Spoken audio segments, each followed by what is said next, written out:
First place is on the line tonight in Forest City, North Carolina, as McNair Field plays host to the HiToms and the Owls, who sit tied atop the second half standings in the West Division of the Coastal Plain League.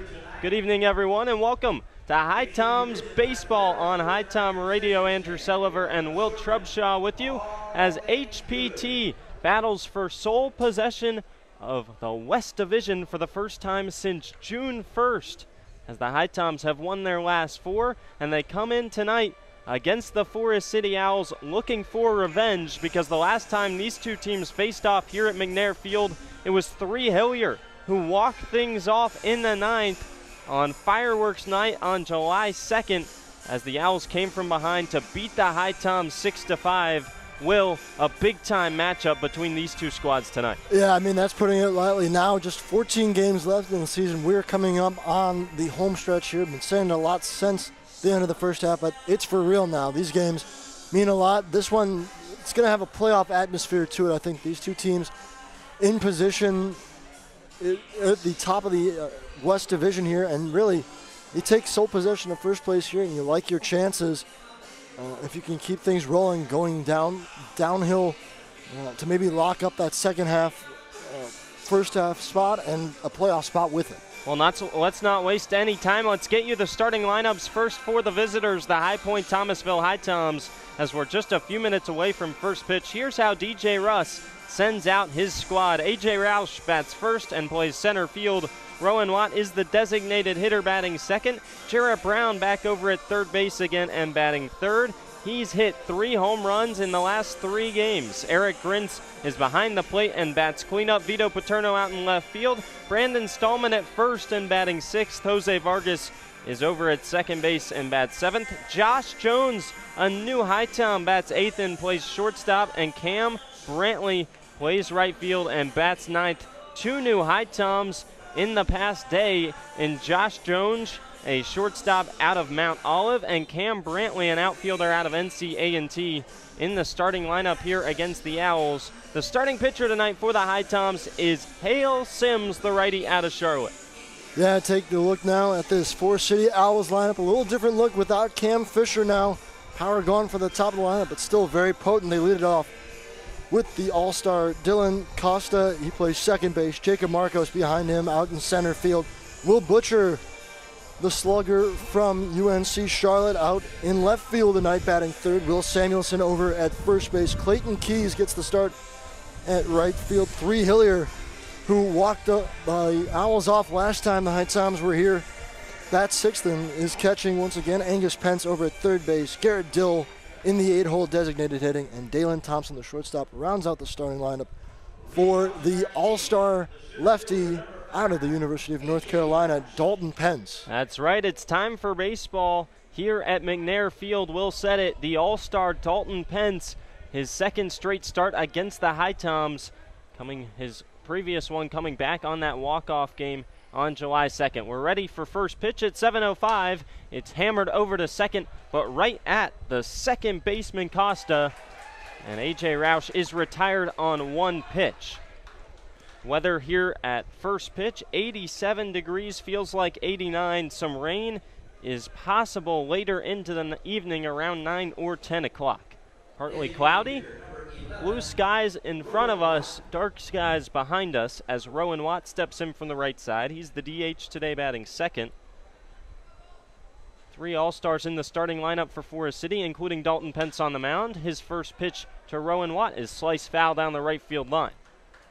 No All-Stars in the starting lineup today for the HiToms. Justin Johnson, Eli Weichsner, and Mitch Smith, the 3 on the squad, and none of them getting the start today for HPT. The 0-1 offering from the lefty, laced over the head of the third baseman and into left field. A 1-out single for Rowan Watt. And that brings up Jarrett Brown here in the first. Well, Rowan Watt's starting to get in a groove here. Swung the bat well last night to the tune of a base hit and a run, as well as an RBI back in the 5th inning. He was just 1 for 4 in that game, but he's making more solid contact. Also had a loud fly out to right field in the game last night, so you like to see that turning on one from Dalton Pence. He lifted it right down the left field line and in fair territory. He stands at first with a 4-step lead. Jarrett Brown in from the right side. Look over to first, the delivery home. Misses below the knees with the fastball, 1-0 the count.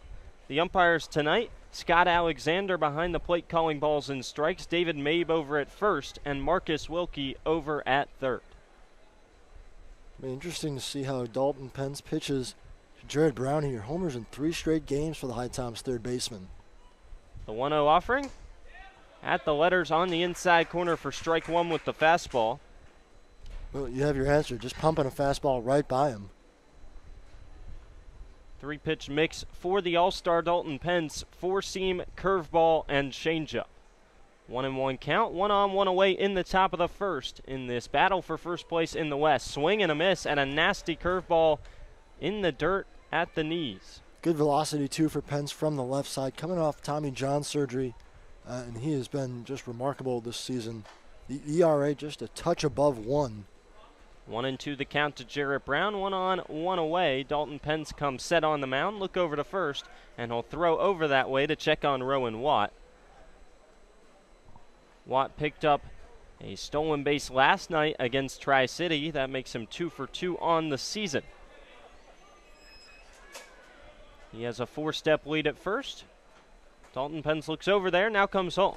Misses upstairs with the fastball, and that's the key that Eric Grintz was telling us about. Eric Grintz, of course, teammates at UNC with Dalton Pence, is laying off the high heater. The HiToms were unable to do that last time against Pence here at McNair Field, as he went 4 1/3, did give up 2 runs, got no decision in that one. Swing and a miss at a changeup below the knees by Jarrett Brown. He's down on strikes for the second out in the first. Well, it's just such a hard pitch to lay off in general is that high fastball, because it looks like it's coming in right at your chest. You can get the barrel to it, but really it comes in more eye high, and you end up looking foolish. That time, though, Pence set up the changeup with the eye high fastball and dropped the changeup below the knees to get Brown to chase. And we'll see if his teammate Eric Grintz has any better luck against him. That's right, Eric Grintz now in from the right side.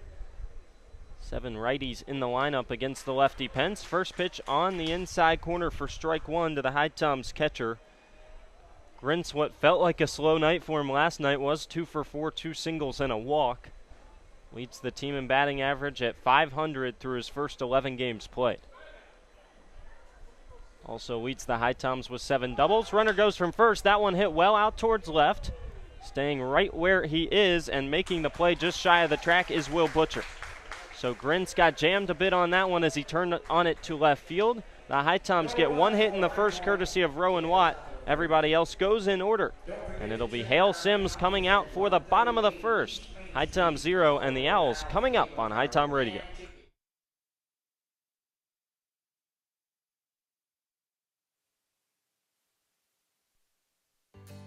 Here in High Point, North Carolina, we encourage everyone to make themselves at home. Here in High Point, we're known as the home furnishings capital of the world.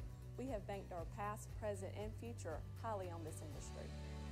We have lots of opportunities to entertain your family and children, so take advantage of our parks, our cultural events and activities, as well as some of our seasonal attractions. High Point has a variety of entertainment to suit your needs. Whether you're looking for the newest craft brewery here in town or some live music, come to High Point. We've got what you need. We here at High Point welcome you to make yourself at home.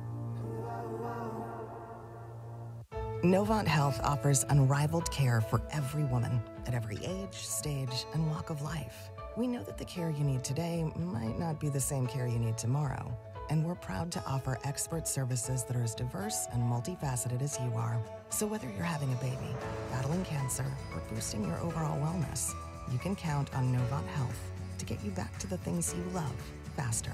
Discover care that always puts you first at novanthealth.org/everywoman. Hale Sims hasn't started a game since June 10th for the HiToms, but he gets the nod in a battle for first place tonight at McNair Field. We'll see what he can do against a dangerous Owls lineup, slightly less dangerous now that Cam Fisher has headed up to the Cape before Sunday's MLB draft. but 2 All-Stars in the top 3 in Dylan Costa and Will Butcher to face here in the first. And the story about Hale Sims is all about getting through that first inning. Yeah, that's really been the biggest take for him all season, both in the CPL but also at Charlotte. They put together a really strong season this year for for the 49ers.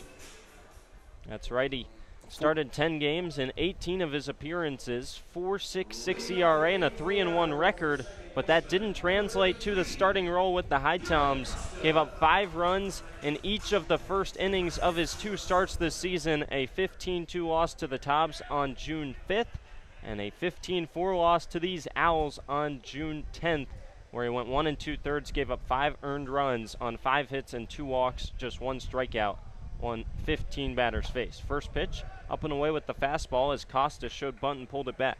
Yeah, Hale with the 16.88 ERA in just 8 innings pitched here in the CPL. The strikeout numbers continue to be good, though. 14 Ks and 9 walks. And in his last appearance, arguably one of his best, is he struck out the side in a scoreless inning of work. The 1-0 offering misses just off the plate with the fastball. 2-0 the count. It's technically a 3-pitch mix for Sims, the righty out of Charlotte. Really just 2, a 4-seam fastball and a slider. The 2-0 pitch off the outside corner, quickly 3-0 to Dylan Costa to start the bottom of the first. Hale Sims also has a 2-seam fastball, but he doesn't use it very often.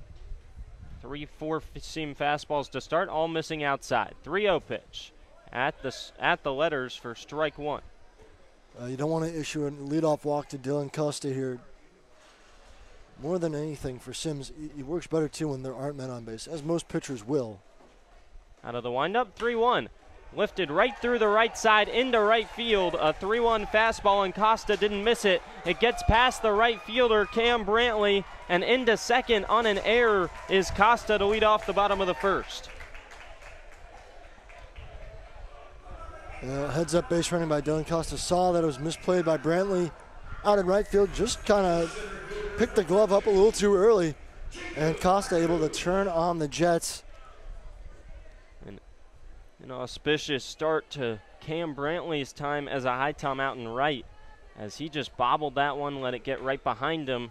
And so an easy extra 90 feet. Costa at second with nobody out as the first batter reaches for the Owls. Now Jacob Marcos in from the right side. Hale Sims comes set. Pitch home, bunted down the first base line. Fielded by Stallman. He reaches out to tag him, and he did make contact with Jacob Marcos. Nobody was covering first, and the HiToms are very fortunate that Stallman was able to apply the tag. It helps when you're that tall, able to stick the arm out a little bit. I wasn't totally sure that Stallman was able to get a piece of Marcos coming down the line, but obviously got a piece of the jersey. Umpire signaling out. So a successful sacrifice bunt, however, as it moves Dylan Costa over to third base. First run of the game standing possibly over at third base in the leadoff batter Dylan Costa. Will Butcher in from the right side. Butcher, a guy that can do a lot of damage, leads this team in several categories as he lifts one out towards left field. That one to the track, to the wall. And making the play in left center is A.J. Roush. That will get the run home from third. A sac fly from Will Butcher, but there are 2 out in the inning. And the HiToms will likely accept the past 2 trades on a bunt and a sac fly just to give up 1 run here in the first possibly. Yeah, not too bad. Now you've got the 2 outs and nobody on, so a chance to get out of the inning here with minimal damage. That ball was given a ride by Butcher. Just hung up in the air for a long time. I wasn't sure if it had the distance. I thought for a second it might, and it certainly looked like it had the height off the bat, but just died in front of the warning track for A.J. Roush. There's a slider at 82, hit 96 out towards left center, 348, but just shy of the big monster in left center field. We do know that Hale can run his pitches up, though, to 94, 95 on the fastball. First pitch swing and a miss at the fastball by Will Samuelson, 0-1 the count. And it can be, 94 with the fastball. It was sitting 93 in the last outing for Hale Sims against Wilson, 15-10 loss, but he came in for the 9th and went 1-2-3 with 3 strikeouts. 0-1 pitch, just missed at the knees off the outside corner, 1-1. Like a couple of guys, Win Scott also comes to mind for the HiToms, who in the second half have kind of flipped a switch in the opportunities they've been given. They've been rock solid on the mound. 1-1 pitch, swing and a miss. Nasty slider on the outside corner. 1-2 now, they count to the first baseman, Samuelson. 337 to right here at McNair Field, 390 to straightaway center, and 314 to left, but a 25-foot monster from left all the way towards close to center field here at McNair. 1-2, grounded over to second. High hop, Vargas handles it. Throws on to first in plenty of time. So a leadoff single and an error in right by Brantley allowed Cost to get to second with nobody out. He comes around to score on a bunt and a sacrifice fly from Will Butcher, but no more damage is done. The HiToms might take that, to be honest. Hale Sims gives up one in the first. It's 1-0, headed to the second on HiTom Radio.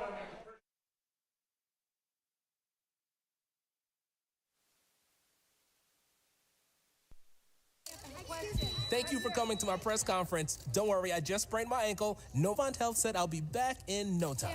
Hey, honey, your wife here. Can you still coach Little League? Yes, I can. Dad, Excuse me. what about our father-daughter dance? I wouldn't miss it. And what about cleaning the gutters? No further comment. With locations throughout the area, online scheduling, and same-day appointments, Novant Health can help you get back in the game fast. Visit novanthealth.org/rapid recovery. Novant Health, making healthcare remarkable. The future is now. The future is you. The future is here. It's computers, It's healthcare. Robotics, cybersecurity, manufacturing, DNA research, The future is everything.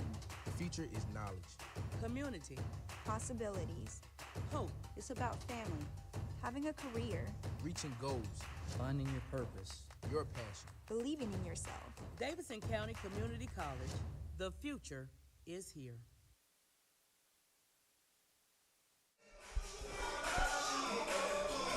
Paterno, Stallman, and Vargas due up in the top of the second for the HiToms. Best first inning for Hale Sims in any of his 3 starts so far this season. Gives up just the 1 run in the bottom of the first via a hit, an error, a bunt, and a sac fly. The HiToms are probably feeling pretty good about themselves after Hale Sims threw 3 straight balls with the fastball off the plate to start the inning. Well, you used the word inauspicious in that first inning to describe the play out in right field, but really the whole start, a hard-hit single after 3 straight fastballs missed from Hale Sims. And you get the leadoff man at second base before the second batter even steps to the plate, and you're thinking, boy, this could be another one of those innings. But credit to Hale Sims, they did a really good job locking in and working around that for the most part, and that about as good a first inning as you can ask for the HiToms. First pitch misses upstairs with the fastball to Vito Paterno, the left fielder tonight for the HiToms. Dalton Pence on the mound for his second inning. That one lifted right back up the middle, but it will hang up in the air just long enough for Jacob Marcos. A screamer line drive for the first out in the second. That was a rocket off the bat of Paterno, but unfortunately Marcos was standing right there. Wouldn't have missed his glove if he tried to miss it. That ball was a heat-seeking missile. So now one of the 2 lefty bats in this HiToms starting lineup today, and Brandon Stallman comes to the plate. Left-on-left matchup for the first time today for Dalton Pence. First pitch breaking ball up and away for ball 1. Yeah, we know Eli Weirster is dealing with some aches and pains, and Mitch Smith, unclear why he's out of the starting lineup tonight, but it gets Brandon Stallman to start at first base. 1-0, slice foul over the HiToms dugout down the third base line into the concourse. You don't typically like to see the lefty-on-lefty matchup, and Stallman's approach more than anything is going to help him at the plate. 1-1 the count. Pence comes home. Breaks the bat, grounded to third. Fielded cleanly, throw on the first in plenty of time. Angus Pence over there at the hot corner. Didn't have to deal with the flying barrel that headed straight back to the pitcher, Dalton Pence, on the mound. And he makes a true throw, so 2 up, 2 down pretty quickly here in the second. That bat pretty much broke in half. That was wild, and a good pitch by Dalton Pence just to saw Stallman off at the hands and shatter the bat. Now it's Jose Vargas. 1 for 4 last night in the win against Tri-City. HiToms winners 13-8, although they led 13-4 headed into the 9th. over the Chili Peppers as the HiToms swept the season series. First pitch swinging and lifted into shallow center field. Should be no problem for Jacob Marcos, who comes in a good 15 steps to make the play. Just 6 pitches needed for Dalton Pence in the second. Couple barrels found for the HiToms, but nothing to show for it. 1-0 the lead for the Owls as we head to the bottom of the second on HiTom Radio.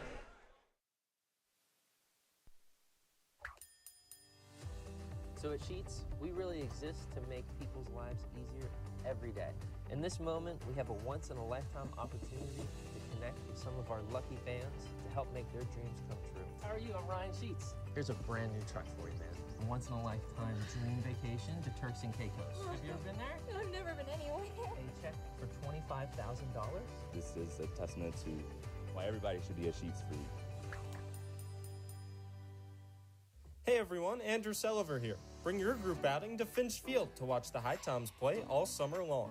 For groups of 12 or more, we have 3 different group rates. For $6 per person, you can get general admission tickets. At $9, we provide a meal package of a hot dog, chips, and a drink in addition to the GA ticket. And finally, for $15 a person, you get our all-you-can-eat ticket package. For more information on group tickets, visit our website at HiToms.com or email Zach at HiToms.com for more information.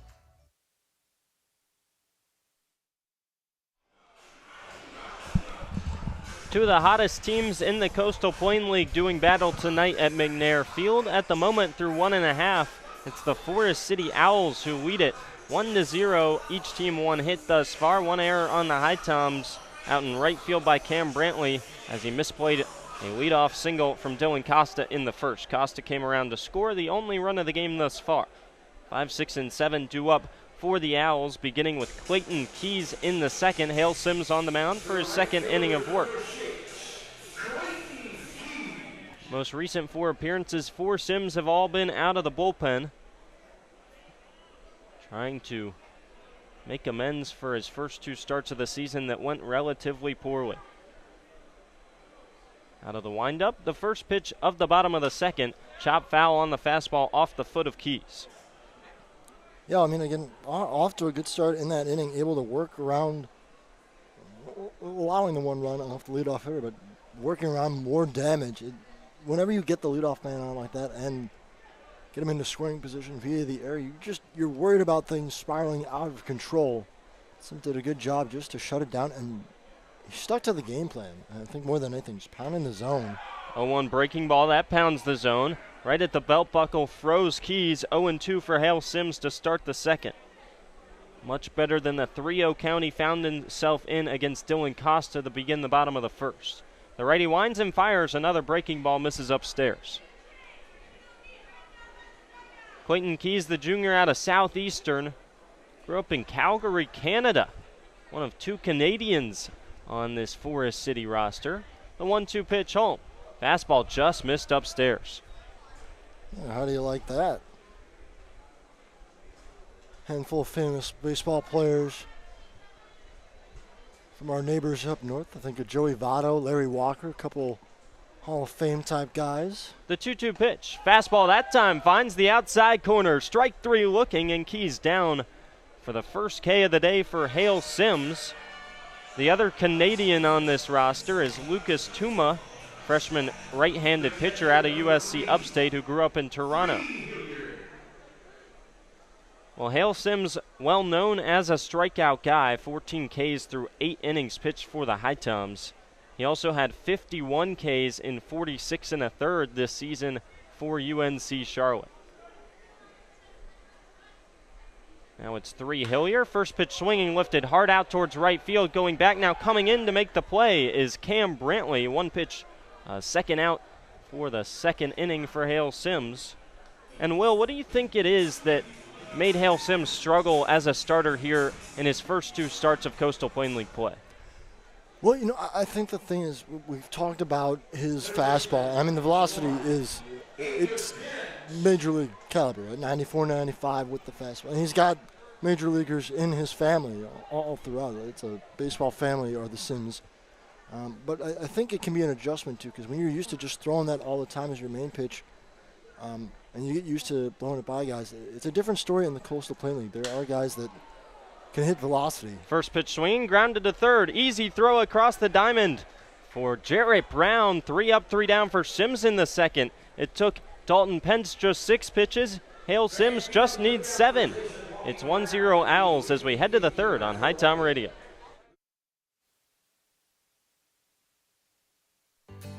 Here in High Point, North Carolina, we encourage everyone to make themselves at home. Here in High Point, we're known as the home furnishings capital of the world.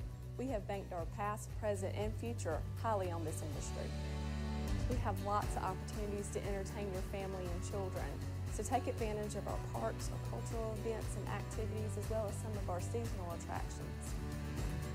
High Point has a variety of entertainment to suit your needs. Whether you're looking for the newest craft brewery here in town or some live music, come to High Point. We've got what you need.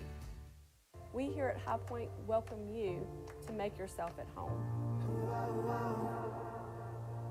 Novant Health offers unrivaled care for every woman at every age, stage, and walk of life. We know that the care you need today might not be the same care you need tomorrow, and we're proud to offer expert services that are as diverse and multifaceted as you are. So whether you're having a baby, battling cancer, or boosting your overall wellness, you can count on Novant Health to get you back to the things you love faster. Discover care that always puts you first at novanthealth.org/everywoman. It's time to meet a couple new HiToms as Josh Jones and Cam Brantley lead off the inning for HPT. Just added to the roster today. Both of those guys hopefully helping out in the batting lineup at the bottom of the order, batting 8th and 9th in their first appearances as HiToms. Josh Jones, a redshirt sophomore out of Mount Olive, will lead things off. And for Dalton Pence, he just tossed his first 1-2-3 inning against the HiToms all season long. In his previous start, he went 4 1/3, but didn't have a single clean inning and faced runners in scoring position in 3 out of the 5 frames that he pitched in. Yet to see a guy reach second base tonight are the HiToms. Just 1 base runner on the single in the first from Rowan Watt. Yeah, but so far, Hale Sims has been up to the task matching him. Just to finish the point from the last thing, I think the thing that caused Sims to struggle was that he was relying too much on his fastball. And it's a good one, but in this league, people can hit your fastball if you just keep throwing it down the middle. So he's had to relearn how to trust his breaking stuff. And tonight, it's looked really good. He's been able to get some curveballs to drop in the zone, and that's all it takes. First pitch on the inner half for strike 1 to Josh Jones. We have seen at times generous strike zones in the CPL, so that works to your benefit. You just got to find those outside corners. The 0-1 offering from Pence misses low and away, 1-1 the count. And we saw that slider freeze up Clayton Keys for a strikeout looking back in the second. The one and only K so far for Sims. 1-1 the count. Pence comes home. Misses inside at the knees for ball 2. And for the HiToms, they're a squad that hits the heater up with the best of them. Best batting average in the Coastal Plain League at .281 for the HiToms. We'll see if they can catch up to the fastball this inning as Jones skies one into foul territory over near the first base bag. Drifting over and unable to make the play is Will Samuelson. Well, he drifted all the way to the edge of the dirt near the dugout, then tried to go backwards towards fair territory and couldn't make a diving catch. Yeah, that was a tough play. He ran pretty far over in foul territory near the tarp. The ball kind of tailed back towards the field of play, and he just didn't have a good read on it. So a break there for Josh Jones, who, speaking of batting average, 54 games this year with the University of Mount Olive, where his teammates with Vito Paterno put together a really nice season. 297, just 3 homers, but 46 runs driven in and 16 extra base hits. So a doubles machine and a guy who will drive in runs when they get on base. He takes a fastball upstairs, renewed life at the plate, and the count now run full. An extra opportunity after Samuelson was unable to reel in a pop fly in foul territory. 3-2 count, and the 3-2 offering misses away with the breaking ball. Oh, what a break there for Josh Jones. Looked like he was about to pop out to the first baseman. Instead, draws a leadoff walk. That's big for the HiToms. Again, we've talked about it enough, but when this team can get the bottom of the order on base and turn it over to the top and heart of their order, good things tend to happen. So now another new HiTom in Cameron Brantley, who bats from the left side. Bats and throws left. Does the junior out of North Carolina A&T. His first debut as a HiTom as well. the first pitch home. On the outside corner with the fastball, 0-1. He's made a couple stops in his college career. His sophomore year was spent at Florida Southwestern State College, and his freshman season was at the University of North Carolina at Chapel Hill. So he's made a home for himself at NCA&T. 0-1 pitch, breaking ball, chop foul back to the backstop. Quickly 0-2 to the HiToms right fielder tonight. Well, the fastball has been a tick down for both Dalton Pence and Hale Sims. Pence is in the high 80s, around 87 to 89, usually sitting around 90, 91. And for Hale Sims, he's been right around 90, 91, whereas he was around 93 the last time he came out of the bullpen. 0-2 the count. Nobody out, one on in the third. The offering raked right through the right side, past the outstretched glove of the second baseman. Going first to third on the play is Josh Jones, and they're at the corners with nobody out and the top of the lineup for the HiToms. How about the new guys? A really good at bat by Josh Jones to draw that walk, and then Cam Brantley gets him over to third on a sharply hit single through the right side. Well, the fastball caught too much of the plate on an 0-2 count for the All-Star Dalton Pence, who started that All-Star game for the West All-Stars, a game that the West won 3-2 over the East. Didn't give up a hit, but he's given up 2 through the first 3 frames, including that single off the bat of Brantley. And Brantley is a guy who gets on base, drew a team-high 35 walks this year, as well as hitting 260. So now it's A.J. Roush with an opportunity to tie it up with a base hit. Fastball just missed off the outside corner at the top of the zone, 1-0 the count. Brantley also a guy with some speed. We'll see if he takes off for second to try and avoid the double play. 8 of 10 stolen bases this season with North Carolina A&T. He has a big lead, probably 4 full steps over at first. Got to be careful with the lefty Pence on the mound. 1-0 is skied into foul territory down the right field line, and that one will get into the bullpen of the Owls. You know, for us, a base hit would be great because it will probably get Brantley over to third base, but a deep fly ball would get the job done too in terms of tying this game up at 1. Lights starting to take effect as they're turned on here at McNair Field. 7:30 local time, 7:05 to start. Quick first 2 innings of work from both pitchers. 1-0 the lead for the Owls. The 1-1 pitch to Roush. Breaking ball misses upstairs, 2-1. You know, you were talking about the velocity being down for both guys. I wonder if that's just a product of them not going all the way into the reserves yet. It's a really humid night. You don't want to get burnt out too early in the game, tire yourself out by reaching back and throwing hard 90. And so far, their off-speed stuff has been working, so no need to rev it up a couple miles per hour. 2-1 pitch from Pence. Grounded through the left side. It's an RBI single for A.J. Roush. Stopping at second is Cam Brantley, as Josh Jones comes home to score, and we're tied at 1. A.J. Roush has just been swinging a hot bat the last couple of games. He made a slight change to his batting stance, and it has made all the difference. He is squaring baseballs up. Another one hit sharply through the left side on the ground. An easy trot home for Josh Jones, and the HiToms are in business here. 3 Hillier, the catcher tonight for Forest City, on the mound to talk with his starter Dalton Pence, possibly about signs, as the HiToms now have a base runner at second in Cam Brantley. But the HiToms have gotten to Dalton Pence here in the third, already 1 across, 2 on, and nobody out in the inning for Rowan Watt, who has one of the 3 hits for the HiToms thus far. Right now the scoreboard showing it's 2-0 Owls as they put that run on the board for Forest City. Not quite. Bit too much optimism here at McNair Field. The first pitch to Watt on the inside corner. Watt can't believe it. That would be something if you could score a run for the opposing team. You know, it can happen in basketball where you accidentally tip the basketball back in the opposing team's hoop, but not the case here. 0-1 pitch, check swing. Watt did not go around as they appeal to first, and the fastball missed upstairs. 1-1 the count. For A.J. Roush, he was 3 for 6 last night with 3 singles, but didn't have an RBI. He picks one up on his first hit of the day tonight after he grounded out in the first. And they've all been really solid singles, too. Even he had one the other night in Tri-City. They banged off the right field wall where their monster is but he's making solid contact. And the extra base hits will come after that. You know, he's got the speed, so he doesn't have to hit it very far to turn it into 2. Watt waved and missed at a 1-1 fastball over the heart of the plate. Count now 1-2.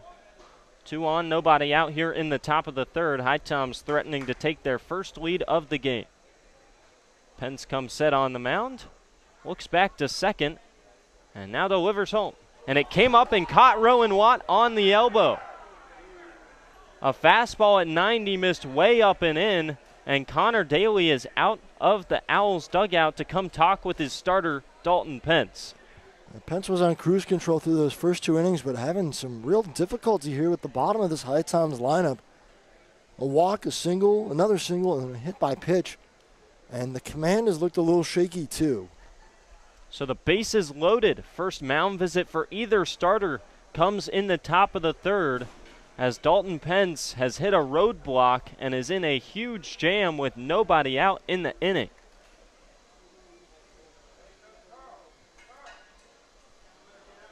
Well, Dalton Pence's worst start of the season, hard to believe it's really his worst start, came against these HiToms when he gave up 2 runs, both earned back on July 2nd, and a come-from-behind walk-off win for the Owls. Now he's struggling again against HPT here on July 15th, halfway through the month of July. Almost halfway through the second half of Coastal Plain League play, and if you're the Owls, you are halfway through the second half as they sit at 7-5. HiToms at 6-4, so the 2 teams knotted at first in the second half of the West Division. Savannah half a game back, as is Ashboro. 6-5 for the Bananas, 7-6 for the Zookeepers. Pitching mound visit done. Jarrett Brown at the right-hand batter's box, and he takes the first pitch with a fastball on the inside corner for strike 1. So the base is juiced for HPT. Cam Brantley at third, E.J. Roush at second, Rowan Watt at first after the latest hit by pitch. He leads the team with those, 6 on the year. 0-1 pitch home, misses low in the dirt, good stop by Hillier. Well, if you're Jared Brown here, you don't have to swing for the fences, just got to put something in play. Keep this rally going. An excellent chance for the HiToms to grab the lead. You don't want to squander it here. Bases full and nobody out. Infield in at the corners, double play depth up the middle. A 1-1 pitch. Breaking ball at the knees for strike 2. Nasty slider came in and caught a piece of the zone. And another 1-2 count now for Dalton Pence. He hit Rowan Watt with a 1-2 offering. If he were to hit Jarrett Brown, that would bring in a run. The pitch home. Swing and a miss, strike 3.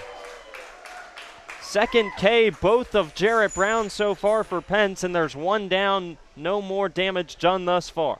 I had a feeling he wouldn't come inside again on 1-2. That time he goes outside with an elevated heater at 89 to get Brown to chase for the second time tonight. So first out, but you still have the heart of the order coming up here.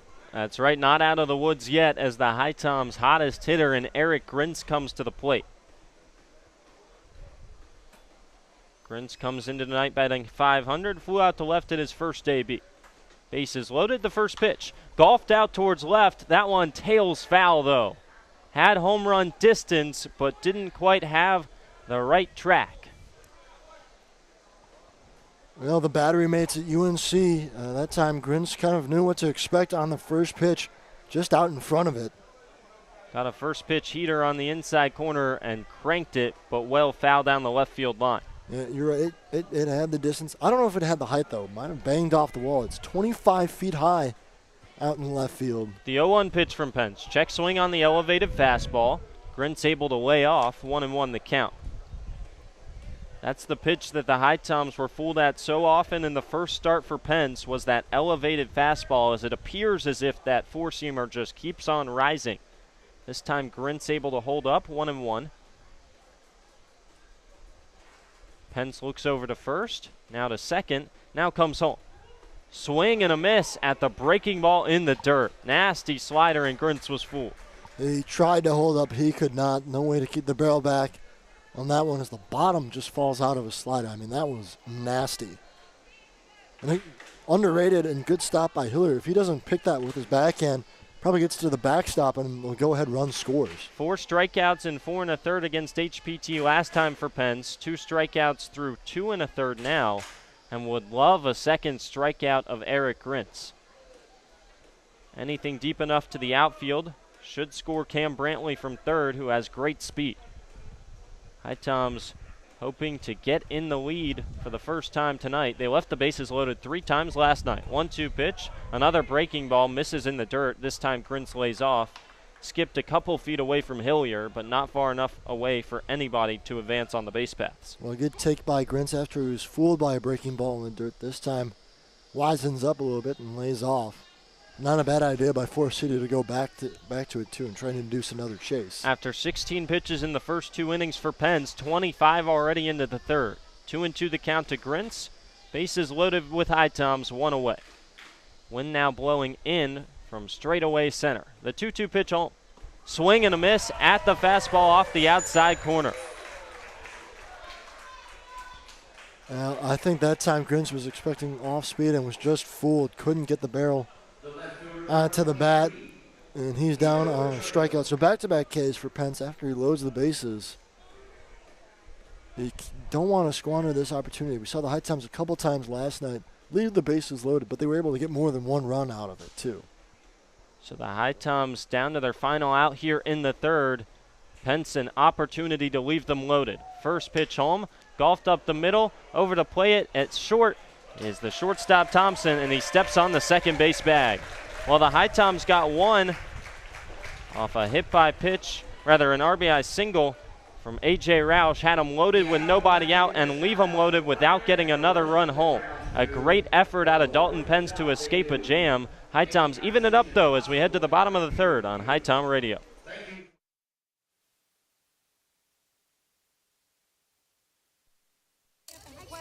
Thank you for coming to my press conference. Don't worry, I just sprained my ankle. Novant Health said I'll be back in no time. Hey, honey, your wife here. Can you still coach Little League? Yes, I can. Dad, excuse me. What about our father-daughter dance? I wouldn't miss it. And what about cleaning the gutters?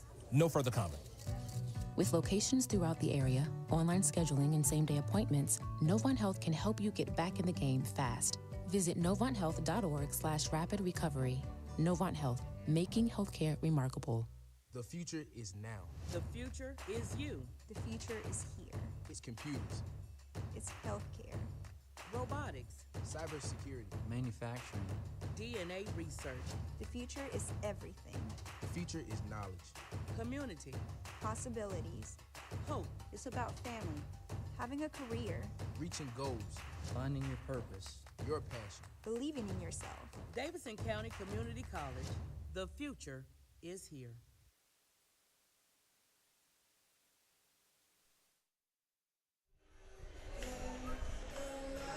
Bottom of the lineup, 8-9-1, 2 up for Hale Sims after he had his longest break thus far, as the HiToms sent 7 to the plate but left them loaded with only 1 run coming across to score, and a massive opportunity loss for HPT in the last half inning. Yeah, that's when we put a star in your scorebook. After the HiToms got the bases loaded and nobody out, Dalton Pence battles back with a pair of strikeouts and a ground out to get out of the inning without any more damage. So we're tied at 1. Now it'll be up to Hale Sims to keep things in check. Garrett Dill, the designated hitter, in from the right side to lead things off in the third. He was 2 for 4 last night. First pitch misses low with the fastball, 1-0 the count. Included in that 2 for 4 in the 7-2 win over Ashboro for the Owls was the first home run of the season for the infielder and freshman out of the Citadel. 1-0 pitch. Fastball just missed below the knees, 2-0. He launched a solo shot in the 5th inning, part of a 5-run inning on 3 home runs for the Forest City Owls that helped lift them over the Zookeepers. And he cranks one foul down the left field line, 2-1. All over that pitch from Hale Sims, just got out in front of it. 90-mile-per-hour fastball on the inside corner, and Garrett Dill turned on it and sent it way foul down the left field line, eerily similar of the foul ball off the bat of Eric Grintz in the last half inning. It was 102 miles an hour off the bat, but it doesn't mean anything if you don't hit it in fair territory. 2-1 the count from the windup. The pitch home, chop back to the mound. Hale Sims has to go get it. Long throw across the diamond is in time. What a play by Hale Sims. That one was weakly chopped down the third base line as he went away from first base, and they made a great throw to get the first out of the third. That's a heck of a play by Hale Sims. A really slow chopper along the infield grass. Here at McNair Stadium along the first and third base lines, it's all grass, so it really died. And Sims had to hustle off the mound, but he made a strong throw over to first. And you have a feeling that keeping the leadoff batter off the base pass is a huge thing for Hale Sims, so that makes even more of a difference right there. Yeah, it does, especially after falling behind 2-0 to Garrett Dill. First pitch to Dalen Thompson, off the edge of the glove on a routine fastball, back to the backstop as Grins couldn't snag it. Maybe a little cross up there on the signs. A 92-mile-per-hour fastball off the outside corner. And Grinch just lost it to the backstop. Doesn't really matter with nobody on, though. 1-0 pitch home. Golfed out towards right center. Long run, and that one's down to the wall. It's going to be a wall ball double for Thompson. He's thinking 3. Relay throw is not going to be in time. There is no throw. A one-out triple for Dalen Thompson, his first 3-bagger of the season. That ball was smoked off the bat. No chance for Brantley to get to it. He had a long way to run. Finally get the wall. It looked like he had some trouble, too, at the base of the wall getting the throw in. And Dalen Thompson looked like he was thinking 3 out of the box after he scalded that one. Just the second base runner of the night for Forest City, but Thompson 90 feet away from giving the Owls the lead right back. First pitch home to the leadoff batter. Costa finds the outside corner with the slider. 0-1 the count. Costa was the other Owl with the hit tonight. Leadoff single in the first, came around to score. Hale Sims comes set out of the stretch for just the second time tonight. The 0-1 pitch home. Fastball goes the other way, through the hole at short and into left field. Well, it came in on the fists of the lefty Dylan Costa, and he just fought it right through the left side and into left field. An RBI single. He's 2 for 2, and the Owls are right back in front 2-1 in the third. Well, there's a reason Dylan Costa was an all-star, just getting the pitch he could handle at 94 miles an hour. Didn't get all of it, but got enough of it. And just slid it past Josh Jones at shortstop. That ball seemed like it was on the ground forever, but Jones unable to make the play. And he wouldn't really have had a play. It was hit so softly. So another base runner for the Owls, 2-1 the lead. First pitch to the 2-hole hitter Jacob Marcos in the dirt with the fastball. 1-0 the count to the center fielder tonight for Forest City. Marcos was 2 for 2 last night in the 7-2 win over Ashboro. Also walked twice, so he reached base 4 times, came around to score once. Hale Sims comes home with the 1-0. Slider on the inside corner, nasty pitch for strike 1. Great spot by Sims. Don't know if that was necessarily where he wanted to put it, but he located it beautifully on that inside corner for strike 1. And you'd like to take care of Marcos here. So at worst, you're facing Butcher with 2 outs, but just 1 man on. You don't want to have a 1-out scenario. Man in scoring position and 2 on for the power hitting Butcher. Hale Sims just lobbed one over to first to check on Costa, who had a stolen base last night and is 5 for 6 on the year. Another slider at the knees for strike 2. A heavy dose of breaking balls thus far for Hale Sims tonight, and it's worked effectively. It is, and especially the fastball ticking up a couple miles per hour now in this inning. So a 1-2 count with 1 away now to Jacob Marcos, the center fielder. Runner goes from first, swing and a miss. Grins has no throw as it was a breaking ball in the dirt. 2 away, stolen base for Costa, number 6 on the year. He's in the scoring position for Will Butcher with 2 outs.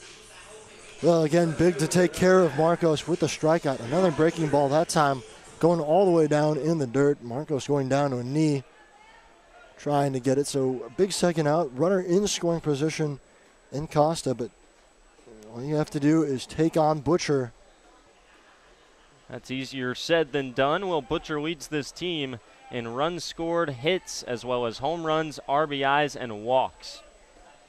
That's a very hefty total of categories right there. 5 home runs on the year and 17 ribbies, looking for number 18 with a base hit here.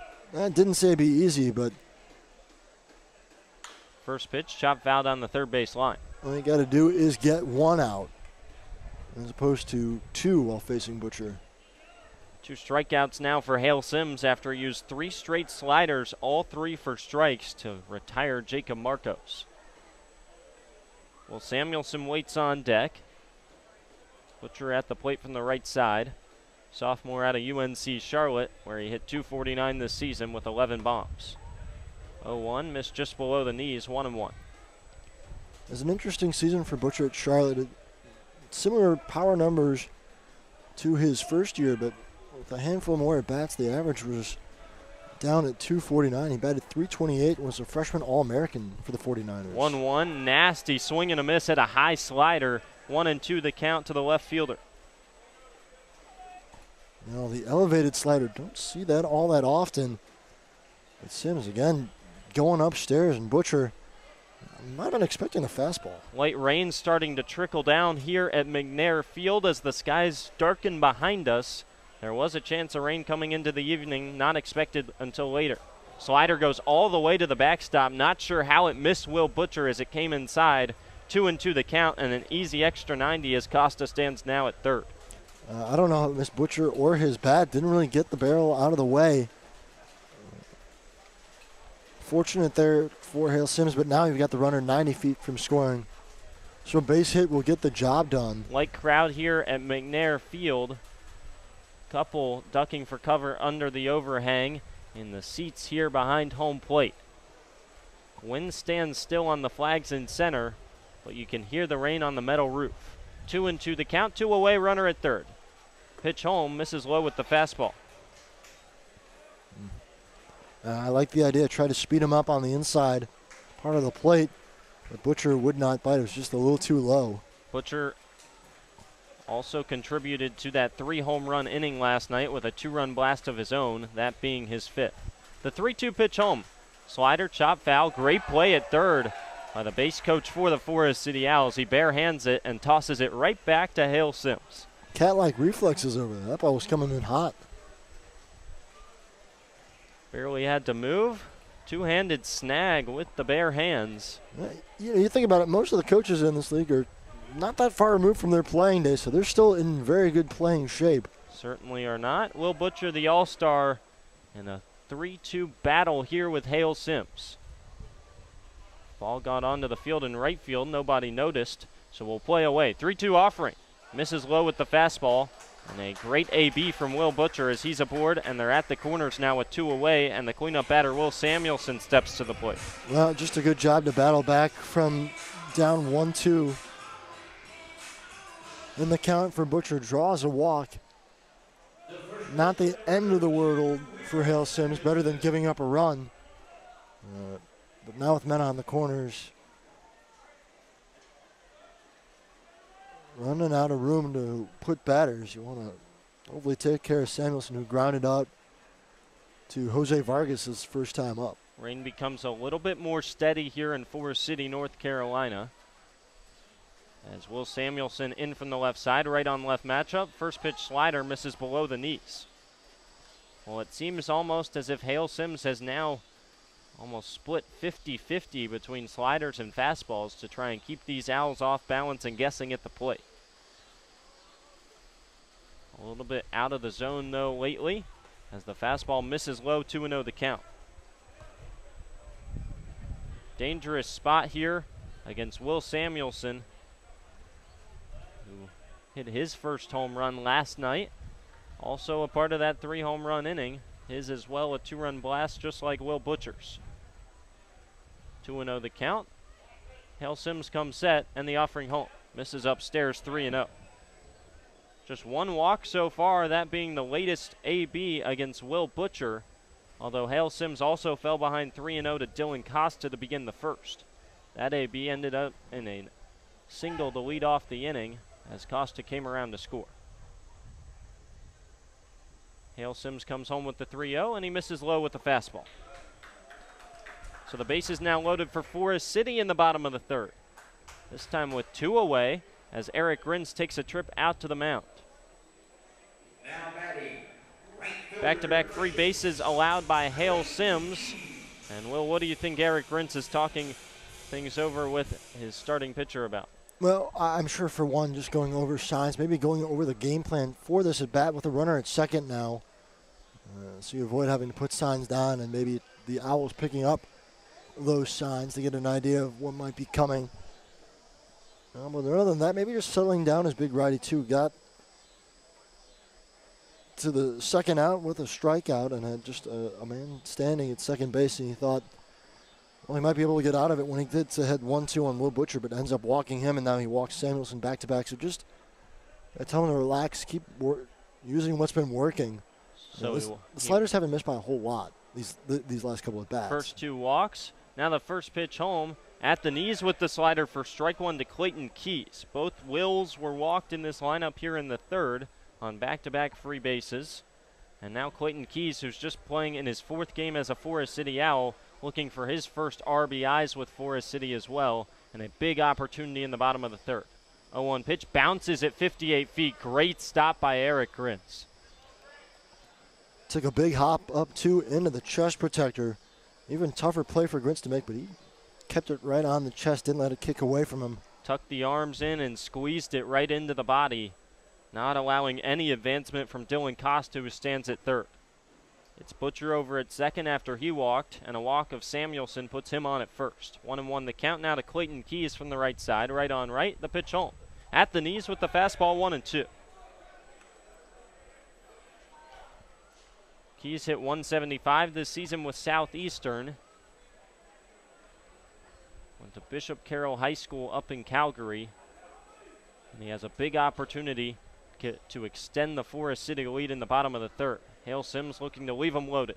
He comes set on the mound, looks home for the sign. The 1-2 pitch. Swing and a miss, strike 3 on the slider.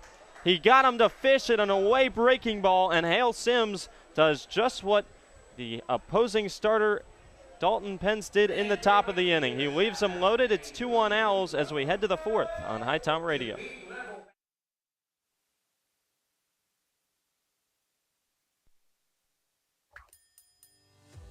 So at Sheets, we really exist to make people's lives easier every day. In this moment, we have a once-in-a-lifetime opportunity to connect with some of our lucky fans to help make their dreams come true. How are you? I'm Ryan Sheets. Here's a brand new truck for you, man. A once-in-a-lifetime dream vacation to Turks and Caicos. Have you ever been there? No, I've never been anywhere. A check for $25,000? This is a testament to why everybody should be a Sheets freak. Hey everyone, Andrew Selliver here. Bring your group outing to Finch Field to watch the HiToms play all summer long. For groups of 12 or more, we have 3 different group rates. For $6 per person, you can get general admission tickets. At $9, we provide a meal package of a hot dog, chips, and a drink in addition to the GA ticket. And finally, for $15 a person, you get our all-you-can-eat ticket package. For more information on group tickets, visit our website at HiToms.com or email Zach at HiToms.com for more information.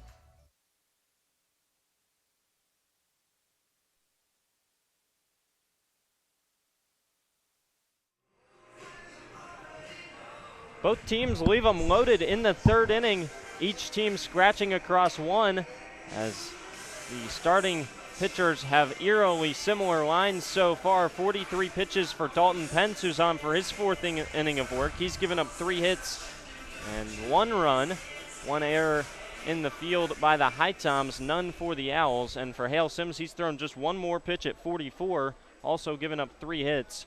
But he's given up 1 more in 2 runs as it's a 2-1 advantage here for the Forest City Owls headed to the 4th.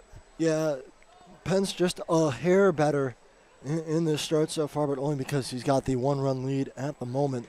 First pitch slider on the outside corner to the lefty Brandon Stallman, 0-1 the count. Stallman grounded out to third for the second out in the second. It's really been quality starts for both pitchers. You expect him from Dalton Pence. Another slider on the outside corner, 0-2. And certainly what we came into the season expecting from Hale Sims, but he is living up to it again, doing a good job to work out of that bases-loaded jam. Pence working quickly. He winds and fires an 0-2. Up and in with the fastball.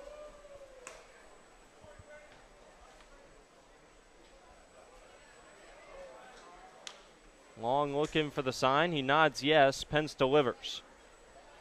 Swung on and weakly chopped over to second. Charging is Costa, and he throws on to first for the first out of the frame.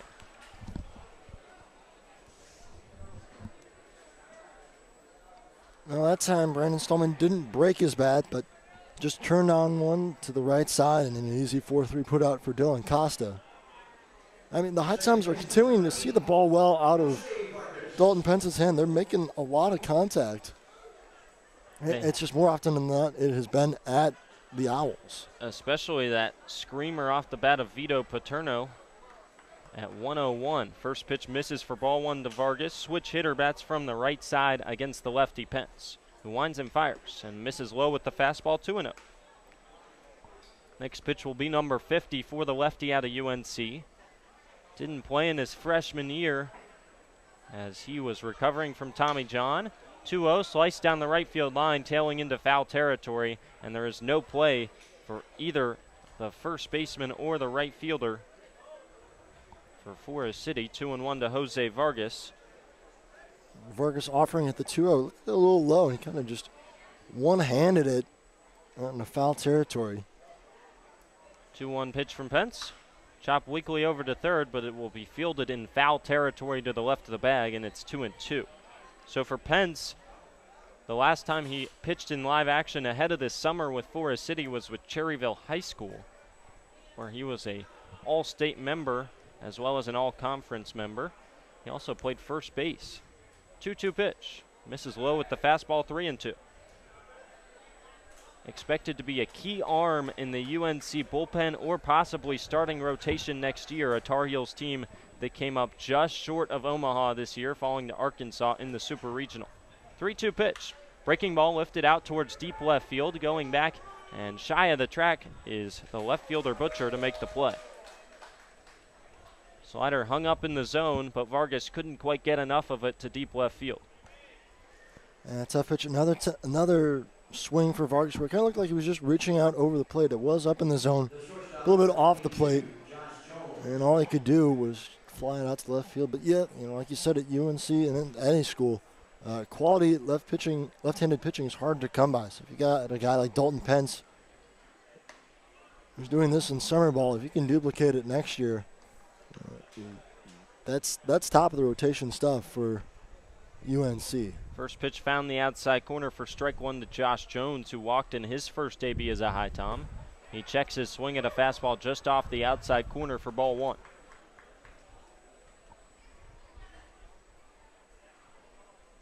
Nodding to the sign is Pence. He winds and fires. Breaking ball chop foul down the third base line.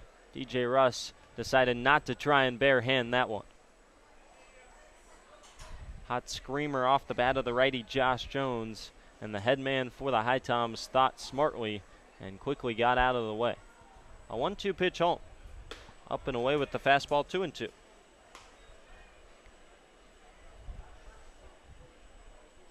Rain has stopped here for the moment at McNair Field. Still some signs of potential rain later on. 2-2 pitch, slice foul into the first base concourse, and it stays 2-2 with 2 outs in the inning. Yeah, really a cloudy night here, but I think it was just a quick little passing shower. At least we hope that's all it was, and we can continue playing here. After 7 came to the plate in the third, hoping for a 1-2-3 is Pence, and that one lifted out towards medium depth right field. Should be an easy play for Keys, and he takes 2 steps to his left and squeezes it. Second 1-2-3 inning of work for Dalton Pence. He's through 4, just allowing 1 run on 60 pitches. We head to the bottom of the 4th. HiToms still down by 1.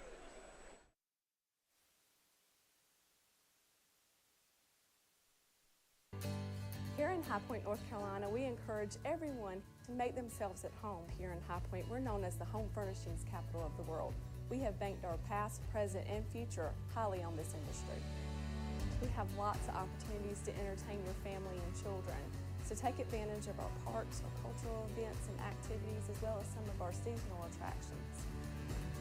High Point has a variety of entertainment to suit your needs. Whether you're looking for the newest craft brewery here in town or some live music, come to High Point. We've got what you need. We here at High Point welcome you to make yourself at home. Novant Health offers unrivaled care for every woman at every age, stage, and walk of life. We know that the care you need today might not be the same care you need tomorrow. and we're proud to offer expert services that are as diverse and multifaceted as you are. So whether you're having a baby, battling cancer, or boosting your overall wellness, you can count on Novant Health to get you back to the things you love faster. Discover care that always puts you first at novanthealth.org/everywoman. Your first HiToms baseball game, sweetie. I'm ready. Now, our player over there is called the pitcher. Right. He simplified his delivery mechanics in the off-season, so hold on to your Pepsi. His fastball's a beast. Speaking of Pepsi, want one? Yes, Pepsi's nuanced flavor profile is ideal for HiToms baseball. Honey, when I said you had to do your homework before the game, I meant your real homework. Noted for next time. Pepsi and HiToms baseball. Game on.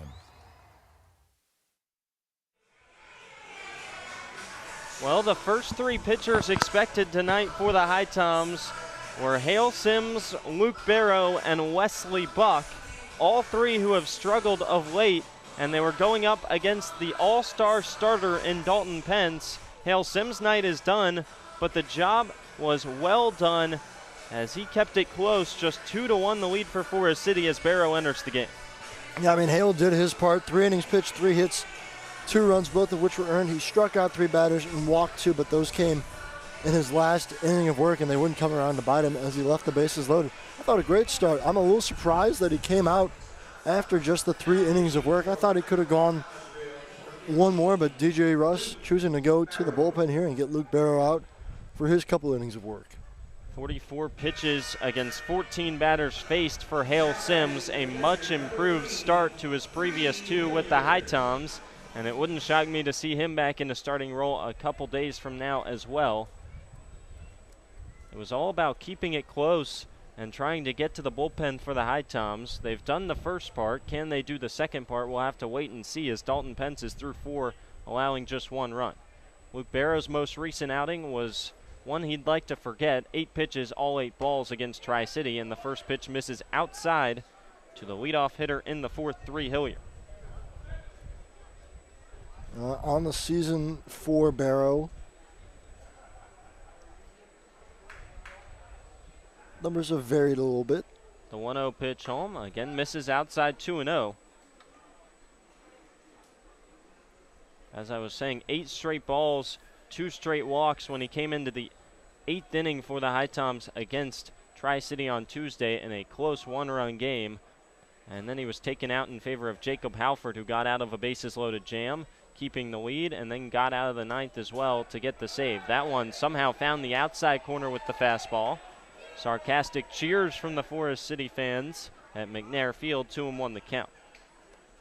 The total numbers for Barrett, like you said, he had those 2 walks, so that brought his walk-to-strikeout ratio to exactly 1. 14 walks and 14 strikeouts in the season, still sitting at a 4.90 ERA. 2-1, popped up into foul territory. That one will get out of play down the third base line into the concourse. Free souvenir for one of the many kids here at McNair Field tonight.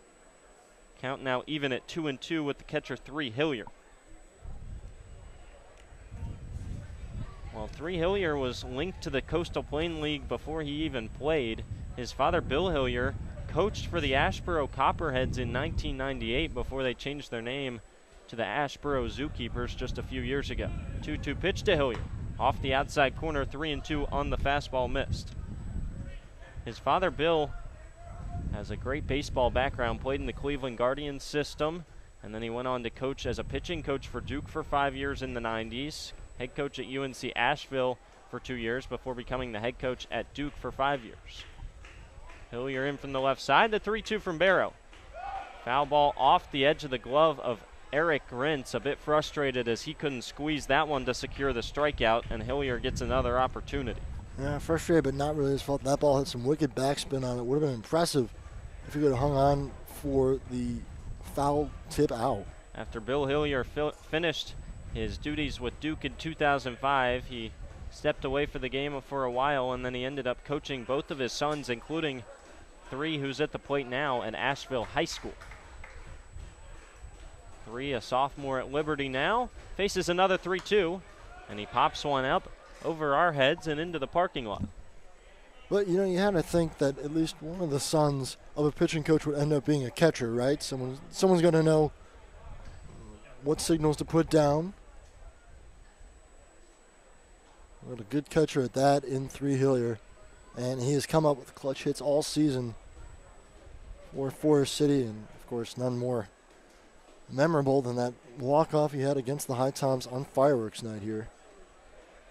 That the last time these two teams played here at McNair Field. They've played 2 times since in a doubleheader that the HiToms swept last Friday, including a 6-inning no-hitter from Matt Little as he edged his Charlotte teammate Paxton Thompson with a 2-0 win. Another 3-2 from Barrow. Popped up. That one will be in fair territory behind the second base bag. Vargas gives way to the shortstop Jones, who makes the play on the edge of the outfield grass for out number 1. Well, a good battle that time. Barrow able to finally induce a pop-up on the left side of the infield. And a good way to start out the inning for out number 1. Well, it seemed like a walk was nearly inevitable there, and Barrow avoided that after he started off with 2-0 the count, and then seemed to miss with the fastball, but got a favorable edge on the outside corner to run it back to 2-1.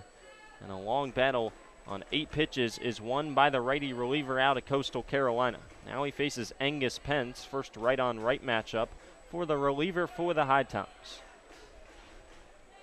Pence grounded out to end the second. First pitch swinging at the slider for strike number 1. Went down and chased a ball low and away. For Barrow, it's just a matter of finding his comfort zone. Much like Hale Sims, at times he can get away from the breaking stuff, or sometimes he's not using, he'll short arm some of his breaking stuff and he'll end up bouncing in front of the plate. 0-1 pitch. Fastball runs outside 1-1. It's a slider and a 4-seam mix. 4-seam can be in the low 90s and the slider in the mid 80s. Used a lot of sliders at Coastal Carolina, focused on trying to throw more fastballs this year for the HiToms. Sun starts to set as it's re-emerged from the clouds. 1-1 pitch. Again misses outside with the fastball 2-1. I mean, this is a guy who, in his freshman season, led the Chanticleers with 32 appearances as a true freshman. And posted a 4.29 ERA, so it's a little bit of a step back in his sophomore season. So that ERA jumped to 8.10, but he's got the stuff. 2-1 pitch from Barrow. Just missed off the inside corner, 3-1.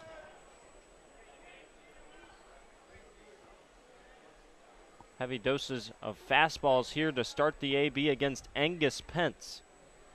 One of 7 righties in the starting lineup today, facing a righty in Hale Sims, and now Barrow from the right side as well. 3-1 home, misses low and inside, and a 5-pitch walk.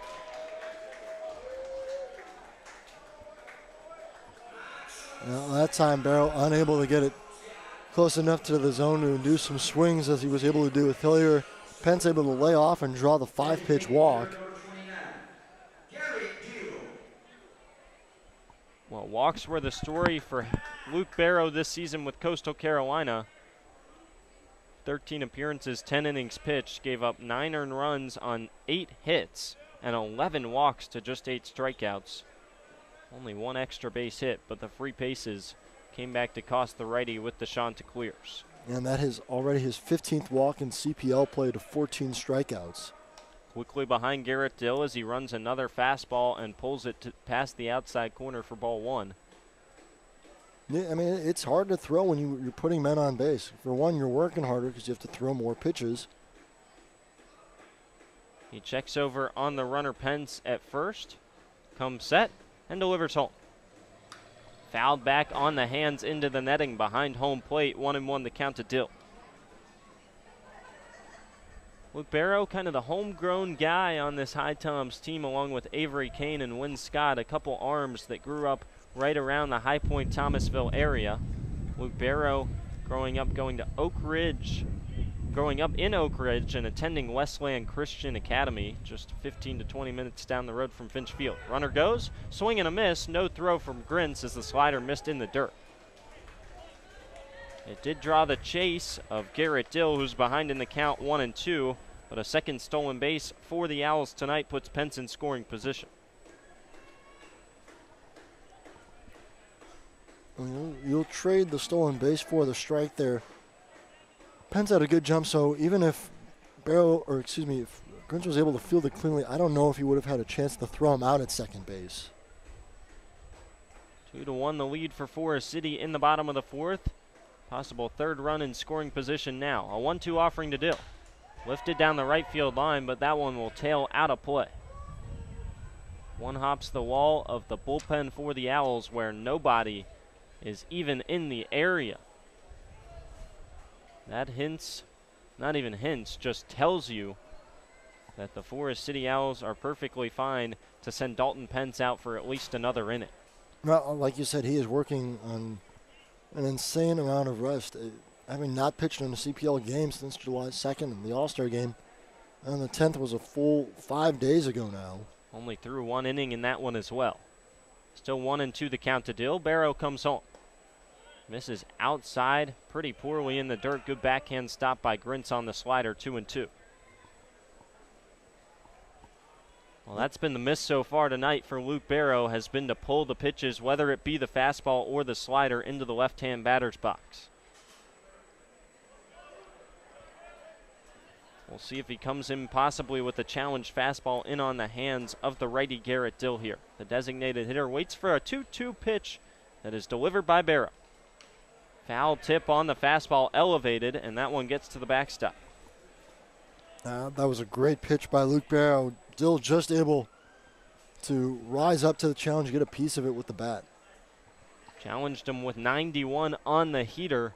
Dill was late, but he did catch a piece of the barrel on that one and stays alive for another pitch.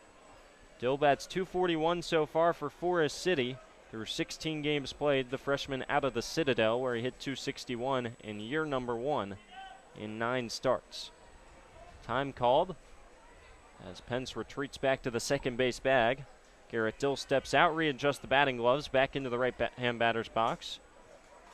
Our home plate umpire, Scott Alexander, points to Barrow, and we're ready again for another 2-2 pitch.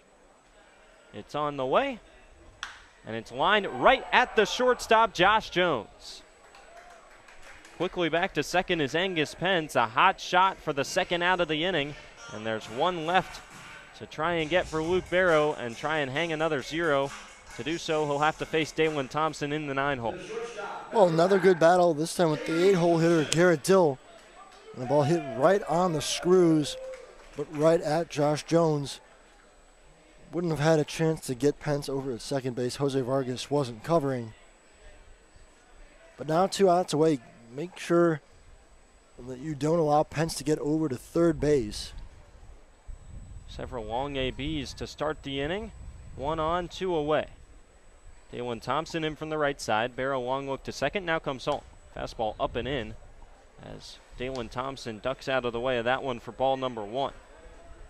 An 8-pitch AB against 3 Hillier that ended in a pop-up over to short, then a 5-pitch walk to Angus Pence, and then a 7-pitch battle against Garrett Dill that ends up in a line out to short. Already 21 pitches in the relief outing for Luke Barrow. 1-0 the count. He comes home.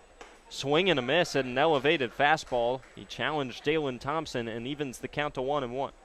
Yeah, that's kind of the amazing thing, that Barrow's had to gain that confidence in the fastball again. You start using more because it sits 91, 92 on a good day. He's got a good fastball.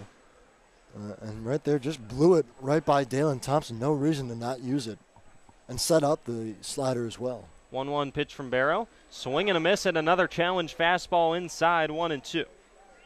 Barrow trying to retire Dalen Thompson for the first time tonight after he tripled in his first AB off Hale Sims in the third and came around to score.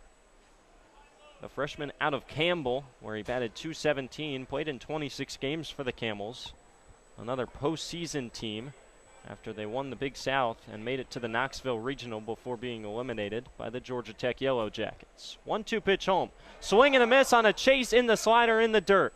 Throw down to first from Grintz is in time. A big strikeout from Barrow after he strands Pence at second. Another 0 for the HiToms pitching staff, and it's still 2-1 as we head to the 5th on HiTom Radio.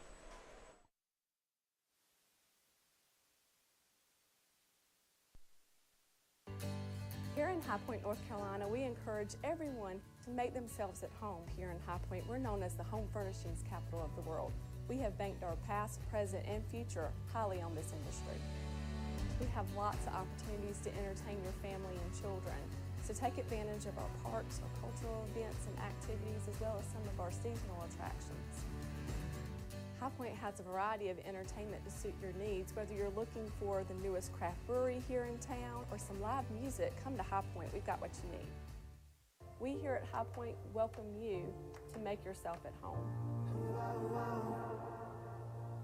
Novant Health offers unrivaled care for every woman at every age, stage, and walk of life. We know that the care you need today might not be the same care you need tomorrow, and we're proud to offer expert services that are as diverse and multifaceted as you are. So whether you're having a baby, battling cancer, or boosting your overall wellness, you can count on Novant Health to get you back to the things you love faster. Discover care that always puts you first at novanthealth.org/everywoman.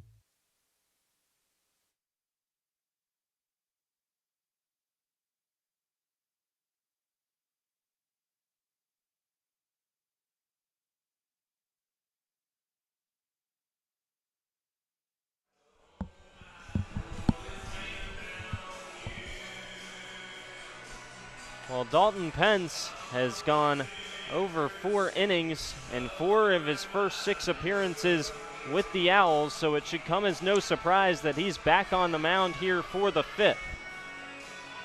Yeah, he and his coaching staff can just let it ride right now. He has been locked in, just allowing the 1 run on 3 hits to the HiToms. Will be interesting to see here, though. This is the guy who got the second hit of the game and got the rally started for the HiToms in the 3rd, Cam Brantley. Yeah, Cam Brantley from the left side. Left on left matchup, but he did single in the 3rd. And he takes a first pitch just below the knees off the outside corner for ball 1 here in the 5th. 59 pitches through 4, 3 hits allowed and 1 run given up by Dalton Pence. The 1-0 offering misses badly, bounces in the right-hand batter's box for ball 2 on the breaking ball.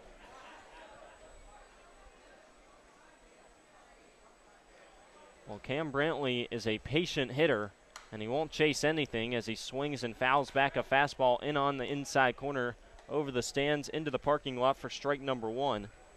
A lot of walks over the past 2 years with NCA&T, 46 in 50 games played in 2021, which led the MEAC. 35 in 52 this past year, and he's now ahead in the count 3-1 as that fastball just missed off the outside corner. Yeah. Team highs both of those 2 years with NCA&T. It's his specialty, getting on base. He takes a fastball on the outside corner for strike 2. Count now run full to the HiToms' newest right fielder. More often than not, he is the leadoff hitter, but the HiToms, DJ Rush slotting him in at the 9 spot. 3-2 pitch home. Lifted out towards left center field. Long run to the track to the monster. It's off the top of the wall. Headed into second. Going to be a close play, and Brantley slides in safely. The left fielder Butcher had to retrieve it as it hit a good 15 feet up the 25-foot monster in left center, and Brantley is 2 for 2 in his HiTom debut. Well, at first I thought he kind of got under that one, but it took off the bat and was a few feet short of clearing the wall, but he gave it a ride. And hustling into second, beat the throw by a few steps. So how about Cam Brantley, 2 for 2 in his HiToms debut. A sharp hit single to the pull side and going oppo for a double. So he's in scoring position representing the tying run in the 5th. Lineup turns over to A.J. Roush, who has the 1 RBI as he scored Josh Jones on a single in the 3rd. First pitch to Roush on the inside corner with the fastball, 0-1. Another RBI opportunity for A.J. Roush if he can keep the bat hot here and keep the HiToms, or get the HiToms back to even. Curious if the HiToms would think about bunting. 0-1, not bunted, chopped over to the shortstop Thompson. Having to stay put at second is Brantley. Strong throw to first from the shortstop Thompson in time. No advancement of the runner on a 6-3 put out of Roush, and there's 1 away. I like that Thompson took his time, set his feet, and made a strong throw across the diamond, and A.J. Roush just going to miss the pitch there, hit it on the ground. Right to Thompson, and fortunately, Brantley unable to advance. Curveball down in the zone, and Roush just didn't quite get a strong hold of it. So now Rowan Watt, the batter, with 1 away. Brantley still at second. Costa sneaks over to Snecken to cover the bag. No pickoff throw, and the first pitch fouled off by Watt.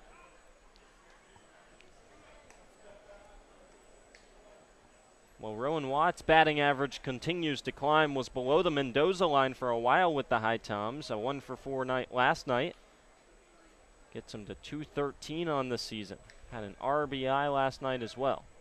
Could pick up a huge one here. 0-1 pitch. Slider misses low in the dirt. Gets away from the catcher Hillier, and advancing down to third is Brantley.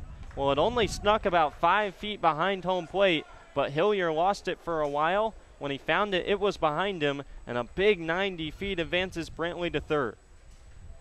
Yeah, I don't know how that popped out of the glove of Hillier, but it just slowly rolled behind him, and he didn't realize where it was. A big 90 feet for Brantley, and an even better RBI opportunity here for Rowan Watt. Rolled out a pass ball on the low slider, 1-1 the count.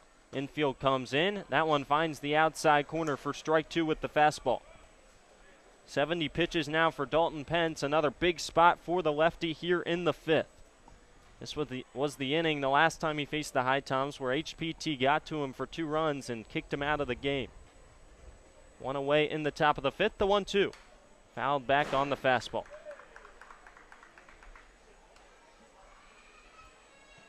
Rowan's going to have to battle here down in the count 1-2. Outfield shaded slightly to pull for the righty Watt. Infield straight up, right on the edge of the infield grass. Anything hit sharply to anybody first to third, they would come home with. Or at least look the runner Brantley back to third. Another 1-2. Grounded sharply to second. Costa dives and makes the play. Brantley has to stay put as he looks him back, and he makes a strong throw from his knees onto first. Well, what a play by the all-star Dylan Costa. A lot of big gaps on the infield, and a hot shot. He was able to react quickly and make a diving stop. Really nice play by Dylan Costa. That's why you bring the infield in with a man at third base. Gets the job done. Brantley unable to advance again. And with 2 outs, you really hope you don't squander the leadoff double from Brantley. Now it's Jarrett Brown. Strikeouts in both of his first 2 ABs against Pence. He's ahead in the count 1-0 as a fastball sails high. Both strikeouts came swinging. 3 Ks on the night for the lefty out of UNC, 2 of Brown. The 1-0 pitch on. This time a breaking ball misses off the outside corner, 2-0. Hitters count here for JB. Quiet night for him so far with the 2 strikeouts. A chance to make amends. Hitters count here, 2-0. Looking for a fastball. The pitch from Pence. It is a fastball. It's skied into shallow depth right field. Should be an easy play out there for Keys. He makes the play close to the foul line, and the HiToms leave another runner in scoring position. Leadoff double from Cam Brantley is squandered. Pence is through 5 innings with the lead, looking for win number 4 on the season. Will Trubshaw will carry you home as the HiToms trail by 1 on HiTom Radio.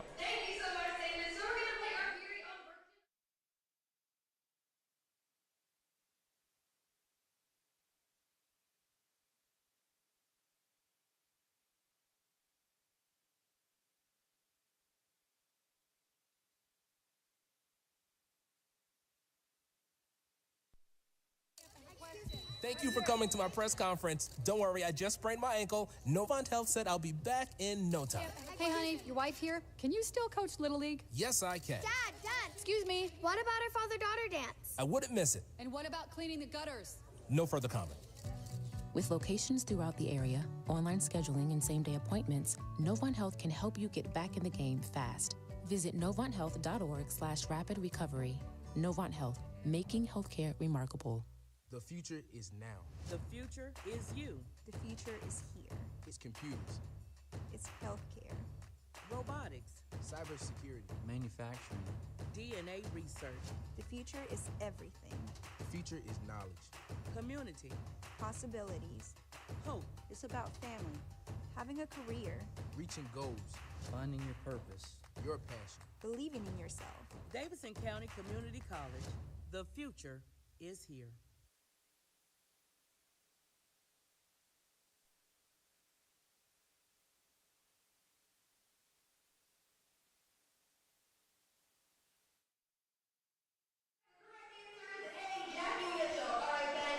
Bottom of the 5th inning here at McNair Field. HiToms find themselves trailing the Owls 2-1. A really tightly contested game, well pitched by both teams. Luke Barrow comes out for his second inning of work. He needed 24 to get through that first inning of work. Did not allow a run, however, as he left Angus Pence stranded. And he's got Dalen Thompson to strike out swinging. So it'll be the top of the order here for Forest City. Costa, Marcos, and Butcher coming up here. The bottom of the 5th, Will Trubshaw and Andrew Sullivan with you in this one. And an all-important game as these two teams tied atop the West standings for first place in the second half. HiToms at 6-4, Forest City at 7-5. And it's really tightly packed in the West, top to bottom. Just a game and a half separating 6 of the 7 teams, and of course Lexington County 4.5 games back. But even at that, not too far out of the picture yet. But as we're down to final 14 games of the season, less and less likely that Lexington County will be a threat. As Barrow delivers ball 1 high to Dylan Costa, who's 2 for 2 today, pair of singles and an RBI his last time up. It was the go-ahead RBI and the last run scored in this game thus far. Cloud cover getting a little darker here at McNair Field as the ball missed outside, 2-0. Well, thus far, it's arms that are going to need to pitch well down the stretch if the HiToms want to make the playoffs that have pitched well so far today for the HiToms. Hale Sims just gives up 2 through 3. Barrow a 0 in the 4th. Would love another 0 in the 5th. Comes home with another ball. It's 3-0 to the leadoff hitter, Costa. Not a great start as Barrow struggled outside to righties and now struggling outside to the lefty, Dylan Costa, as he's missed 3 straight into the left-hand batter's box. 3-0 count. We'll see if Costa has the green light. He does not swing, and it's in the zone for strike 1, 3-1.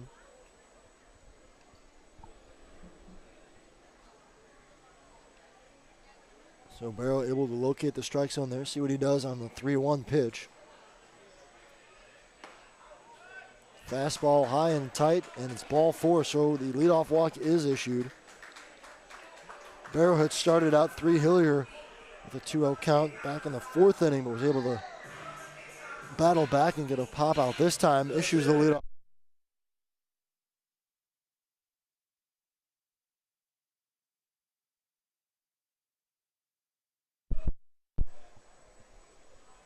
Apologies there. Looks like we had a temporary power outage. But again, Barrow unable to come back. Bunt laid down, and it's rolled foul by Jacob Marcos. So man at first, nobody away here, and 0-1 as Marcos tried to roll it up the first base line. Yeah, not too surprising here that Marcos would bunt ahead of 2 big RBI candidates in Will Butcher and Will Samuelson, as it's been a closely contested pitchers' duel so far. Both teams, though, have struggled to get runners in from scoring position, as the HiToms and the Owls have both left them loaded, and HPT left a tying run at third base in Cam Brantley in the last half inning. Barrow checks on the runner at first, and Costa back in safely. Marcos did successfully bunt Dylan Costa over to third base back in the first inning. That's how the first run of the game came in to score. Time called. The one thing I don't love about the Owls' approach here to bunt is that they're doing it against HiToms pitchers that have struggled to throw strikes. So for Marcos, he gave away a free out to Hale Sims to start the game after he got behind Costa 3-0. And now Barrow starts with a walk in this inning, and now they're trying to give away an out. Runner almost went as Costa was about halfway to second. Then he slammed on the brakes. Grintz did not make a snap throw back. Costa quickly scurried back. So 1-1 is the count, and a break there for the Owls. And as it looked like mid-sprint, Costa had thought better of going for the steal. He probably would have been out by a mile, too. Instead, it's a 1-1 home inside and a good stop by Eric Grintz as he slides to his left, 2-1. Yeah, it was a terrible jump for Costa at first. Smart play to try and get back to first. A bit surprising Grintz doesn't throw down to first. With a righty and Marcos at the plate, he had a clear lane to throw back to first. And with Stallman holding on the runner, it would have been a very close play if he decided to go that route. So a 2-1 count coming. And the pitch is low.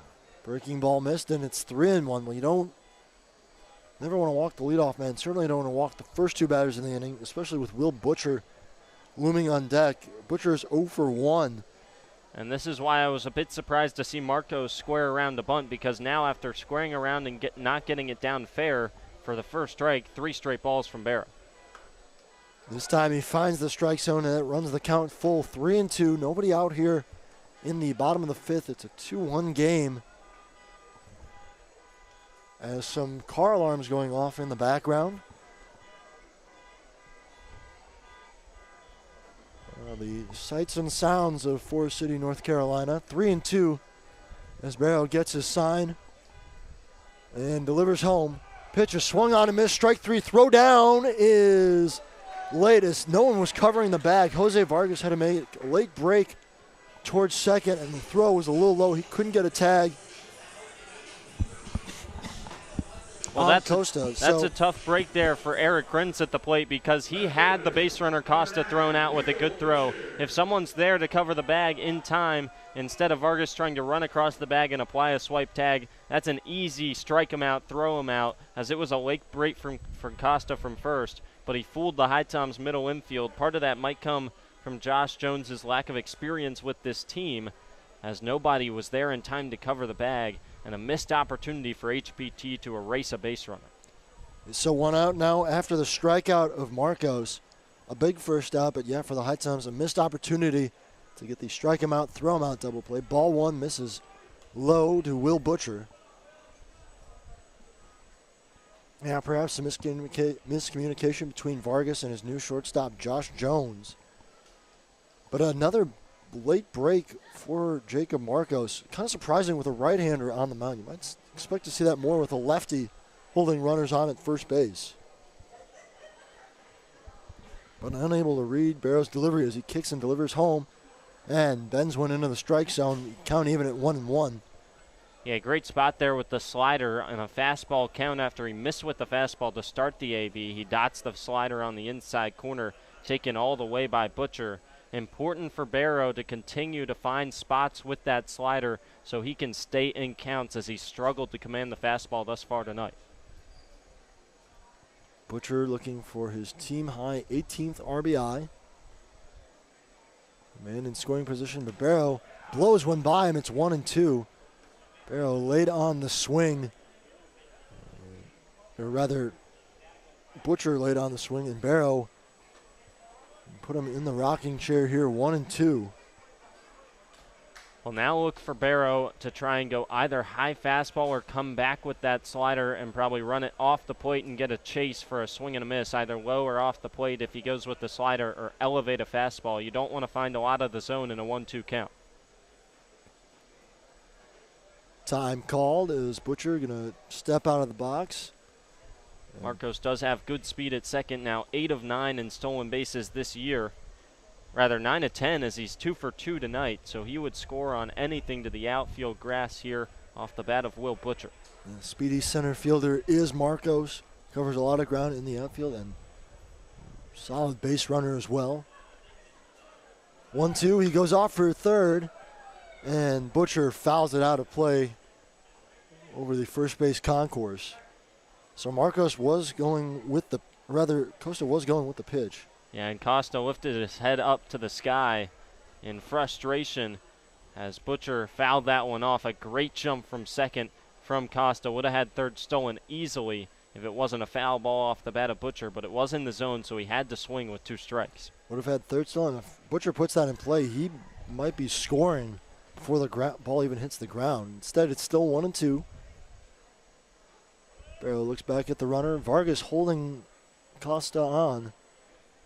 And the pitch is grounded over to third base, but backhanded in foul territory by Jarrett Brown. Another 1-2 coming. It just missed the bag foul by maybe 2 feet down the line.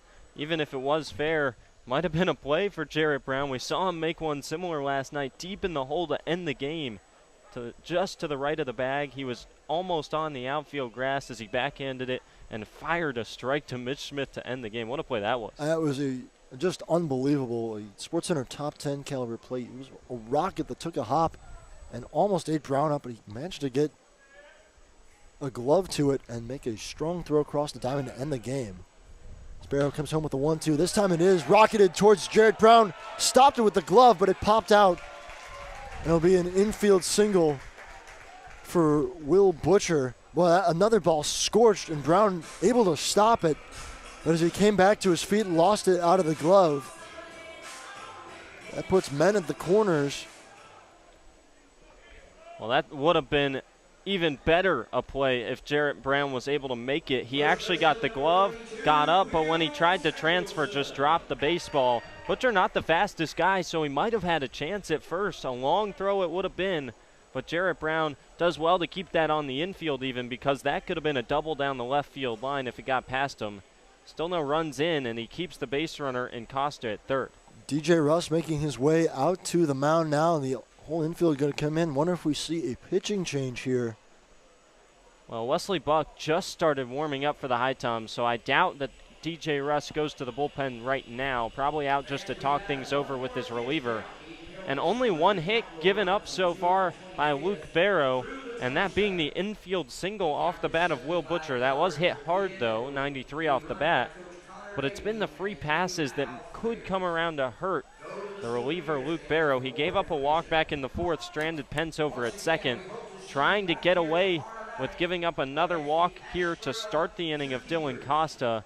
But Costa now 90 feet away from scoring, just one out into the inning. The double play is in order at the moment, though. Yeah, it is. That's the good news. And you don't expect Butcher to be running. He might be put in motion just to try and avoid the double play, but I find that doubtful. And another guy who doesn't run all that well in Will Samuelson. Certainly an excellent double play opportunity. Just got to hit it on the ground more than anything. It's still a dangerous opportunity here with the heart of the order up.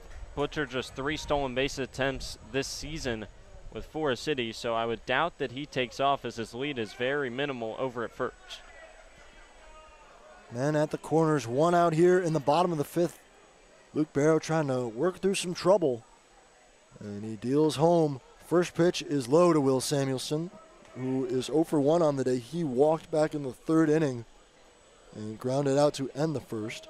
This HiToms defense did turn 3 double plays on Tuesday against Tri-City. 2 4-3 double plays via Jose Vargas, 1 5-3 from Jarrett Brown. Could use one right now. 1-0 home, tails inside. It's 2-0 for the left-handed hitting Samuelson. A crucial middle inning here from Luke Barrow. HiToms left him loaded in the third. Barrow stranded a runner at second in the fourth. Would love to strand a couple on the base pass here, but needs 2 outs to do it. The 2-0 home. Lifted foul behind our heads and out of play, 2-1. Well, that's just one where Will Samuelson is rather inexcusably late on a fastball in a 2-0 count, just at 90 on the inner half, and great pitch to just turn on and lift it into right field. If anything, it could be a sac fly, but he couldn't quite square it up. So Barrow gets away with one. 2-1 comes home, and a swing and a miss, 2-2.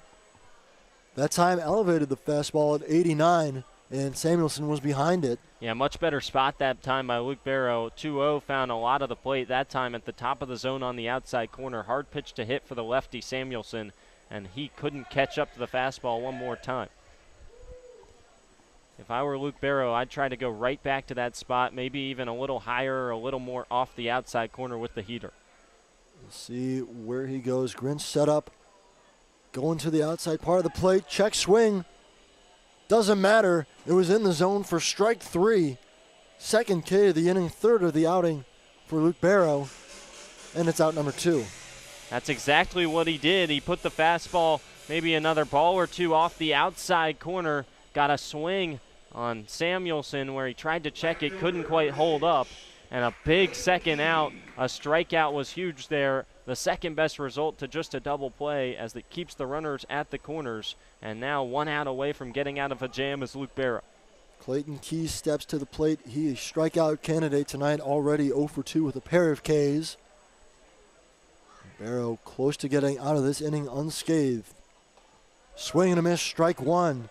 As Keys chased a slider down in the dirt. Love that pitch there from Barrow. You went to the fastball 3 straight times to get the strikeout of Samuelson. So maybe Keys expecting a heater on the first pitch, comes up swinging, trying to connect with the fastball, and instead he buries a slider.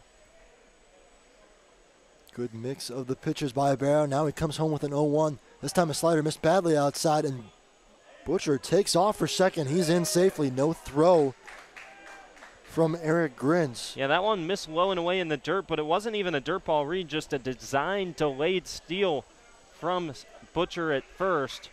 I'm guessing if it drew the throw from Eric Grins, they might have tried to get in the rundown to score the run from third. Instead, no throw, and it keeps them out of the force at second base. Yeah, the speedy Costa at third probably would have been able to take off for home. Instead, it's 2 in scoring position, and now a 2-1 count as a ball missed outside to Keys. HiToms trying to avoid a big inning here, trying to keep the Owls at bay. It's just a 2-1 game. HiToms hanging around. As Keys lifts one in the air into foul territory. Stallman has a beat on it, and he's able to squeeze it in the glove and make the grab for out number 3. So Luke Barrow puts a couple men on, but he leaves them stranded. We're through 5 at McNair Field. That's 2-1 Forest City. You're listening on HiTom Radio.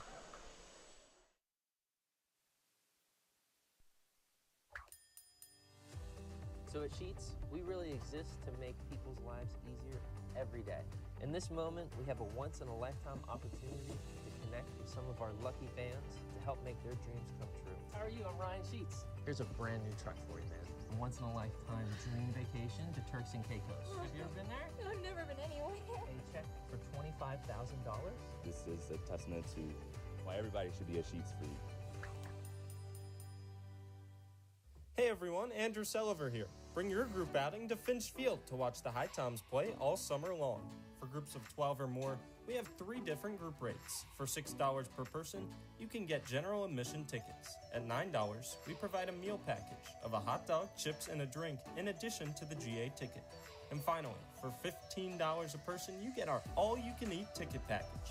For more information on group tickets, visit our website at HiToms.com or email Zach at HiToms.com for more information.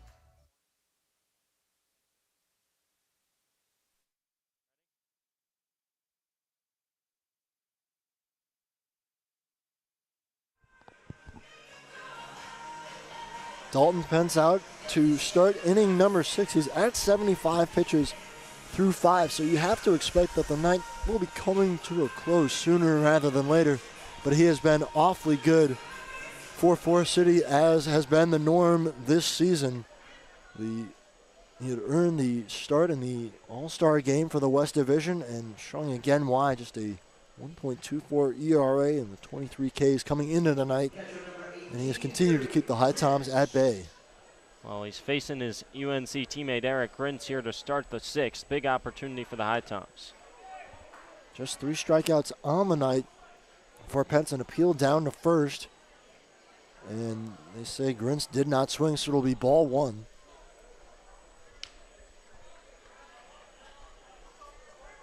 Well, actually, I think it's strike 1. They have it wrong on the scoreboard here as Pence comes home. That time it's a ball, count even at 1-1. Yeah, it looked at first like it was going to be a ball, but then they appealed down the first, and it was rung up for strike 1 on Grins on a close check swing. Grins turns on one down the left field line, but it's looped out of play, foul. We've seen that a couple times. Grins early on the changeup again there as he pulls one into the HiToms bullpen. struck out in the third, just his 4th strikeout of the season in 51 ABs. An impressive feat so far for Grins to stay alive at the plate all season long. Came in tonight batting .500, 0 for 2 so far, as he takes a ball just below the knees to even up the count at 2-2. A flyout and a strikeout on the night for the HiToms catcher. And as Pence comes home with a 2-2. That ball hit sharply through the left side and into left field for a leadoff single by Eric Grins. Well, another game, another hit for Eric Grins, and he's into second base as he caught the Owls napping. Heads up base running by Eric Grins, kept running. Well, it was just a misplay in left field by Will Butcher, similar to the one in the first inning by Cam Brantley, where he just bobbled it, let it get it right behind him, and Grins had his head up the whole time. Give him credit on what would be a routine single. Aware base running by Eric Grins, and he takes an extra base. A big 90 as he's in the scoring position with nobody out in the 6th. Yeah, he took that turnaround first base and looked like he was going to stop for a second, but when he saw Butcher misplay it, turned on the Jets, got into second base safely. That's big. The HiToms with another man in scoring position to lead off an inning. They left Cam Brantley stranded as the ball in the dirt gets away from Hillier, but Grins not far enough away for him to advance. Yeah, the ball great rolled job. Towards third base. Great job there by Hillier to get a piece of it. And not only that, he directs it up the third base line on purpose to get the ball close to third base. If Grins is able to go, then he has a closer throw. So 1-0 count to Vito Paterno. Lined out to center field his first time up on a ball that was just scorched. But right at Marcos. He swings and misses 1-1. And then grounded into a fielder's choice to end the third. HiToms could use a big hit here from their left fielder out of the University of Mount Olive. Takes a look at a ball, 2-1. Again, a bit surprised that the HiToms not scoring around the bunt. We've seen the Owls willing to lay down a bunt. We've seen the HiToms use small ball earlier this season. And in a pitcher's duel here, 2-1, they trail. With a leadoff double in back-to-back innings, they couldn't get Brantley in the 5th. Desperately need to get Grins in from second here in the 6th. Yeah, they've certainly gotten away from it, but as the count runs to 3-1, no need to lay a bunt down as Pence struggling to find the zone a little bit in this at-bat. I think this is a spot 3-1. If you're Vito Paterno, you have to sit fastball over the heart of the plate. If it's anything else, don't even swing. Man gets loose in the Forest City bullpen. Right now, it's still Dalton Pence's game as the 3-1 finds the inside corner, 3-2. Good pitch by Dalton Pence, froze Paterno, and it was a little bit off the plate on the inside part of the plate. So the count run full of Vito Paterno, and a big pitch comes here. As Dalton Pence delivers home, and Paterno lifts it out into right field. Hit on a line, Grins gonna tag. Throw over to third base is a little down the line, and Grins more heads-up base running, tagged on a hard-hit ball out to right field. Yeah, smart base running again from Grins as it was shot sharply out towards right, but it stayed up for Clayton Keys, and Grins, as soon as it was hit, immediately sprints back to second so he can tag up. And now with Brandon Stallman, a guy with plenty of power to get one to the outfield, a sac fly does the job with one out here.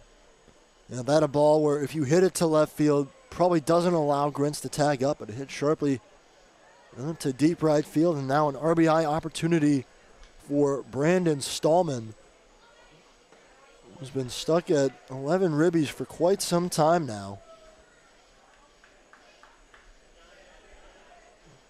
Was more or less the everyday shortstop for the HiToms at the start of the season.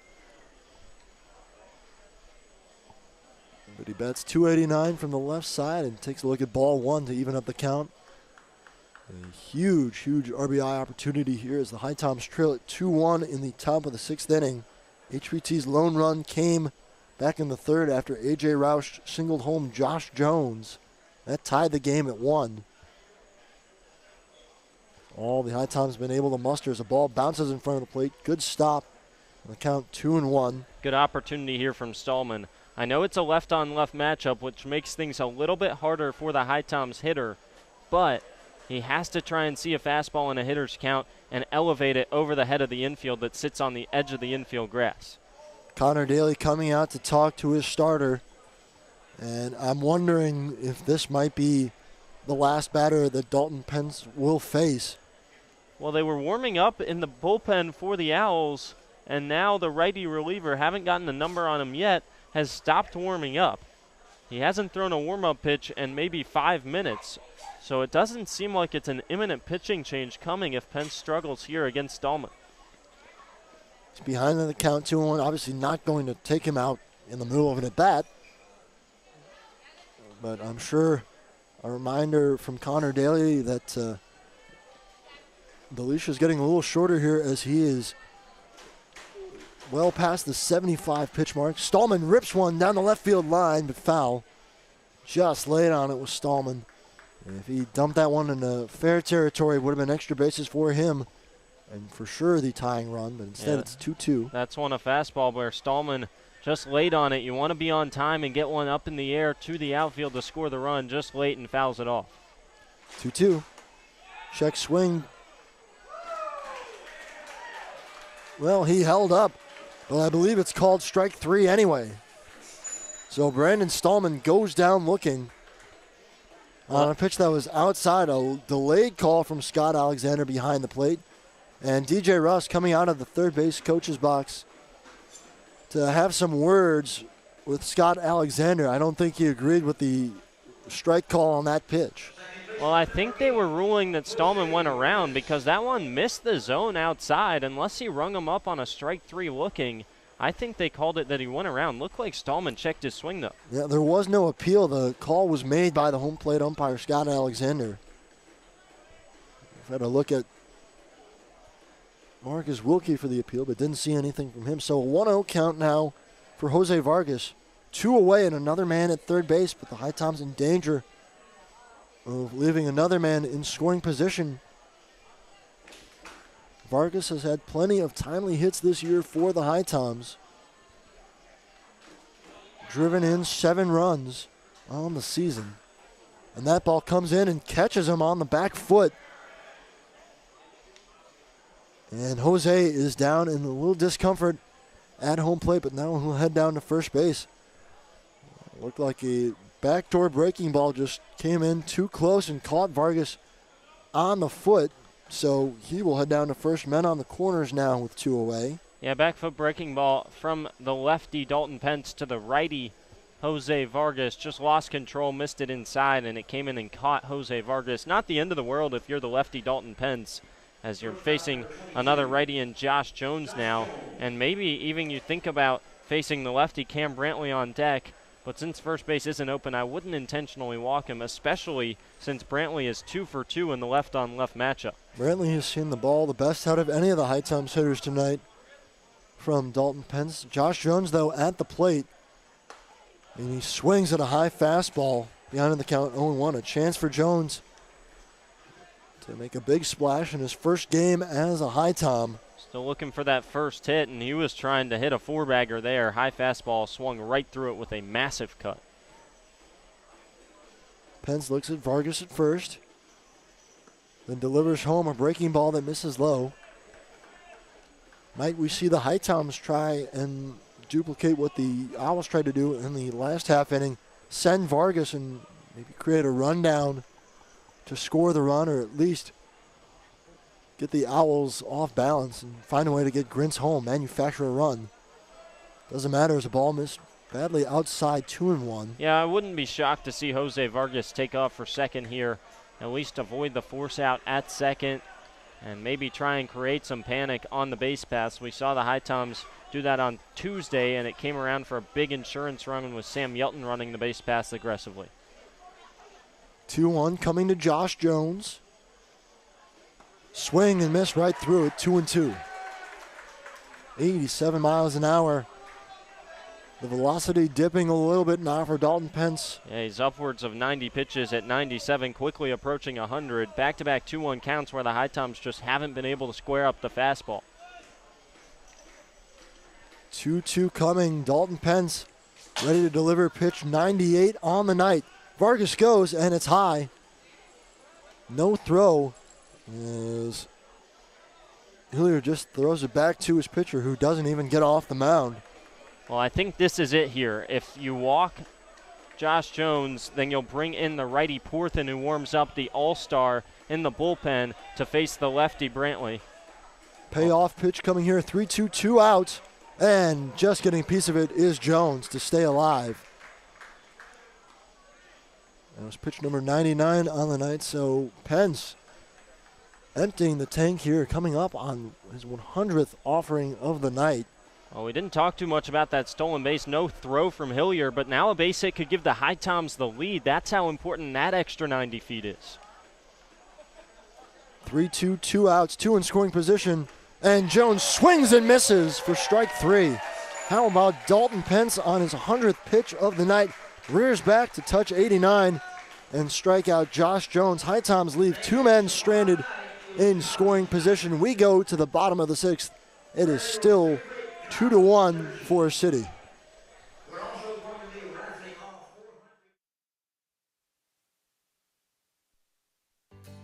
Here in High Point, North Carolina, we encourage everyone to make themselves at home. Here in High Point, we're known as the home furnishings capital of the world. We have banked our past, present, and future highly on this industry. We have lots of opportunities to entertain your family and children.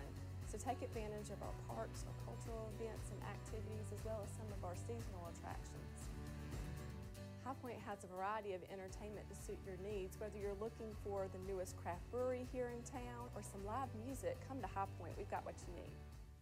We here at High Point welcome you to make yourself at home. Novant Health offers unrivaled care for every woman at every age, stage, and walk of life. We know that the care you need today might not be the same care you need tomorrow, and we're proud to offer expert services that are as diverse and multifaceted as you are. So whether you're having a baby, battling cancer, or boosting your overall wellness, you can count on Novant Health to get you back to the things you love faster. Discover care that always puts you first at novanthealth.org/everywoman.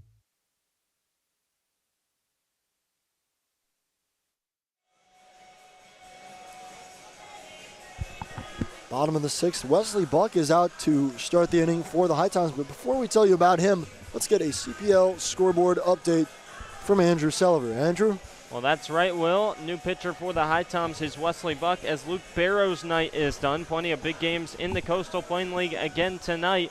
One final already, an early game that started at 6:20 at Buck Hardy Field. The Wilmington Sharks win 5-4 over the Toms in Game 1 of a doubleheader, as the Sharks are trying to surge to a second-half playoff spot in the East. They came into the night just 1 game back of Morehead City in the division, and 1.5 clear of the Toms, now 2.5 clear of the Toms. Morehead City trying to keep that lead. They're up 5-2 on Holly Springs in the top of the 7th. Savannah, a commanding 8-0 lead on the Florence Flamingos in the bottom of the 5th. 2-1 your score here, with the Owls leading 4-4 between Tri-City and Martinsville, as the Chili Peppers in search of a win to snap a 5-game losing streak. HiToms would love some help from the East here tonight. Another close one East-West, as Peninsula trails Ashboro 2-1. Zookeepers came into tonight just a half game back of the HiToms and the Owls in first place. And then 8:05 was the scheduled first pitch for Game 2 of the doubleheader between the Toms and the Sharks. That one not quite underway yet. All right, thank you, Andrew. A lot of games, per usual, as of great import to the HiToms, but that's just the way it goes. You get down to the final 2-3 weeks of the season. Definitely going to keep an eye on that Ashboro and Peninsula game, as well as Savannah and Florence, though it seems like Savannah, barring a major collapse, in the driver's seat in that one. Wins tonight for those two teams would put them back in front of the HiToms should the score hold here. It's 2-1 in the bottom of the 6th, and Wesley Buck making back-to-back appearances. Came in the game last night in the 9th. And misses low for ball 1 to 3 Hillier. Final line on Luke Barrow, 2 innings pitched, 9 batters faced through 50 pitches, 3 strikeouts, 2 walks, 1 hit, and the important part, he hung up 2 zeros for the HiToms, battled with a lot of batters just one time through this order, and came out on top a lot of times, stranding 2 in scoring position. It's been a real pitcher's duel tonight as Hillier fouls one back. over the grandstand. It's even at 1-1. Well, for Wesley Buck last night, he came in a 13-4 game in the ninth. HiToms trying to just give him an opportunity to get some pitches in ahead of a big outing tonight, and he struggled mightily. Walked 2 and gave up 3 hits, gave up 4 runs. It wasn't of any importance as the HiToms still won by 5, though. Yeah, that's the thing. Plenty of cushion in that game. You can allow for a rough outing, but Buck was able to get out of the inning ultimately and finish off the game. Behind in the count, 2-1 to Hilliard. It'll be 6-7-8 for the Owls as they look to expand their lead. And so far, it has been all pitching. HiToms on their third pitcher for the Owls, Dalton Pence. I mean, what a start for him. I gotta think his night is done at 100 pitches, but allowing just 1 run on 5 hits through his 6 innings of work. Yeah, another night for Pence where the HiToms got to him a little bit, but he did so well to strand guys in scoring position. 3-1 home is low and is the leadoff walk to 3 Hilliard. So if HPT can't come back to win this one, there's plenty of innings to point the finger because HPT has left runners in scoring position in many innings, including Grintz over at third in the last inning, as well as Vargas in second that inning. Brantley was left on third the inning before that, and HPT left him loaded in the third after they had him loaded 1 run in and nobody out, and couldn't even get 1 more run in that inning. Yeah, 3 straight innings where you're leaving men on and leaving men in scoring position without getting them across. Not going to do the job. Especially on a night like this, ball really hasn't traveled all that well. We've seen a lot of well-struck balls. Nothing's left the yard as a backdoor breaking ball catches Angus Pence on his back foot. He'll head down to first. So a walk and a hit by pitch to start the appearance off for Wesley Buck. And a little bit more of the same in terms of the command issues carrying over from last night. We'll see what happens next as Pence slowly makes his way down to first. Much like Jose Vargas, that one just catching him on the back foot and looked like it caught him right on the toe. Not really any protection there. See a lot of guys nowadays wearing those shin guard protectors, but those really only cover the front foot and the top, the back of the foot and your shin. They don't really cover the top of the foot. And that's where Pence was caught on his back foot. Yeah, that doesn't feel good. 88-mile-per-hour fastball catches you anywhere on the body. It's not going to feel good. As Ethan Snyder warms in the pen for the HiToms, the first 2 pitchers did the job of keeping HPT in it against an all-star pitcher in Dalton Pence, but now a tough start to the inning for Wesley Buck as he gives up a walk and a hit by pitch, and that's the concern, is the command for Buck. He struggled last night, off to a bad start here tonight as well. 2 men on and nobody away here in the bottom of the 6th inning, but a good start to this at-bat as Garrett Dill swings and misses on a breaking ball. Just had the bottom fall out of it, 0-1. 3-pitch mix for Buck. It's a 4-seam fastball that can touch 90, as well as a new pitch he's been working on, the split changeup around 79 to 81, and then a curveball in the mid-70s. Ball misses low and it gets away from Eric Grintz, but not far enough for any of the runners to advance. This is what we saw last night from Buck. A lot of things spiked in the dirt with the fastball, and he really didn't have an opportunity to toss around the curveball or the split change because he was missing the zone so much. Had to stay with the heater, and he's going to have to do that here as well. Would be huge to try and get either a strikeout or a ground ball here to turn 2. 1-1 count to Dill. He is 0 for 2 with a ground out and a line out. Swings and he's late on one. He's behind in the count 1-2. And you mentioned, Buck, the command and issue this season with the HiToms. 14 walks to 11 strikeouts in just 12 innings of work. Well, and you go back and look at his numbers with UNCG in his freshman year, 11 walks to 4 strikeouts in 6 1/3. Pretty gaudy numbers there for the lefty. More walks than hits this season. We'll see if he can start to command it better. Good chance here in a 1-2 count. Breaking ball on the inside, and it just missed. Count even at 2-2. Well, that's that split change, and if he missed by maybe an inch because that was a great location. But when you're struggling with the command, you won't get those calls a lot of times, and that might have come back to cost Buck there. The tall southpaw deals home And the 2-2 is fouled back behind us and out of play. We will do it again. Buck, another lefty standing at 6'4", you got to think. And if he can continue to develop and find that command, the velocity will come too. He could turn into a serious weapon for UNCG, but that's sometimes the hardest thing to learn is that command. And this is a big inning for Buck. If he can get a 0, he bridges the gap to the back end of the bullpen. 2-2, and able to hold up is Dill. It's run full, 3-2. Buck in danger now of loading the bases. Yeah, another split change there that he missed well low and inside. Ethan Snyder and Clay Edmondson available tonight, but not till the 7th inning. So if Buck could get it to him, the HiToms have a chance. But this is an all-important 6th inning. Payoff pitch. Swing and a miss, strike 3. Buck went challenge fastball at the top of the zone and gets Dill to chase it high and away for out number 1. That's a big punch out for Wesley Buck. A massive one there from Buck. Fastball just rose with the four-seamer at 87. Missed the barrel of Dill. He's down for the 3rd time tonight. And now a ground ball could get you out of this inning for the HiToms. And that's what Buck would love here from the 9-hole hitter, Dalen Thompson. Not even turn the lineup over to the top of the lineup with all the All-Stars for Forest City. Thompson roped a triple out to the opposite field his first time up and then struck out in the 4th inning. Swings and misses at the first offering from Buck. That one at 88 miles an hour. And the reasoning the HiToms are saving the pitching, and I said Edmondson and Ethan Snyder not available till the 7th, is because there's 2 tomorrow, and this pitching staff already stretched thin. A 5 games and 4 days stretch here for HPT, and you have to have some pitching for the doubleheader against the Mustangs. Steven Still and Matt Little, arguably the 2 best pitchers on the staff, burned. As the runner goes for 3rd, throw down. Not in time. Oh, man. Jared Brown picked it on a hop, got the tag down, but just getting in under the throw was 3 Hillier, according to Marcus Wilkie. I thought Brown and Grintz had teamed up for a big second out. Instead, Hillier 90 feet away from scoring. Well, I'm surprised that they didn't send Pence from first to try and do a double steal there and stay out of the double play. Nonetheless, that's a play. If we had instant replay, the HiToms automatically go into signal to put the headset on.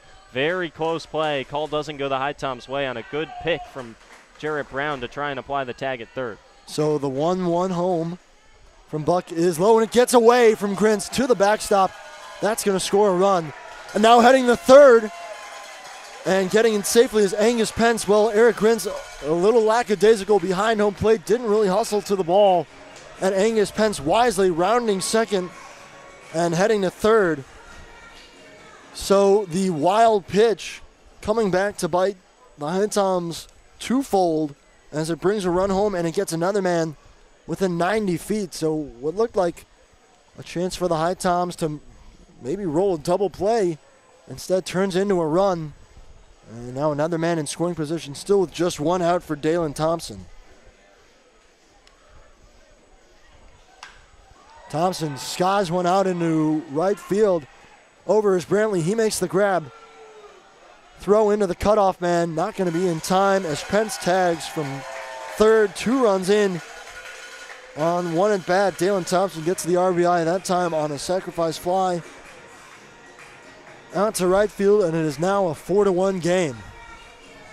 Well, that's where that call at 3rd comes back to hurt HPT. Looked like the HiToms might have thrown 3 Hillier out on the base paths. Instead, the next pitch, a wild pitch. Eric Grintz caught napping a little bit behind home plate. That's 50% on Grintz and 50% on his teammates for not yelling when the round of towards 3rd came from the base runner Pence. And then a fly ball gets home the speedy Pence from 3rd, and that's where that extra 90 feet to 3rd is big for Pence as well. HiToms falling asleep a little bit in the field this inning, and it leads to 2 runs as Wesley Buck finds the strike zone. 1-1 to Dylan Costa. But now the HiToms, this is what you wanted to avoid, and it looked like for a second Buck might be working around the trouble.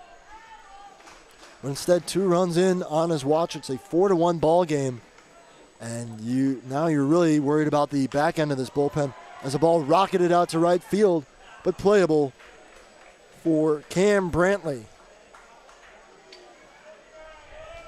So not a big inning, but 2 runs coming across for Forest City. They extend the lead to 4-1. We go to the 7th inning. You're listening on HiToms Radio.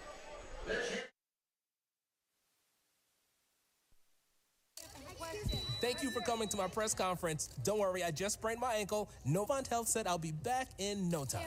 Hey, honey, your wife here. Can you still coach Little League? Yes, I can. Dad, Excuse me. what about our father-daughter dance? I wouldn't miss it. And what about cleaning the gutters? No further comment.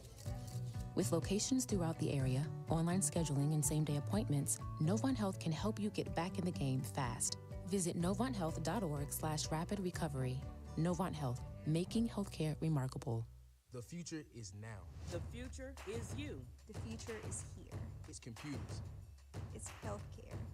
Robotics, cybersecurity, manufacturing. DNA research, The future is everything. The future is knowledge. community, Possibilities. hope, It's about family, having a career, Reaching goals, finding your purpose, your passion. believing in yourself. Davidson County Community College. The future is here.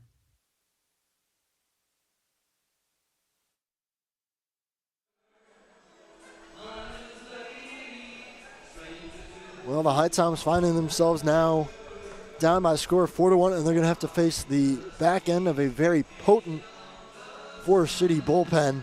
Starting out, it'll be Brett Porthen, one of the all-stars for the Owls, and he has been lights out this year for Forest City, and he comes in for Dalton Pence, who was lights out in this game, Andrew. That's right. Pence goes 6 innings, 26 batters, 5 strikeouts, 1 walk, 5 hits, 1 run. All that 1 run is earned, 2 hit by pitches, and 100 pitches thrown. And things got sketchy a little bit in the last 2 innings, but he stranded a runner in scoring position in the 5th, 2 in the 6th, as well as the bases loaded in the 3rd.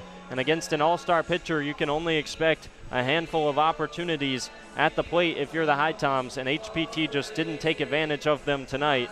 And if you thought the 1.24 ERA was good for the starter out of UNC, check out the .94 ERA now for the righty Brett Porthen.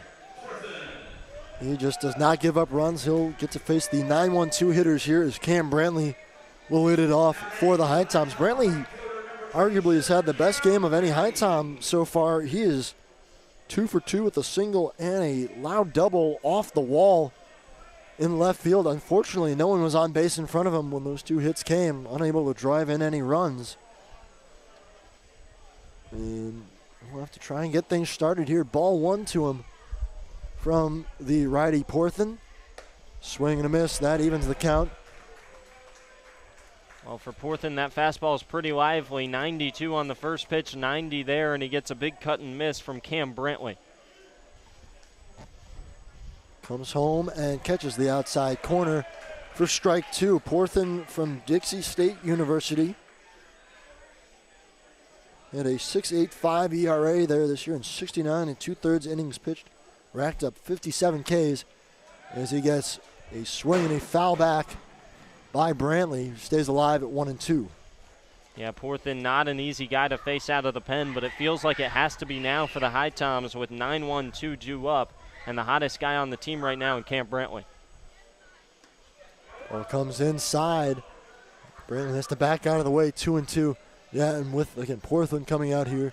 Cy Smith might be available out of the pen for Forest City. Probably won't see Chipper McGinnis tonight.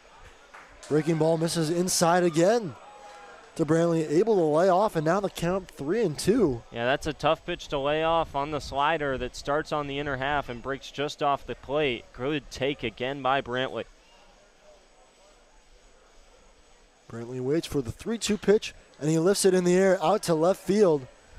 Coming in a few steps and making the grab is Butcher for out number 1.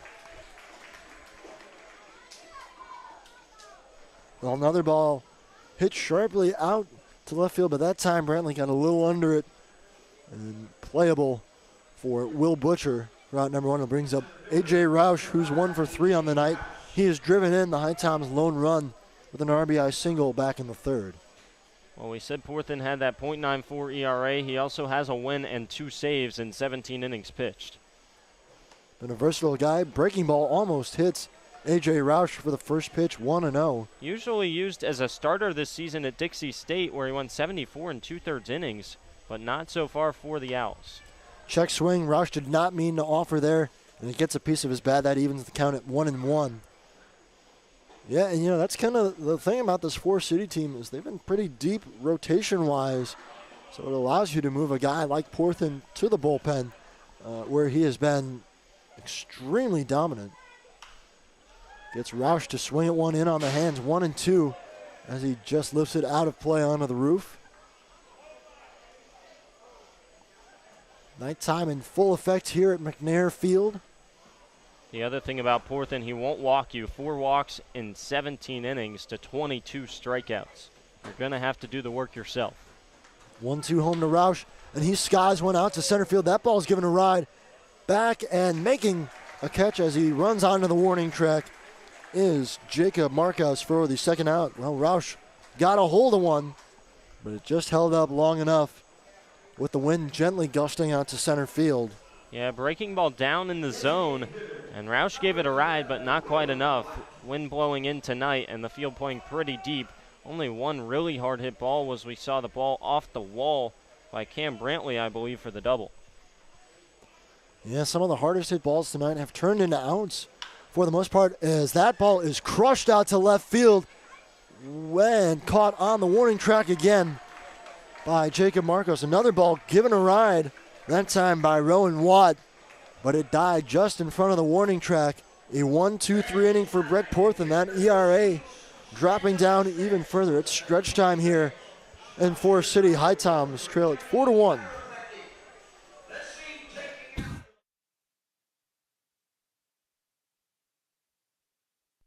The future is now.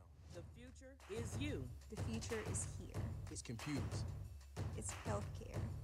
Robotics, Cybersecurity, manufacturing, DNA research, The future is everything. the future is knowledge. community, Possibilities. hope, It's about family. Having a career. Reaching goals, finding your purpose. your passion. Believing in yourself. Davidson County Community College. The future is here. Hey everyone, Andrew Selliver here. Bring your group outing to Finch Field to watch the HiToms play all summer long. For groups of 12 or more, we have 3 different group rates. For $6 per person, you can get general admission tickets. At $9, we provide a meal package of a hot dog, chips, and a drink in addition to the GA ticket. And finally, for $15 a person, you get our all-you-can-eat ticket package. For more information on group tickets, visit our website at HiToms.com or email Zach at HiToms.com for more information. Thank you for coming to my press conference. Don't worry, I just sprained my ankle. Novant Health said I'll be back in no time. Hey, honey, your wife here. Can you still coach Little League? Yes, I can. Dad, Excuse me. what about our father-daughter dance? I wouldn't miss it. And what about cleaning the gutters? No further comment. With locations throughout the area, online scheduling, and same-day appointments, Novant Health can help you get back in the game fast. Visit novanthealth.org/rapid recovery. Novant Health, making healthcare remarkable.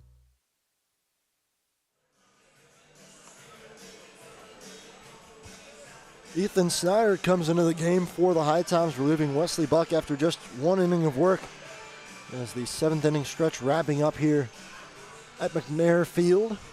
Yeah, the tough part for Wesley Buck, he didn't give up a hit, but the free bases came back to bite him. Command wasn't great again tonight. He gives up a walk and a hit by pitch, a wild pitch to the backstop, that stolen base loom large at third as well, and he gives up 2 big runs that opened up this gap to a spot where the Owls feel pretty comfortable with the back end of the bullpen working. 4-1 lead for them as we are in the final third of this game. It'll be the 2, 3, 4 hitters up to face Ethan Snyder as he rocks and fires and delivers the first pitch home for strike 1. Jacob Marcos leading things off here is 0 for 3 on, or rather 0 for 2, as he had a sac bunt in the first and a pair of strikeouts. Golfs one high in the air on the 0-1. Over and calling for it is the shortstop,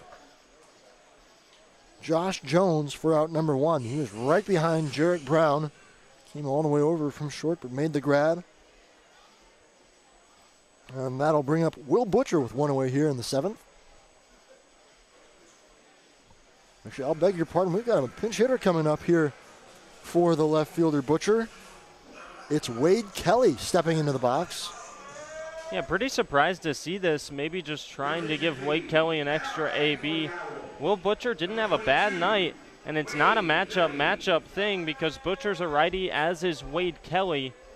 We'll see what Wade Kelly can do against Ethan Snyder, but a 1-for-2 night with a single and a walk for Butcher as well as an RBI. Kelly from Coastal Carolina. Waits for Ethan Snyder to get his sign and deliver home. And a breaking ball misses low. Ball 1. Wade Kelly played in the game last night against Ashboro, went 1-for-4 with an RBI. He also struck out 2 times. And Ethan Snyder would love a strikeout here. He leads the HiToms in strikeouts on the mound. That over-the-top release has been a strikeout machine and a revelation for the HiToms out of Lewisburg.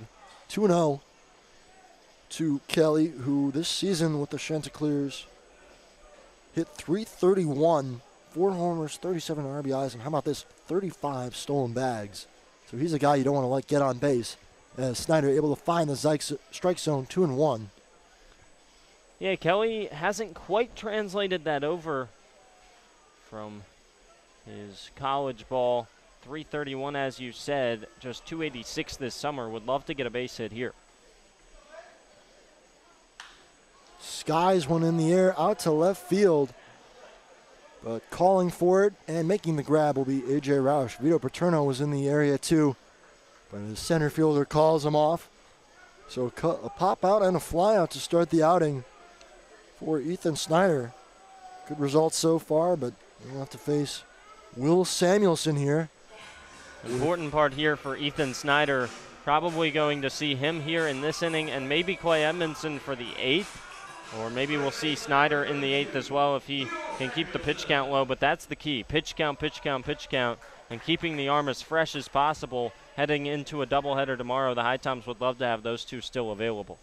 Yeah, that's the catch, is how do you balance keeping the arms fresh versus burning them tonight? Obviously, you'd like to get the win in this battle for first place between the two teams. As Snyder finds the strike zone, 0-1 to Butcher. But at the same time, you've got 2 games tomorrow against another divisional opponent. Ball bounced in front of the plate, 1-1. Well, and I think we've seen how DJ Russ has gone about it, and that's that he's basically tossed out a couple arms that haven't pitched well of late and said, here you go, try and keep it close. And if the offense does its thing, then maybe we can sneak out of here with a win. And if not, we save our best arms for tomorrow. 1-1 is in the dirt for a ball, 2-1. So far, you can't really fault the pitching. They've only given up 4 hits, but that has led to 4 runs. And if the HiToms only give up 4 runs tonight, that's a total that with the pitchers that they ran out there, you would expect to have a chance. HiToms offense just hasn't capitalized tonight. Swing and a miss that evens the count at 2-2. And you know, that is the thing. I mean, Hill Sims gave up just 2 earned runs, and Luke Barrow in his 2 innings of work didn't allow anything. And even Wesley Buck, the 2 runs that came in on his watch, you can't entirely fault him for those runs. It was one wild pitch. It got away, and then a sac fly brought in another runner from third. It was a solid outing for Buck, for all the pitchers so far, and just to hold this Forest City team to 4 runs. Most nights you'd take it, but the HiToms offense has been held in check.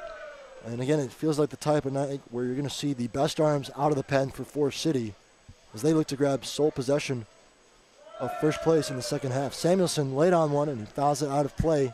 The count is still full, 3-2, as Ethan Snyder tries to work a 1-2-3 inning in the 7th. Nobody up in the pen for Forest City, so Brett Porthen all but likely to be on the mound for another inning after he needed just 12 pitches to go 1-2-3 in the 7th.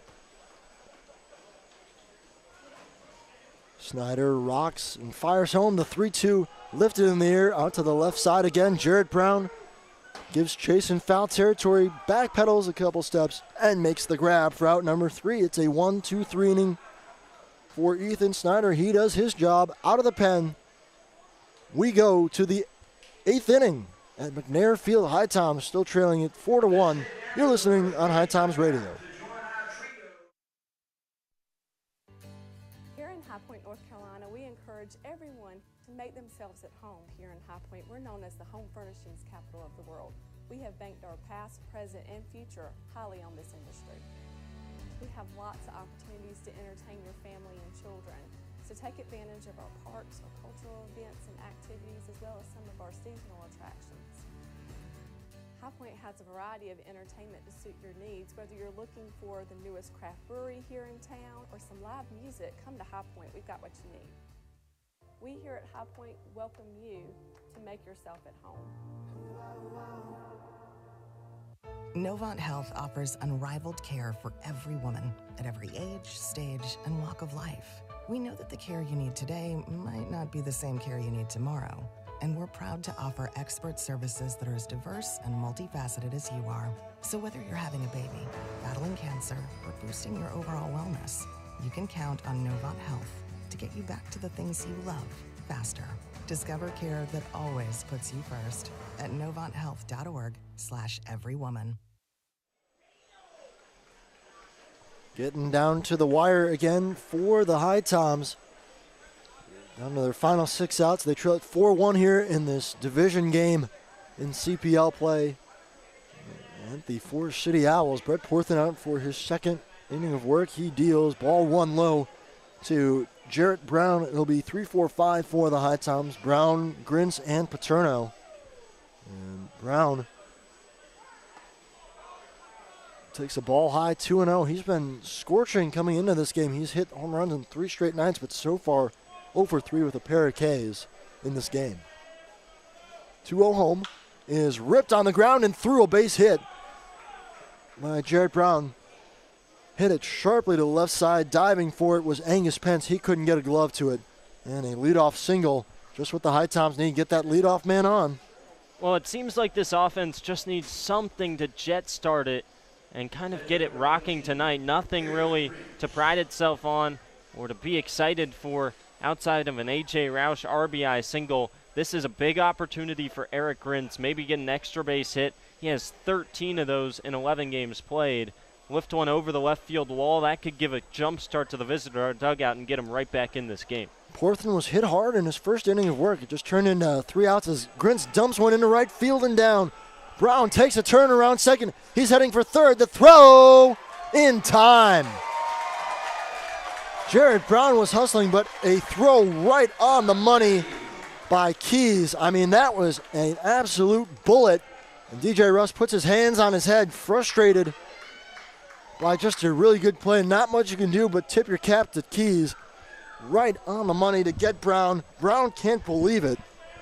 Well, we talked about jet starting the offense. They had something going until they didn't. 2 hits to start the inning off Porthen, and all of a sudden you get thrown out for the first out at third, and that is a motivation and momentum killer right there. Great throw from right by Keys. The ball was not hit all that deep, but Brown was busting it off of first base. This one sent into the gap out in right field. Going a long way and chasing it down is Keys for out number 2. Grins has to retreat to first base.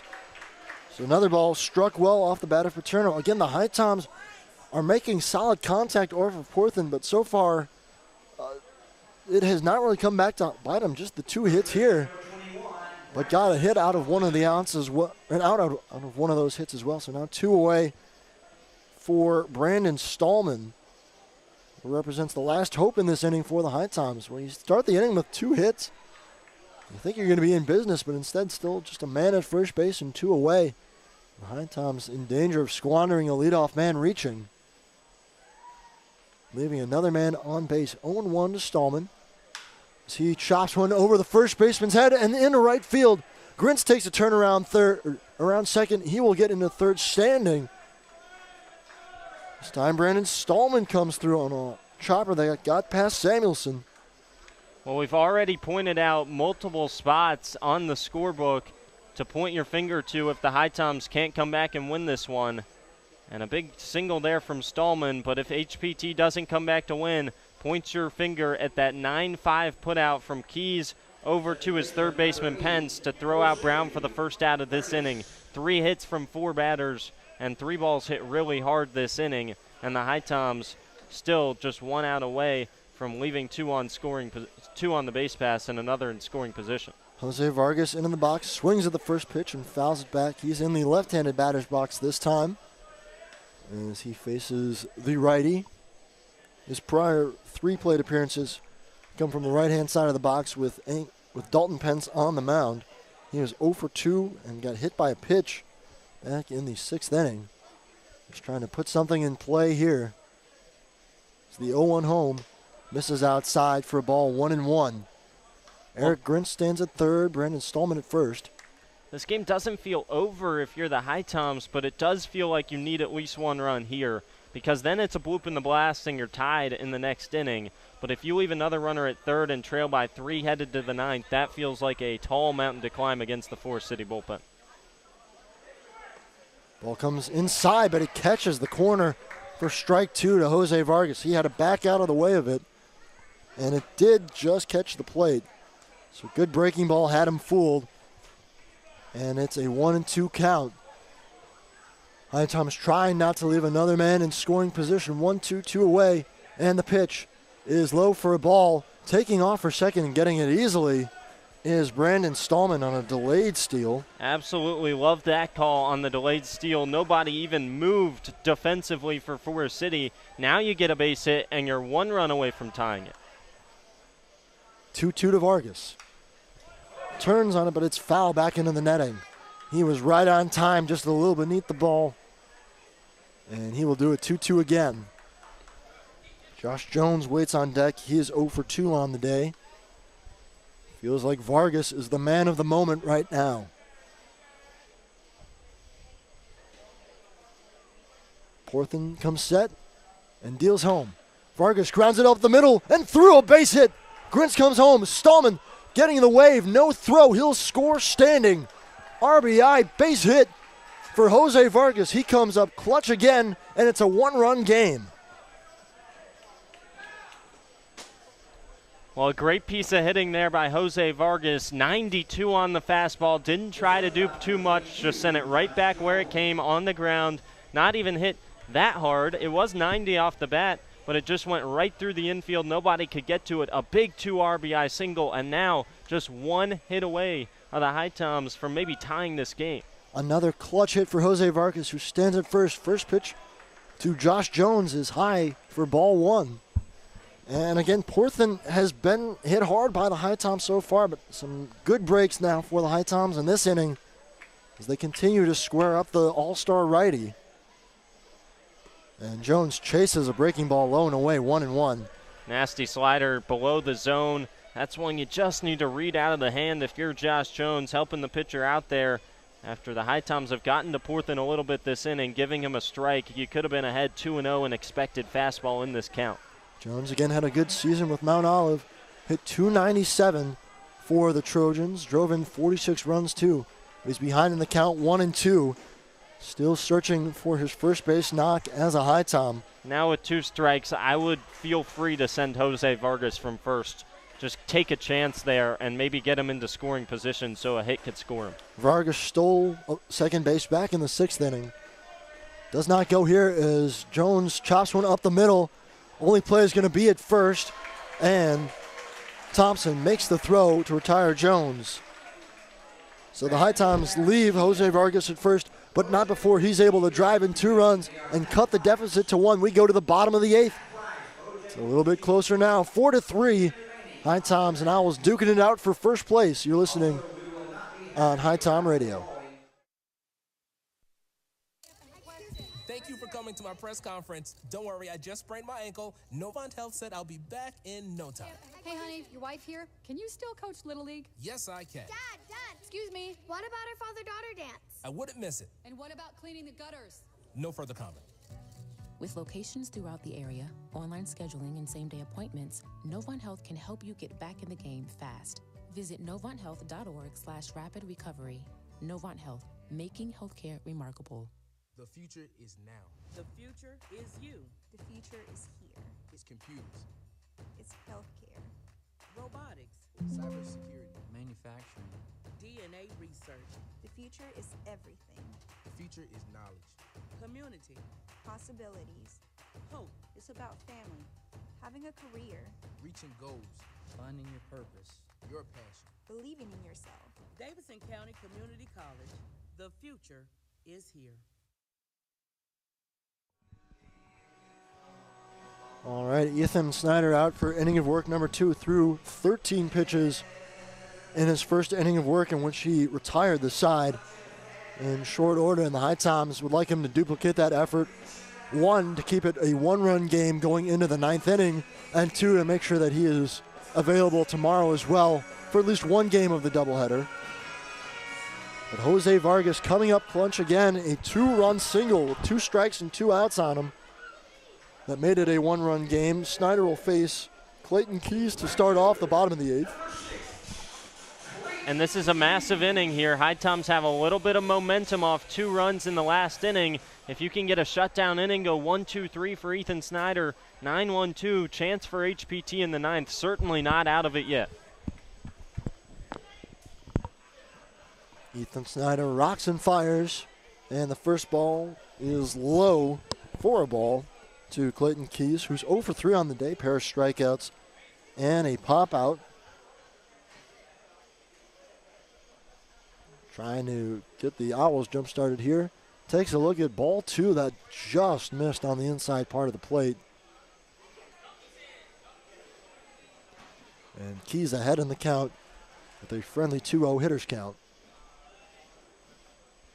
Snyder comes home and gets Keys to swing and foul it out of play, 2-1. HiToms rocking the Road Reds tonight with the gray pants, red stirrups, and the red caps. Forest City wearing very sleek, almost throwback looking white uniforms that says Owls sprawled across the chest. Snyder kicks and deals. 2-1 is low on a breaking ball, 3-1.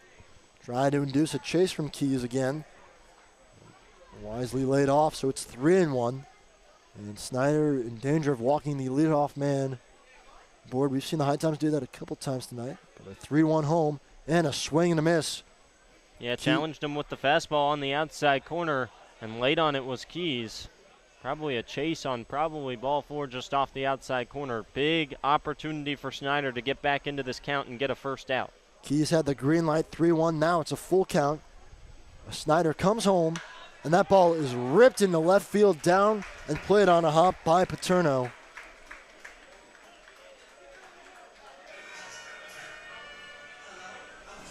And the leadoff man ultimately does reach a sharply hit single.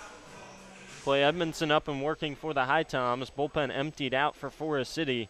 And that means either that Porthen comes back for the 9th or Casey Young, rather, Zach Stevenson, the righty out of Cypress, Texas, and USC Upstate, who was warming up, comes in. So it'll either be Stevenson or Porthen for the 9th for Forest City.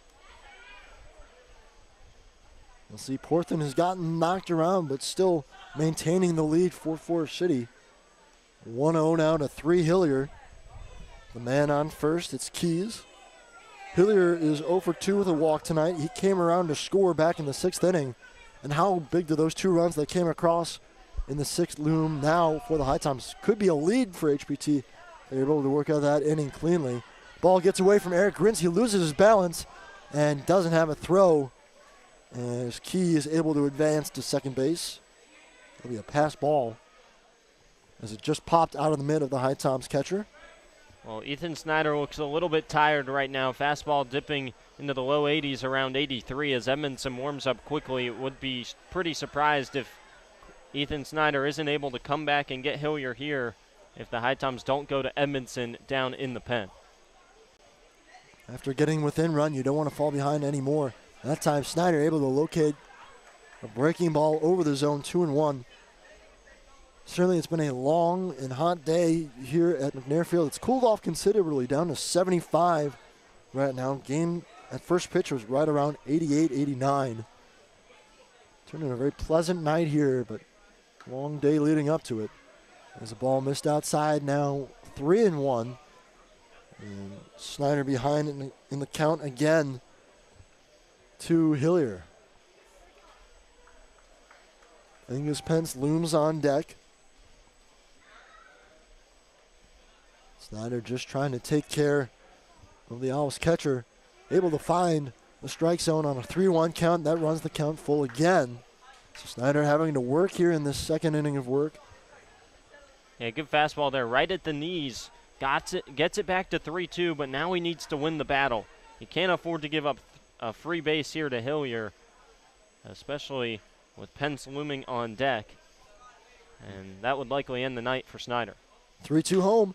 Grounded over to first base. Stallman glove steps on the bag and quickly spins around but does not have a play at third base as Keys moves 90 feet away from scoring. So an out on a 3 unassisted putout, but DJ Russ coming out to the mound. And I wonder if that might be it for Clay Edmondson, or for Tristan Snyder anyway. I think it will be. Yeah, he already signaled down to the pen, so it will be Edmondson. It will be Clay Edmondson coming in for Ethan Snyder. His ninth done after an inning and a third.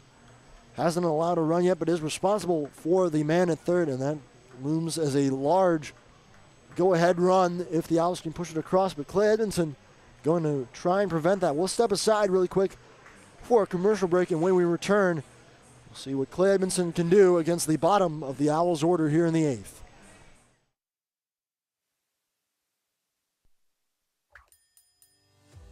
So at Sheets, we really exist to make people's lives easier every day. In this moment, we have a once-in-a-lifetime opportunity to connect with some of our lucky fans to help make their dreams come true. How are you? I'm Ryan Sheets. Here's a brand new truck for you, man. A once-in-a-lifetime dream vacation to Turks and Caicos. Have you ever been there? I've never been anywhere. A check for $25,000? This is a testament to why everybody should be a Sheets freak. Hey everyone, Andrew Selliver here. Bring your group outing to Finch Field to watch the HiToms play all summer long. For groups of 12 or more, we have 3 different group rates. For $6 per person, you can get general admission tickets. At $9, we provide a meal package of a hot dog, chips, and a drink in addition to the GA ticket. And finally, for $15 a person, you get our all-you-can-eat ticket package. For more information on group tickets, visit our website at HiToms.com or email Zach at HiToms.com for more information.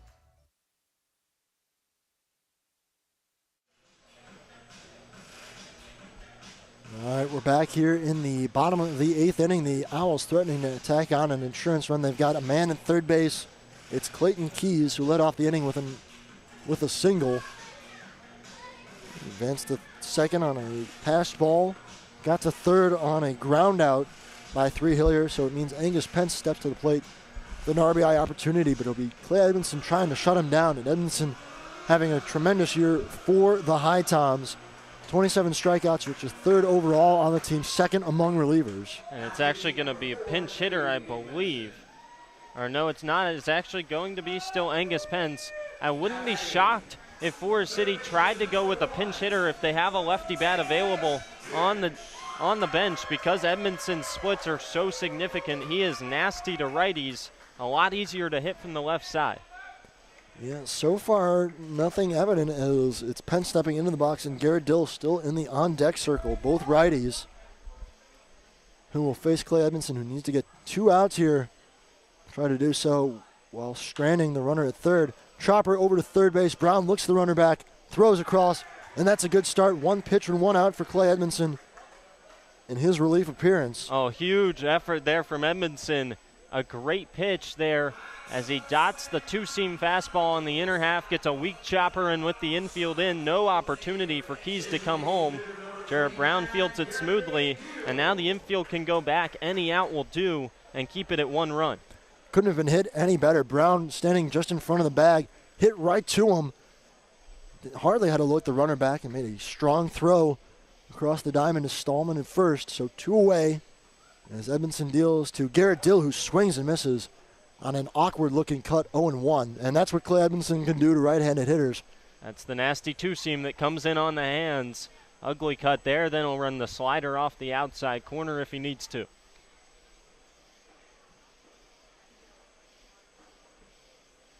Righty comes set and deals in a foul ball right off the plate. And it looked like off the shin pads of Eric Grenso. He's ahead now 0-2 to Garrett Dill, who is 0 for 3 on the day. Ground out, line out, and a strikeout. Back-to-back 2-seams on the inner half by Edmondson. Swing and a miss, swing and a foul tip. Do you go back to it, or maybe you try and dot the slider off the outside corner. That's what I would go with if I'm Edmondson. Slider off the outside corner. If he doesn't chase, then come slider on the inside corner. Edmondson's got his sign. Let's see what he does on 0-2. Well, he went with the slider high. I thought that looked really, really good right over the heart of the plate. That was strike 3 right down the middle and a big missed call here in the 8th. So 1-2, not the end of the world, as Edmondson's still ahead in the count. But looking to get the put-away pitch on Garrett Dill. Grounder over to short, fielded by Jones, throws on the run, and he gets the out. Clay Edmondson comes in, gets the job done. They strand the man at third base. And we go to the top of the 9th inning. Last at bats coming up for the HiToms, trying to make a comeback win here at Forest City. Don't go anywhere. An exciting finish is in store on HiTom Radio.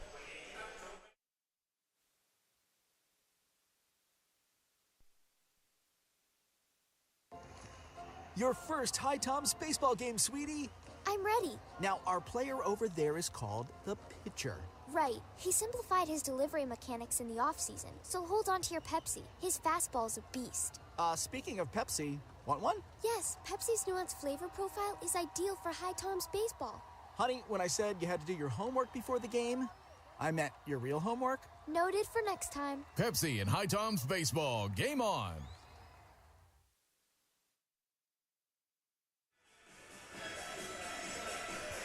All right, well, it's Brett Porthen coming out to work the top of the 9th here. We'll face 9-1-2 again. He retired him in order in his first inning of work back in the 7th. But it was 3 loud outs off the bats of Brantley, Roush, and Watt. And the HiToms got to him last inning to the tune of 2 runs. So we'll see how long of a leash Porthen has here. Zach Stevenson gets loose in the pen, should he be needed. The HiToms trying to pull off the comeback win here at McNair Field. They've trailed the whole game.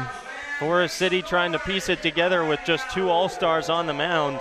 They said if you're going to beat us, you're going to have to go through our All-Star Brett Porthen. HiToms already got 2 off him last inning. We'll see if they can get at least 1 to tie it up here in the 9th. Cam Brantley leads it off. He is 2 for 3 on the night. Laced a double into right field back in the 4th inning. And he squares one up and sends it deep out to right field and gone! We're tied! No, it's off the top of the wall. Hustling to third. He's going to get in with a diving triple.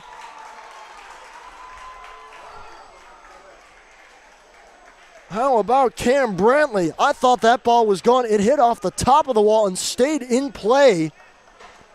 With Brantley, with his speed, chugging for third, dove in safely. Well, how about that for a start to the inning? Cam Brantley, his 3rd hit of the game.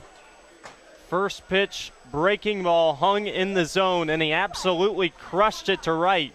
If that's not going to get out, nothing's going to get out tonight. 97 off the bat. He hit it 365 towards right center, and I don't blame you, Will. It hit off the white Stanton Enterprise sign on the wall, so it blended right in. Looked like it got out of here. Instead, it hit right off the wall, and they head out to the mound to talk to their reliever.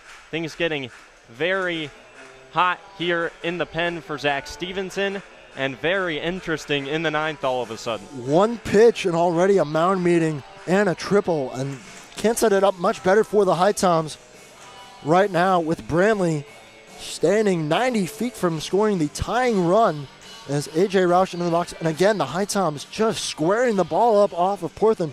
He's not had his best stuff tonight as the All-Star. Now he'll face A.J. Roush.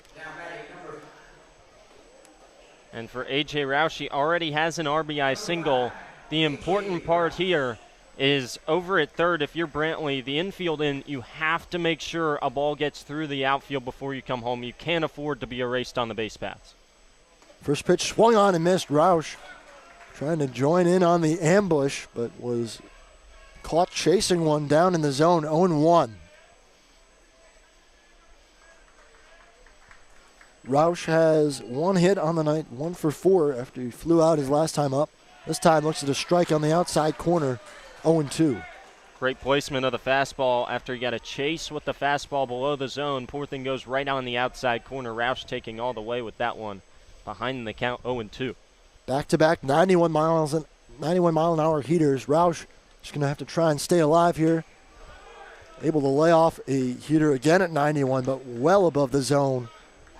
1-2. Good snag there from Hillier down in the crouch. Just reached up and grabbed it out of the air, or else that could have tied the game.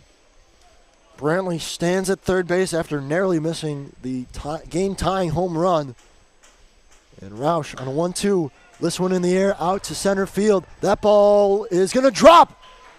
Brantley coming home to score, and we are tied. A little blooper out in the shallow center field.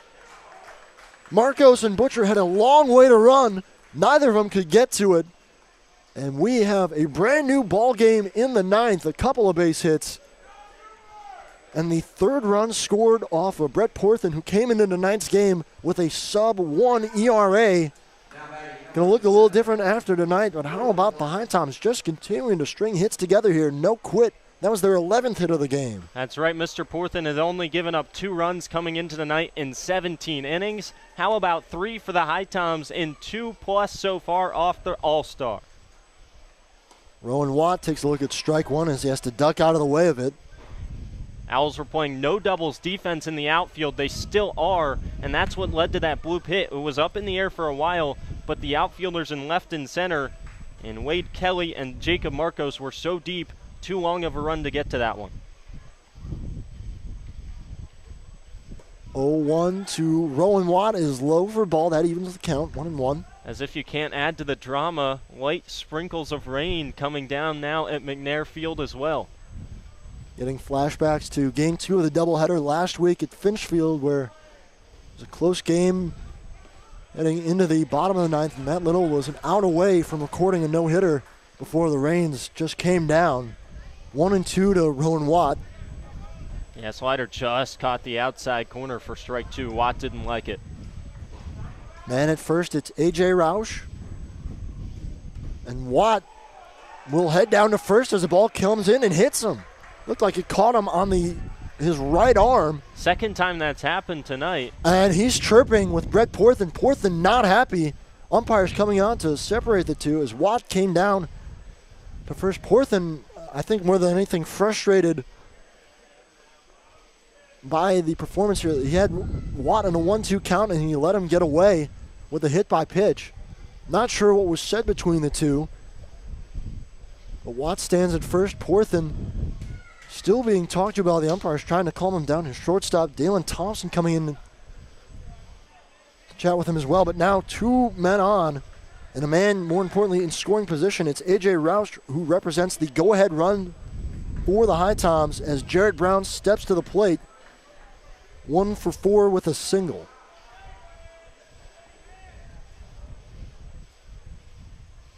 Rain starting to come down. A little bit harder now. You can see it against the backdrop of the lights.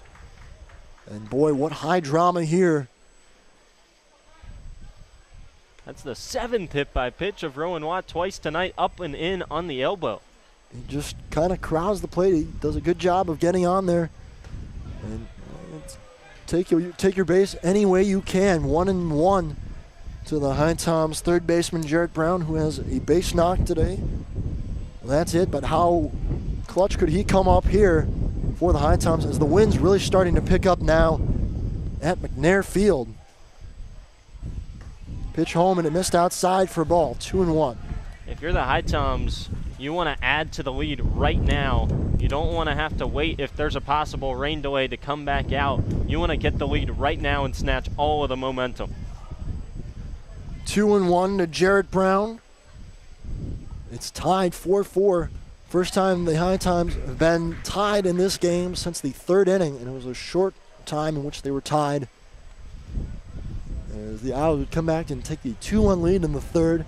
Tacked on 2 more back in the 6th inning, but the HiToms with 2 in the 8th, 1 in the 9th as Brown grounds one over to short on to second for 1. And they can't turn 2 as the throw pulls Samuelson off the bag. Rain really starting to come down now.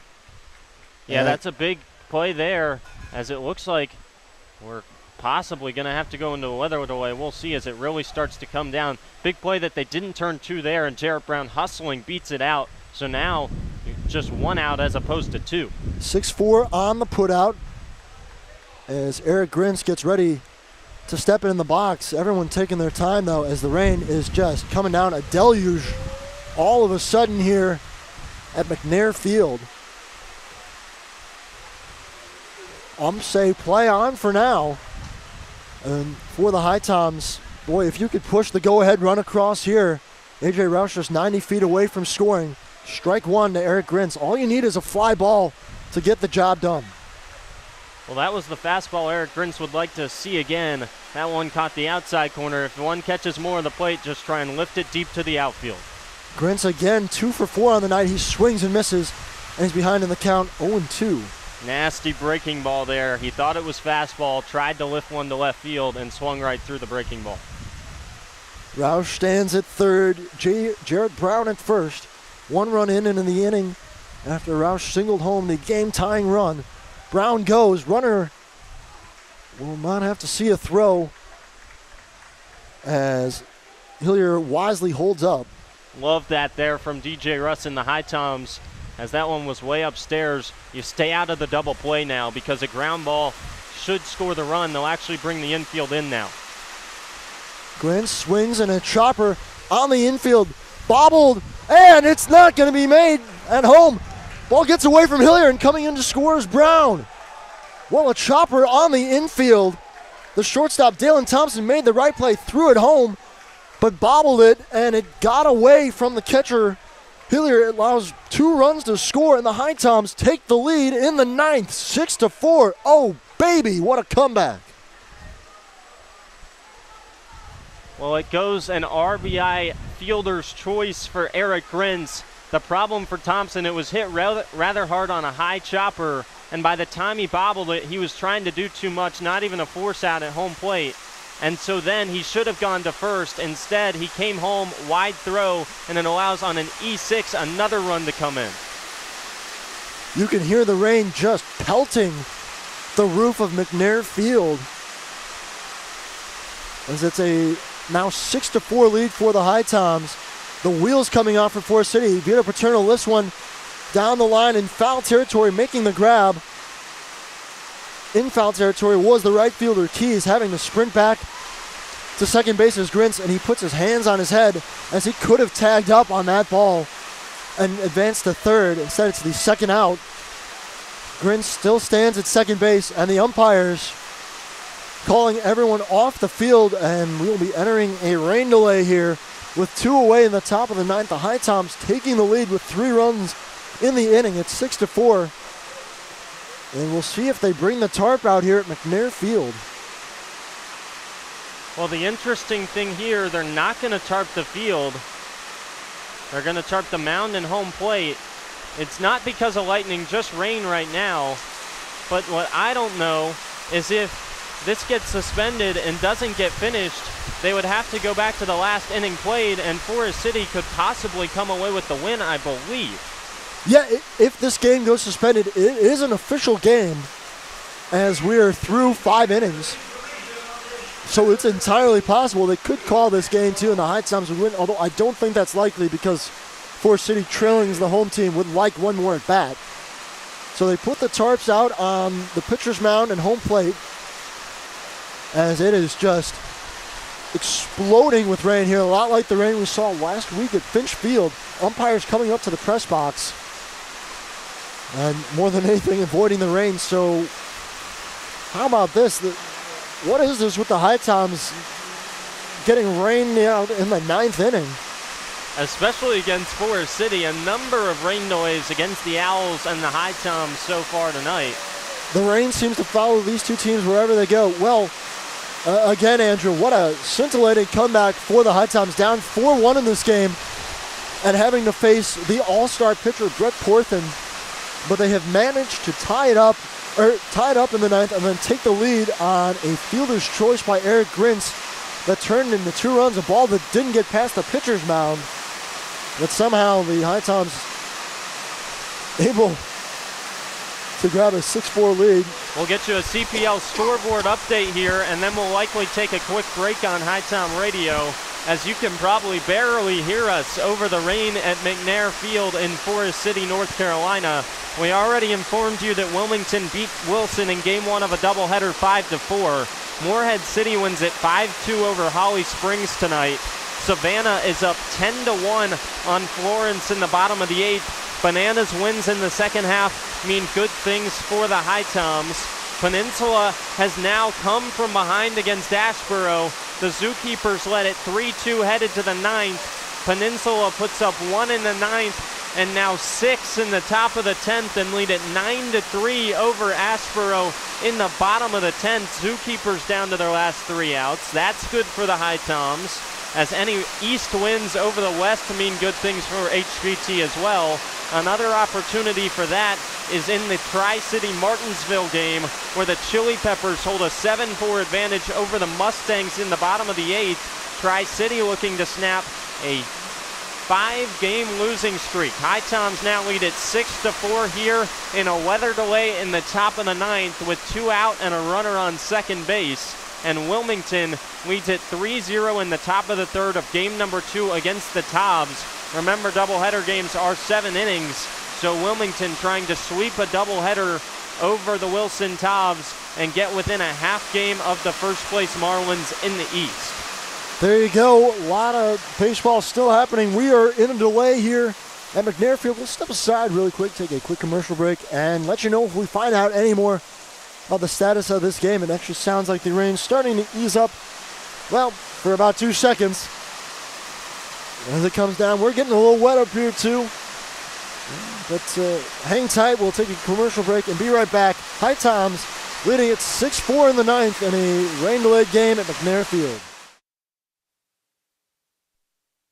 Novant Health offers unrivaled care for every woman at every age, stage, and walk of life. We know that the care you need today might not be the same care you need tomorrow, and we're proud to offer expert services that are as diverse and multifaceted as you are.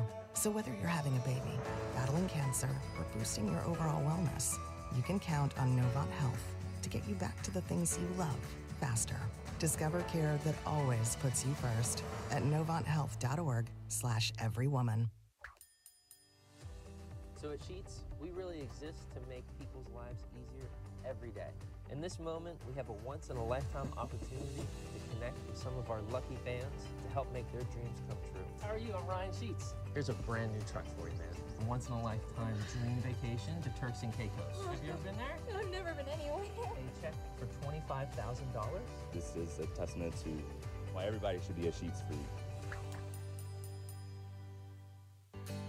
Here in High Point, North Carolina, we encourage everyone to make themselves at home. Here in High Point, we're known as the home furnishings capital of the world. We have banked our past, present, and future highly on this industry. We have lots of opportunities to entertain your family and children, so take advantage of our parks, our cultural events and activities, as well as some of our seasonal attractions. High Point has a variety of entertainment to suit your needs. Whether you're looking for the newest craft brewery here in town or some live music, come to High Point. We've got what you need. We here at High Point welcome you to make yourself at home.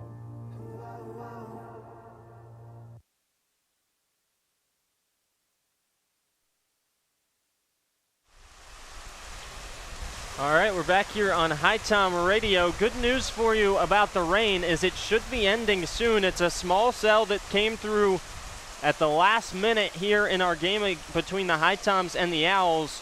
Expected to be out of the area before 11 o'clock, maybe even earlier, and there's no lightning to deal with at the moment, as the rain at the moment has eased up a little bit. There are puddles on the field that they would have to clear up in order to finish this game, but there's no heavy rain expected maybe past 10:30 here at McNair Field. So the expectation at the moment is that this game should be able to be finished, with the resumption possibly coming maybe around 11 o'clock. We haven't received any official word yet, but we'll keep you updated as far as that goes. We'll also run you through a quick game recap. It was Hale Sims and the All-Star starter for the West Division All-Stars in Dalton Pence, who got the start for their respective teams. Hale Sims went 3 innings. He gave up 2 runs on 3 hits. He also walked 2 and struck out 3 when he faced 14 batters. And the big inning for Hale Sims was in the 3rd inning when he left the bases loaded, just giving up 1 run. Similarly, Dalton Pence did the same in his 3rd inning of work as the HiToms got a run on an RBI single from A.J. Roush and had them loaded with nobody out. Dalton Pence got 2 strikeouts of Jarrett Brown and Eric Grinz, and then a fielder's choice from Vito Paterno to get out of the inning unscathed after the 1 run. So it was 1-1 headed to the bottom of the 3rd. That's when Forest City got a second off of Hale Sims to take the lead 2-1. And then Luke Barrow came into the game for the HiToms. Dalton Pence continued his strong work with a 1-2-3 4th. Luke Barrow stranded Angus Pence at second after a walk and a stolen base in the 4th as well to keep it 2-1 Forest City. In the 5th inning, Dalton Pence gave up a leadoff double to Cam Brantley off the wall and left. Brantley got all the way to 3rd on a pass ball, and the HiToms left him there. Another runner left in scoring position for HPT in the 5th inning. And then the 5th was dangerous for Barrow as well, as he had 2 in scoring position, and then a big strikeout of Samuelson and a pop-up from Keys got him out of the inning. Luke Barrow was fantastic, had a lot of long battles through 50 pitches in 2 innings, but didn't give up a run, helped bridge the gap towards the later innings for the bullpen. Wesley Buck came into the 6th for the HiToms, and the 6th was interesting for Pence as well. He had 2 in scoring position with 2 outs and struck out Josh Jones to end his night on 100 pitches. Can't say enough about what Dalton Pence did tonight. He was fantastic, was in line for the win until the HiToms came back here in the 9th to take the lead.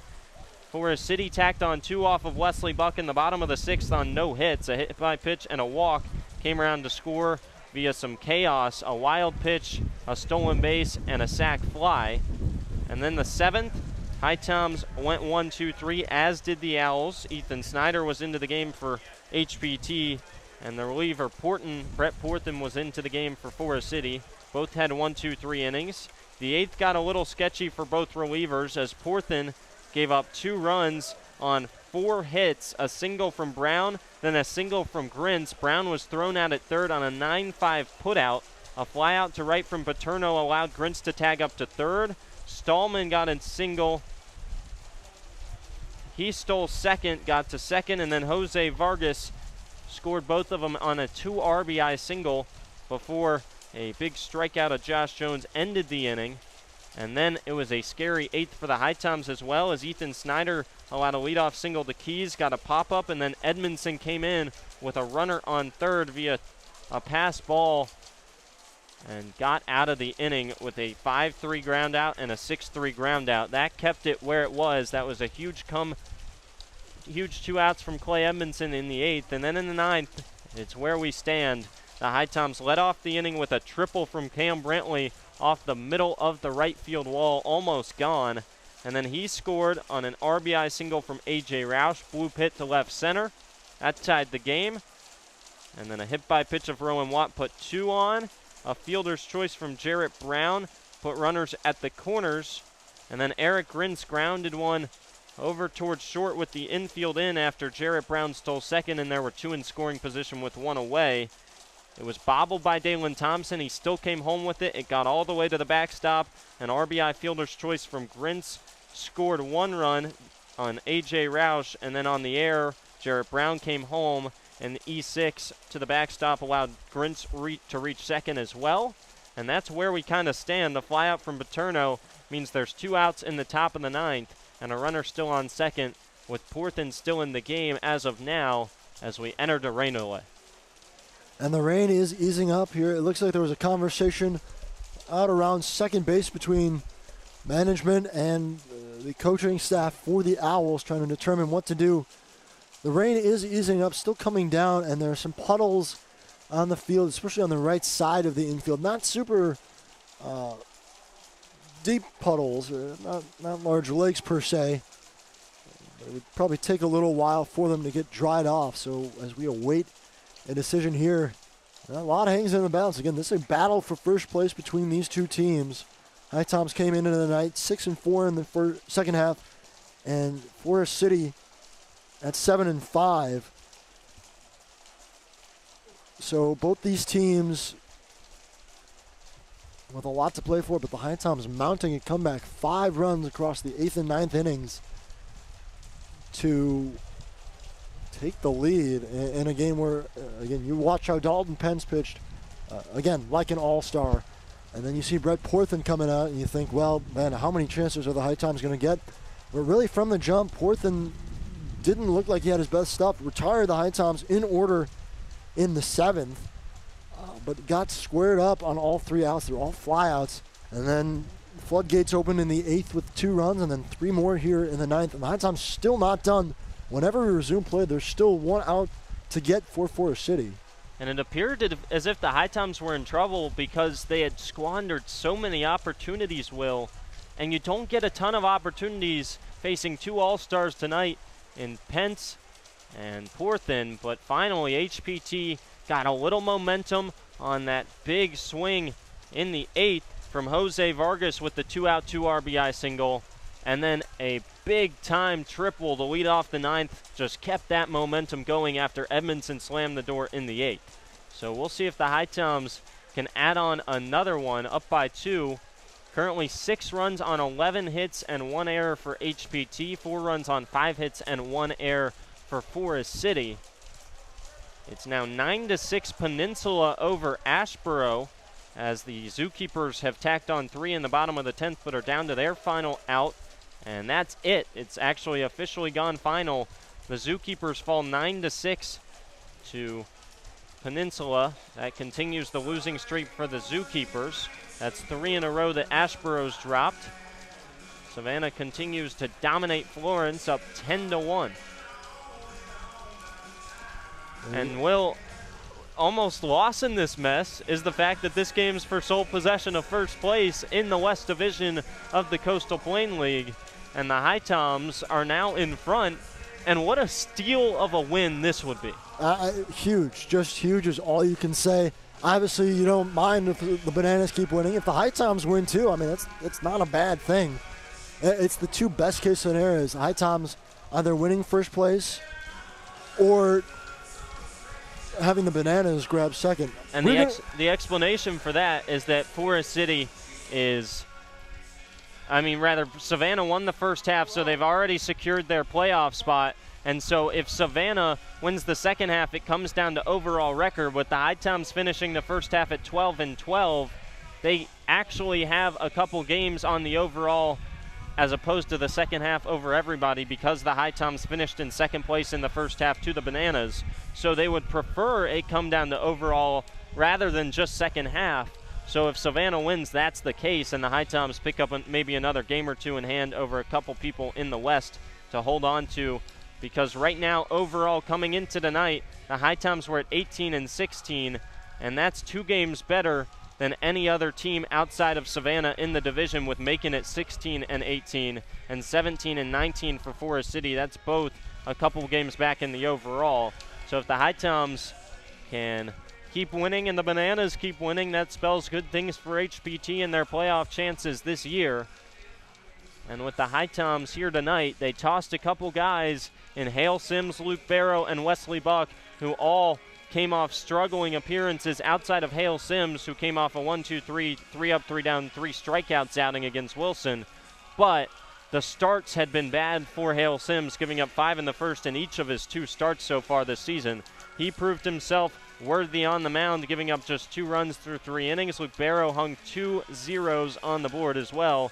And Barrow came off an outing against Tri-City where he faced 2 batters, threw 8 straight balls, and walked 2 in a row, and then was taken out. And as for Wesley Buck, he wasn't bad either. Didn't give up a hit, didn't get helped out either. A wild pitch, a sac fly, a stolen base hurt him. So 2 free bases he gave up on a walk and a hit by pitch came back to hurt him. But much better than last night for sure for the UNCG freshman. And then Ethan Snyder and Clay Edmondson, 2 guys that had done well thus far for the HiToms, came in and did well again tonight. So that's where we stand. We'll take another break here on HiTom TV. This one a little bit longer. We'll be back at 10:25 local time, 10:25 in the East, to give you another update here on HiTom Radio. As it stands, HiTom's up 6-4, 2 outs into the top of the 9th. and threatening for maybe one more insurance run in a rain delay at McNair Field in a battle for sole possession of first place in the Coastal Plain League West Division second half standings.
Well, we promised you an update here on HiTom Radio. Sorry about that. About 10 minutes late here for your update.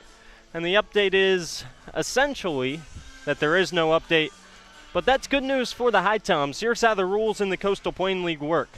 If you finish 5 innings, it's considered a complete game, meaning if a game were to be suspended and not able to be finished that night, it goes back to the last finished inning, fully complete, after 5 innings complete, and that's your final score. That being the finished 8th inning, where Forest City led the HiToms 4-3. But the good news is the rain is all but stopped here at McNair Field, and they're repairing the field. So it appears as if that is not in the books tonight, a suspension and a Forest City win, and that would be a brutal way to lose a game if you're the HiToms. Good news is that they're putting more dirt on the field. The rain is all but stopped. And it appears as if we will be able to play baseball tonight and finish this thriller of a game with first place in the West Division in the second half on the line. HiToms lead at 6-4, 2 outs into the top of the 9th with Eric Rintz on second, and a chance to add on to that lead when we come back from the rain delay. Obviously, there was a chance if it rained enough that it would have to be suspended and Forest City won, but luckily that rain is expected to be done for the night, so it appears as if we're going to be able to play baseball here at McNair Field. And that means that the HiToms will have a chance to finish this one out and win it and come from behind fashion. So we'll get you another CPL scoreboard update here in a minute, as things have progressed in every game except ours now since we last talked to you. And as you already knew, the Wilson Toms fell to the Wilmington Sharks in Game 1 of a doubleheader, 5-4. Game 2 is underway as Wilmington holds pace with Morehead City in the West Division for the second half. Marlins already have a first half playoff spot clinched. Only 2 games still going on. It's ours and the Wilmington-Wilson second game of the doubleheader. As we said, Peninsula came back to win 9-6 in the 10th over Asheboro. Tri-City finishes it out on top 7-4 over the Mustangs. The Bananas 10-1 victors over the Flamingos, and the Marlins 5-2 victors over the Salamanders. It's 4-0 Sharks over the Toms in the top of the 5th. That one 3 innings away as they only play 7 in doubleheaders. And as we said, it's 6-4 HiToms in the top of the 9th. And they're putting more dirt on the field and hoping to play baseball sometime maybe around 11 o'clock. We haven't received official word, but that is the plan at the moment. HiToms 6 runs on 11 hits, 1 error. Forest City 4 runs, 5 hits, and 2 errors. And the HiToms 2 runs in the 8th and 3 in the 9th to come all the way back, as they've done a few times already this season, most memorably the 7-run 8th over Lexington County to come back to win 9-8. In what was an 8-2 game. HPT looking from a big come-from-behind win here at McNair Field. As I said, there was a possibility that rain would have to suspend this game, and you would go back to the last fully finished inning where Forest City led 4-3, and that would be the conclusion of the game. But that doesn't seem to be the final choice here, and why should it be? A game like this deserves to be finished out, and so it appears like we're going to have that opportunity at McNair Field. We'll talk to you in a few more minutes here on HiTom Radio and be back for more content.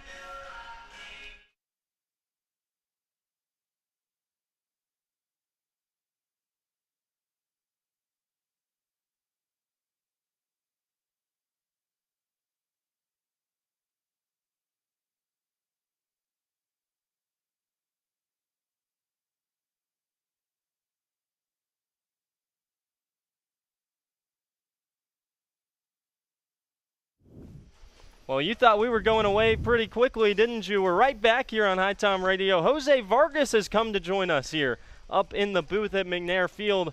Obviously not quite finished. HiTom's leading at 6-4. Jose, thanks for joining me. And for you, we have to go back to that huge 2 RBI single with 2 outs in the 8th inning. HiTom's had a few chances tonight, couldn't really get the offense going, but you helped spark it. You got the 2 RBIs in the 8th, and then the HiTom's add on 3 in the 9th. Talk us through that, AB. Well, I just try to stay focused on trying to hit the ball and just try to put it in play for the team. It was 2 out. He got me on the count quickly, 0-2, and I just try to stay focused, step up the middle, and hit a ground ball in the middle. That happened. That's what you did. Hit it right through the middle. Nobody could get to it. You scored 2 runs. And how did that shift the momentum in the visitor dugout after the HiToms finally got a couple more runs? Oh, it was good. We just trying to stay focused. Just trying to get on base. Big triple by Cam. His debut tonight with the HiToms, and it was good. It was good. We just try to stay focused on the game and trying to get one run at a time. Talk about the pitching staff. A couple guys who had struggled earlier this year. HiToms just hoping to stay close. How good did those guys do tonight to keep HPT in the in the game? And then finally, the HiToms come from behind here late. Yeah, big shout out to Ethan. He was in control today. We started to get out, and Clay, big inning right there, with run on third, 1 out. Got the ground ball, and then got the pop fly that got us out of the inning. So yeah, I just try to talk to the guys and be like, hey, just try to stay focused, 1 out at a time, 1 hit at a time, 1 pitch at a time, and then we just gonna win the ball game. All right, Jose, you were here with the HiToms for most of June. You took a couple weeks off, got to go back to your home country, the Dominican Republic. Got a couple nice weeks of a break, and then you're back here with the HiToms. How much fun has it been for you to join HPT again? Oh, I was excited to come back here. I told DJ that I was gonna take a couple days off to do some business trip there, and come back here better than ever. Excited. We have one funny question for you. So there's rumors running around that Bradley Wilson. Obviously, you're a good Spanish speaker yourself, native of Dominican Republic. Bradley Wilson, I've been told, has some solid Spanish skills. How would you rate Bradley Wilson's Spanish on a 1 to 10 level? I say decent, 8 out of 10. He's pretty good at it. He said he was back in the Dominican Republic like couple years ago, played there summer ball with a team, and he just tells me every time, hey, what's the word of the day? And I'm trying to teach it every day, but he's getting there pretty good. All right, give the fans at home a word of the day in Spanish, Jose. Vamos HiToms. Vamos HiToms. Let's go HiToms. Thanks to Jose Vargas for joining us. HiToms trying to close it out here after a rain delay. We'll get you another update in just a few minutes. Jose, awesome as always. Let's hope the HiToms can close it out in good fashion. Thank you.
All right, fans. Well, the rains have cleared, so have the tarps on the field, and we just got word that the game is set to resume at approximately 11:10 Eastern Time, so just about 20 minutes from now. There's a little confusion with all the rain and whatnot, but when it gets down to it, we will be playing baseball. The HiToms with a chance to finish out the win. Although you have to expect that we're going to see new pitchers all around, as Brett Porthen gave up 3 runs in the top of the 9th when we entered the rain delay, but he's been out so long now it's only practical to bring a new pitcher in. And we'll probably see someone else other than Clay Edmondson in the 9th for the HiToms.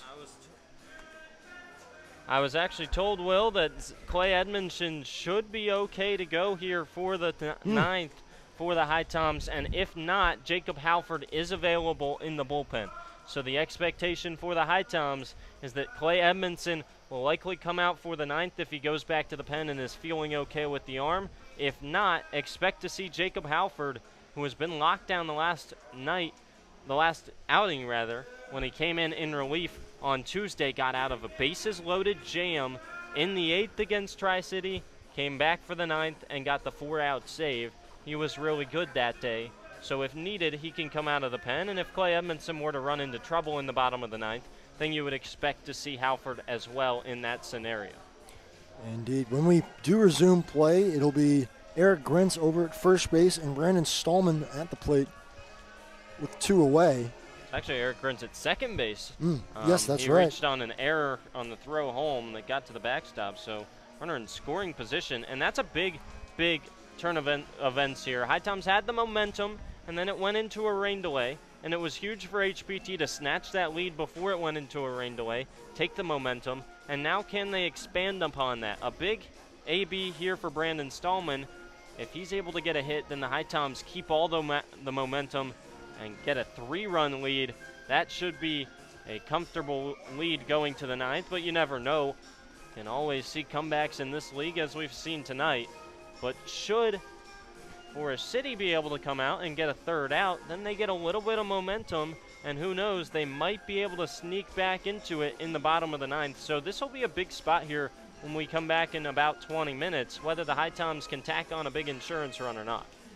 Yeah, indeed, that'll be the question. The clock ticking now down to 18 minutes. We'll give you one more scoreboard update and the CPL as well, as a couple more games have gone final. Again, Wilmington and the Toms in game 1 of their doubleheader is Wilmington pulling out the 5-4 win. Toms sliding again here in the second half. Morehead City and Holly Springs final there, 5-2. The Marlins winners again. They stay hot and atop the East. Savannah 10-1 winners over Florence. It's official. The Macon Bacon, they were in action tonight against the Catawba Valley Stars. That was a non-CPL game. Macon rolling the Stars 17-5. Peninsula and Asheboro. That one, of course, a great import to the HiToms. And again, Peninsula, the winners there, 9-6 over Asheboro. So HiToms, if they can hang on to win here, they become the sole possessors of first in the West. Tri-City and Martinsville. Tri-City winning it 7-4. They're off the skid. And one other non-CPL game, Lexington County falling to the Bomb Island Bombers 5-4 at Lexington County Baseball Stadium. So another loss for LC. This time it doesn't count against the standings. And then the one other game in progress currently, game 2 of that doubleheader between Wilson and Wilmington. And Wilmington leading it 5-0 in the bottom of the 5th inning. How about that? A possible sweep of the Toms looming as Wilmington continuing to roll, trying to get back into that playoff picture. They're just a game out after their first win.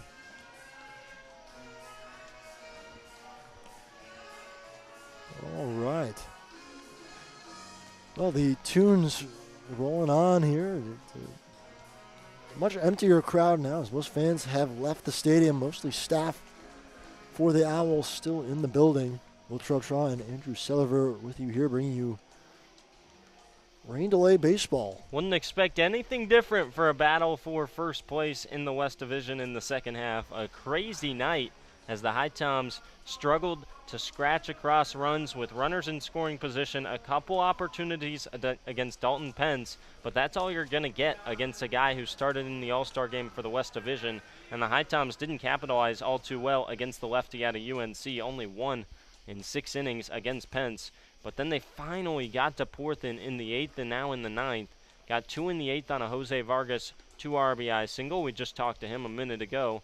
And a big-time AB out of Vargas. And that got a little momentum for the HiToms. And then all of a sudden they came out scorching hot in the 9th. Couldn't be stopped and quickly grabbed the lead over the Owls. We'll see if they can hang on as we come back from the weather delay in now 15 minutes. And why don't we take a quick moment to step aside, get a word from our sponsors, and we'll have more in just a little bit here at McNair Field. 6-4 HiToms lead, moments away from the return to action from this rain delay. Novant Health offers unrivaled care for every woman at every age, stage, and walk of life. We know that the care you need today might not be the same care you need tomorrow, and we're proud to offer expert services that are as diverse and multifaceted as you are. So whether you're having a baby, battling cancer, or boosting your overall wellness, you can count on Novant Health to get you back to the things you love faster. Discover care that always puts you first at novanthealth.org/everywoman. So at Sheets, we really exist to make people's lives easier every day. In this moment, we have a once-in-a-lifetime opportunity to connect with some of our lucky fans to help make their dreams come true. How are you? I'm Ryan Sheets. Here's a brand new truck for you, man. A once-in-a-lifetime dream vacation to Turks and Caicos. Have you ever been there? No, I've never been anywhere. A check for $25,000? This is a testament to why everybody should be a Sheets freak. Here in High Point, North Carolina, we encourage everyone to make themselves at home. Here in High Point, we're known as the home furnishings capital of the world. We have banked our past, present, and future highly on this industry. We have lots of opportunities to entertain your family and children. So take advantage of our parks, our cultural events and activities, as well as some of our seasonal attractions. High Point has a variety of entertainment to suit your needs. Whether you're looking for the newest craft brewery here in town or some live music, come to High Point. We've got what you need. We here at High Point welcome you to make yourself at home.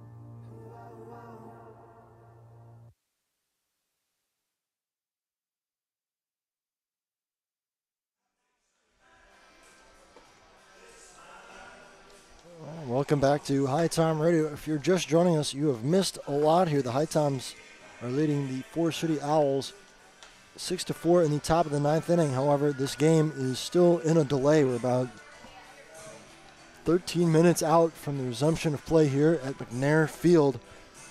Forest City got on the board first in the first inning as Dylan Costa led off with a single and ultimately come around to score on a sacrifice fly by Will Butcher. HiToms were tied up in the 3rd inning on an A.J. Roush RBI single that brought Josh James home, one of the newest HiToms. And fast forward to the bottom half of that frame, and another run would come across for Forest City as they grabbed the lead right back to make it 2-1. And game would stay that way for a while until the 6th. Wesley Buck came in and didn't quite get helped out by the defense. 2 runs coming in to score. That gave Forest City a 4-1 lead at the time. But the HiToms responding in the 8th inning with 2 runs, courtesy of a Jose Vargas single. That made it a 4-3 game. And Ethan Snyder and Clay Edmondson teaming up to get out of the 8th inning without allowing a run. And the HiToms 3 runs in the top half of the frame, still going. There's still, when we do resume play, there'll be just 1 or 2 outs on the board, and Brandon Stallman to bat. So that's where we're at. This game started at 7:04. And here we are coming up on 11 o'clock.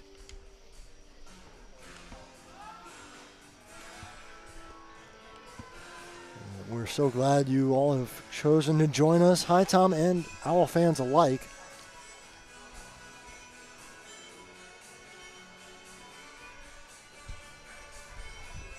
Another night of CPL baseball here. It's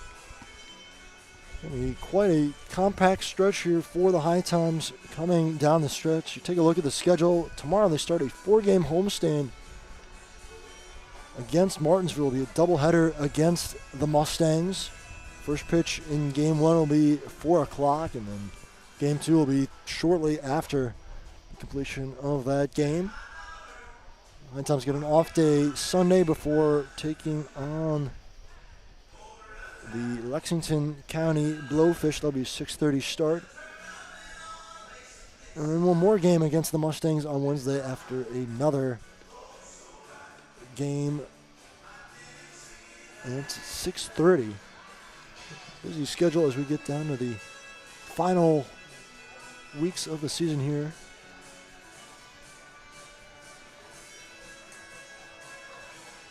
Forest City's still got a handful of games to make up. In fact, they still need to make up a game with the Florence Flamingos, and that one could have playoff implications for both teams. Crazy thing about that is that is the only game that Forest City plays against the East Division all season long, if you can believe that.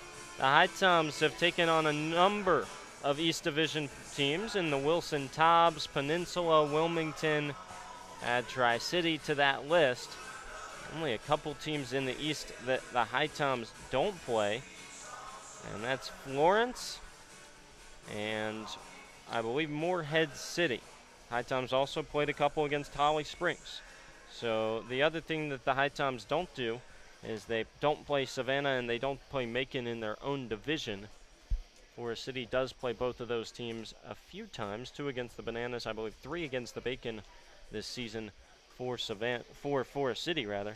But an interesting schedule for each team, with the HiToms not playing a couple teams in their division, and Forest City only playing one scheduled game against the East Division all season long. Forest City obviously tried to play that on a Monday. It got rained out. They tried to play it on a Tuesday, also got rained out there. So we'll see if they can get that game in at any time in the near future. Yeah, HiToms now still have 3 games left on the schedule. This was game 11 on the season, so we'll play a total of 14 this year. And currently the season series is tied at 5-5 apiece. HiToms are 1-5. The Owls have 1-5. So this a temporary deciding match in the season series, but then 3 more after it. So quite plausible these teams could finish 7-7 against each other in the regular season. Still 1 at Finch Field left on the schedule and 2 more here in the last week of the season between the HiToms and the Owls. And they've all been very good games thus far between both teams. A lot of come-from-behind wins. It's been chaotic. A lot of doubleheader splits. Just 1 doubleheader sweep for the HiToms. Of note, the 6th-inning no-hitter from Matt Little. You can also go back to the 13-7 come-from-behind win for Forest City on a doubleheader day, when they trailed 7-2 and came back to win in 8 innings. And so it was a pretty crazy game slate from the Owls and the HiToms this summer, and it looks like we're going to have Mitch Smith coming up to the booth here for a second to join us. We already had Jose Vargas up here, and Mitch will come in and join us. He'll have to share headset with Will, but we'll be all right up here. We'll make it work. We'll make it work. Hey, Mitch, first question for you. I got one question for you. We had Jose Vargas on earlier. Jose Vargas rated Bradley Wilson's Spanish an 8 out of 10. What would you say it is? Bradley Wilson Spanish? Yeah. Well, he's a boy from down home Georgia, so he don't quite have the accent that Jose has. But I agree. I'll give him an 8. He's learning fast, and he's trying his best. How good is your Spanish, Mitch? It's not as good as it should be, but it's okay. I would give it an 8 or a 9. 8 or a 9? Okay. Very conversational. I can be. I try to practice. I've got a Latin teammate at school, and Daniel Serta from the Dominican Republic, and I try to chat it up with him as often as I can and work on my Spanish. All right. Talk us through that triple in the 9th out of our new teammate here, Cam Brantley. What a start for him as a HiTom tonight. Yeah, how about that? He's lighting it up out there tonight. I believe he's a homer away from the cycle. He got a fastball, got the bat head out, and smoked the ball off the wall. And what a really good arm that we were seeing too. And just a huge momentum swing for us to put a runner on third to start off the inning. Can you talk about that from an offensive standpoint? Obviously, you're not in the lineup tonight, but from an offensive standpoint, you're facing 2 All-Stars tonight. Had to face the starter, Dalton Pence. He was fantastic, 6 innings of 1-run baseball, and then another All-Star, and Porthen comes out. And you only get a couple opportunities against guys like that. How do you find a way to capitalize right at the end? Yeah, we've been kind of struggling tonight getting runners in. We've had a lot of opportunities, and we knew it was just going to be a matter of time till we broke through. And so fortunately, better late than never. We got it in the 9th, got a couple runs in, and then, the rain played a factor for sure. They slick ball, and next thing you know, ball gets thrown away with some runners on base, and we end up bringing a couple home. All right, thanks to Mitch Smith for joining us up here in the booth, and we're almost ready for baseball. Yeah, how about that, Andrew? Things getting started a couple minutes early here, and again, thanks to Mitch as always. So pleasant to have on the air as Brandon Stallman gets ready to step in the box, and we are about to resume play at 11:05. Don't have an exact count on how long that rain delay was, but it wasn't terrible. Been almost an hour. I think it was around 10:15 that we went into a delay, so we're just under an hour here. And so a big AB here with 2 outs in the top of the 9th. Eric Grin stands at second. Stallman into the box. And the first pitch offered to him is high for a ball. It is a new pitcher on the mound, as we suspected, for the Owls. It's Zach Stevenson on the bump. The righty at 6'7", 210 out of USC Upstate. And he's trying to get a big out because Eric Grin stands on second. That could be a huge 3rd run to add to the lead. 1-0 home. Stallman grounds it over to first base. Samuelson plays it on a hop, flips over to Stevenson to get the 3rd out of the inning. So a quick end of the inning after a near hour rain delay as the Owls will get their last at-bats here, but the HiToms with the 3 runs before the rain delay in the driver's seat. They're looking to close it out, and it'll be Clay Edmondson to do it when we return here on HiTom Radio.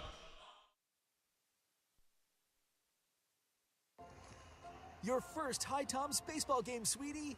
I'm ready. Now, our player over there is called the pitcher. Right. He simplified his delivery mechanics in the offseason, so hold on to your Pepsi. His fastball's a beast. Speaking of Pepsi, want one? Yes, Pepsi's nuanced flavor profile is ideal for HiToms baseball. Honey, when I said you had to do your homework before the game, I meant your real homework. Noted for next time. Pepsi and HiToms baseball. Game on.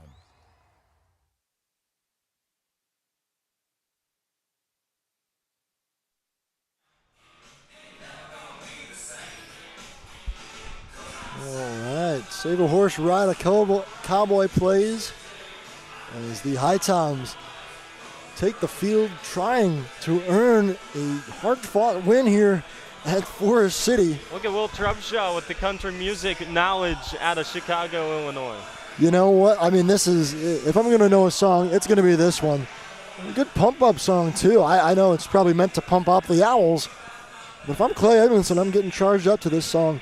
And Edmondson did a masterful job rolling a pair of groundouts to get out of the 8th inning and keep the Owls at bay. And that loomed large as it was a 4-3 game at the time. HiTom scoring 3 runs in the top half of this frame to take the lead. So Clay Edmondson actually in line for the win now. At the moment, we'll see if he can close it out here in the 9th with a 2-run lead. But you mentioned it came into the 8th inning with a runner on first, or a runner on third and 1 away, and that could have been a big insurance run for Forest City, who led by 1 at the time.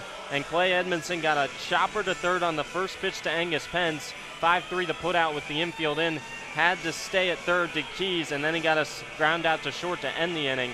The question is, he threw 5 pitches, and now he takes about an hour off.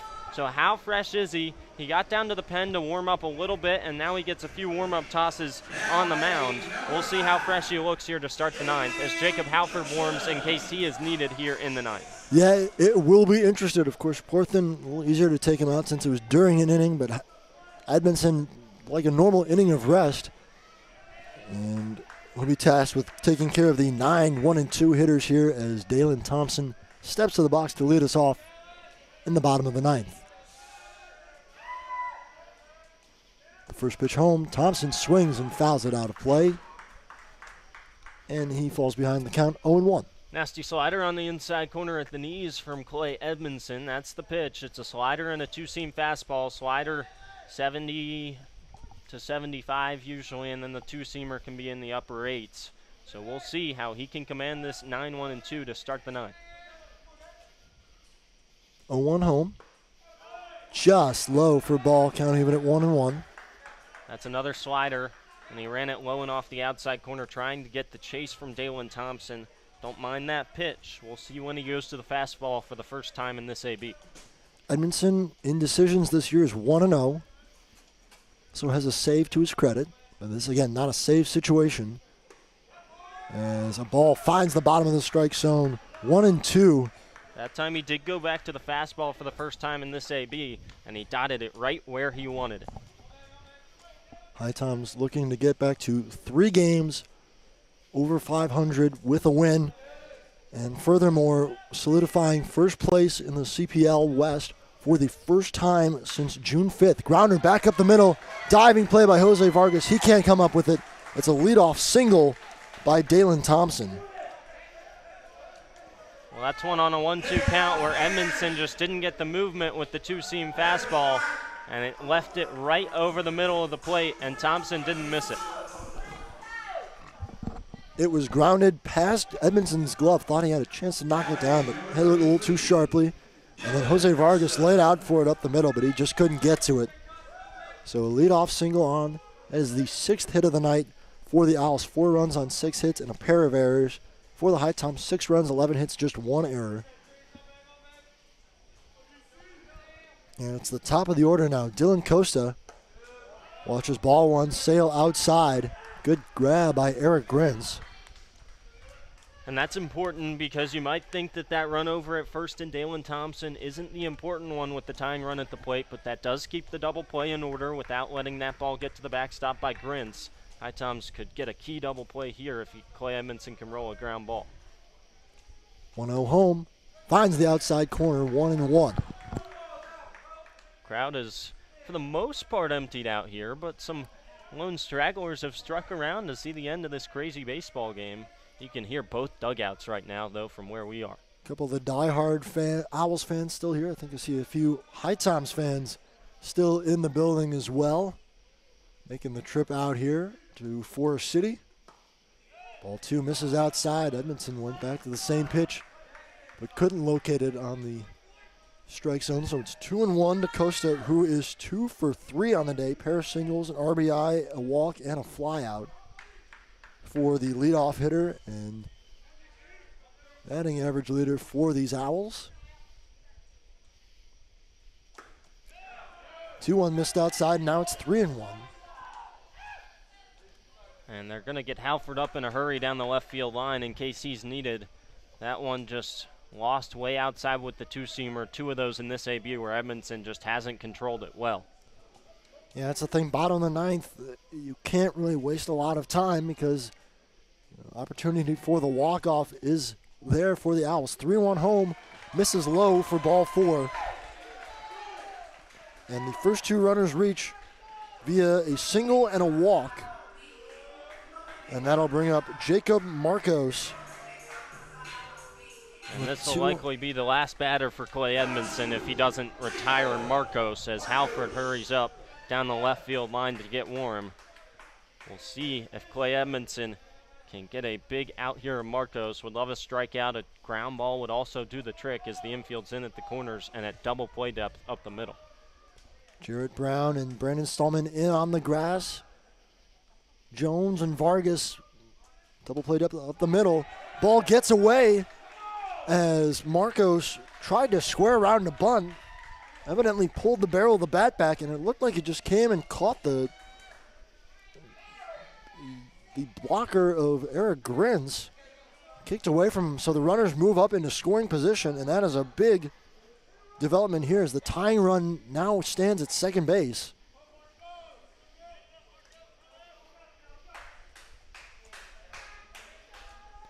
And that might bring everyone in on the infield. In fact, it does.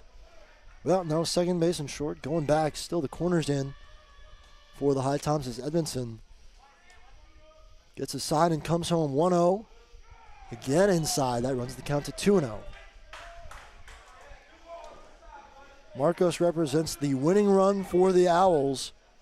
0 for 3 on the night with a sack bunt back in the first inning. Pair of strikeouts, but right now not going to help out Edmondson, who is having trouble finding the zone. 2-0, and that comes and catches Marcos on the back of his leg. And the bases are loaded. I got to think this is it for Clay Edmondson. Yeah, that'll be it for Clay Edmondson as DJ Russ comes out to the mound. And it's Jacob Halford time as DJ Russ gives the point down to the bullpen down the left field line. And a big-time trouble spot here for the HiToms, who came into the bottom of the ninth with a 2-run lead, had a chance to add on and make it 3 in the top of the ninth after the rain delay ended, couldn't quite do it. And so Clay Edmondson was fantastic in the eighth, but coming out after a hour-long rain delay, he didn't quite have the stuff. That's the risky run of trying to get a guy back and warmed up after he was already warmed up and in the game headed into the rain delay. So the HiToms take a risk, and it turns into a bases loaded and no out scenario in the bottom of the ninth.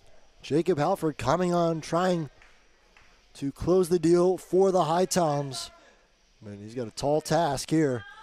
We'll take a commercial break and be right back. Bottom of the ninth, high drama at McNair Field.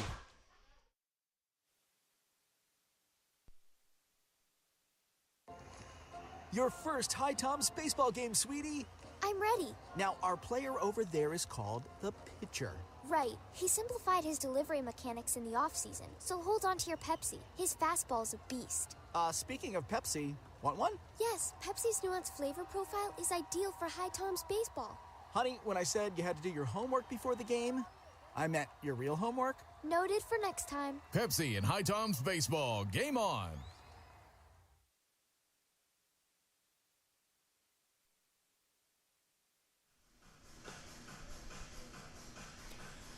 Jacob Halford coming in to a sticky situation, to say the least. It's the bottom of the ninth. HiToms are leading at 6-4, but the bases are full, and nobody's out for the Forest City Owls. They're looking to walk it off. The first man to the plate here with the bases loaded will be Wade Kelly. He came into the game as a pinch hitter in the seventh, stayed in left field, and he will get his second AB of the game after he flew out to center field. And for Jacob Halford, he has the stuff. A lot of times it's about command, and he was good in his last outing. The fastball can be in the low to mid-90s. When he came in on Tuesday in a bases-loaded jam, he got a ground-out fielder's choice at second to end the eighth in a one-run game. Gave up a single to start the ninth and then got a big-time double play and a strikeout looking to end it. We'll see if he can keep that tying run from coming in from second in the form of Costa, and most importantly, the winning run in Marcos at first from coming home to score. Infield is in on every single one of them. Outfield at medium depth as Halford gets a sign and comes set. First pitch home is just low, ball one. As Wade Kelly does a little shimmy at the plate.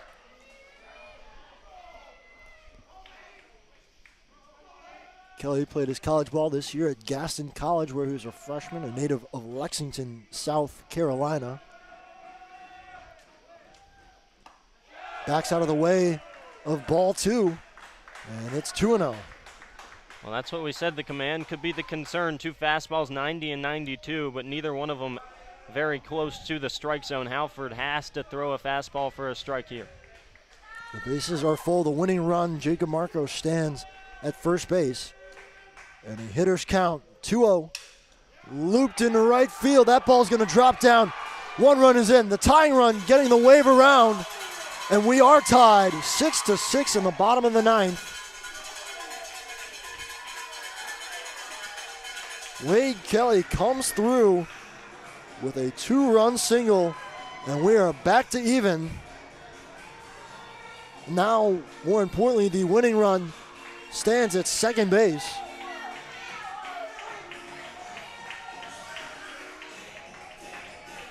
Well, that's just a good piece of hitting. Not a bad pitch from Halford. But for Wade Kelly, he knew it was going to be a fastball after Halford couldn't find the zone with the first two pitches. And he didn't get a lot of it, but he got enough of it to loop it out into shallow right field. Brantley had no chance to get to that one. It was so weakly hit on a blooper.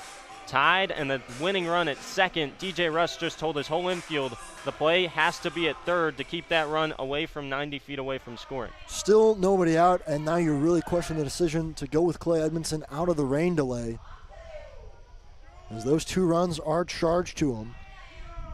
Still responsible for the winning run, too. So Edmondson no longer in line for the win. It's a no decision at the moment. If that last run comes in to score, he gets hooked with the loss. The HiToms just trying to navigate through this inning. Jacob Halford misses with ball 1 to Samuelson. And Samuelson lifts it down the left field line, but it's tailing foul. It hits off the foul pole out of play. Samuelson does not have a hit tonight. He's 0 for 3 with a walk. Struck out back in the 5th inning. HiToms could use one of those right now.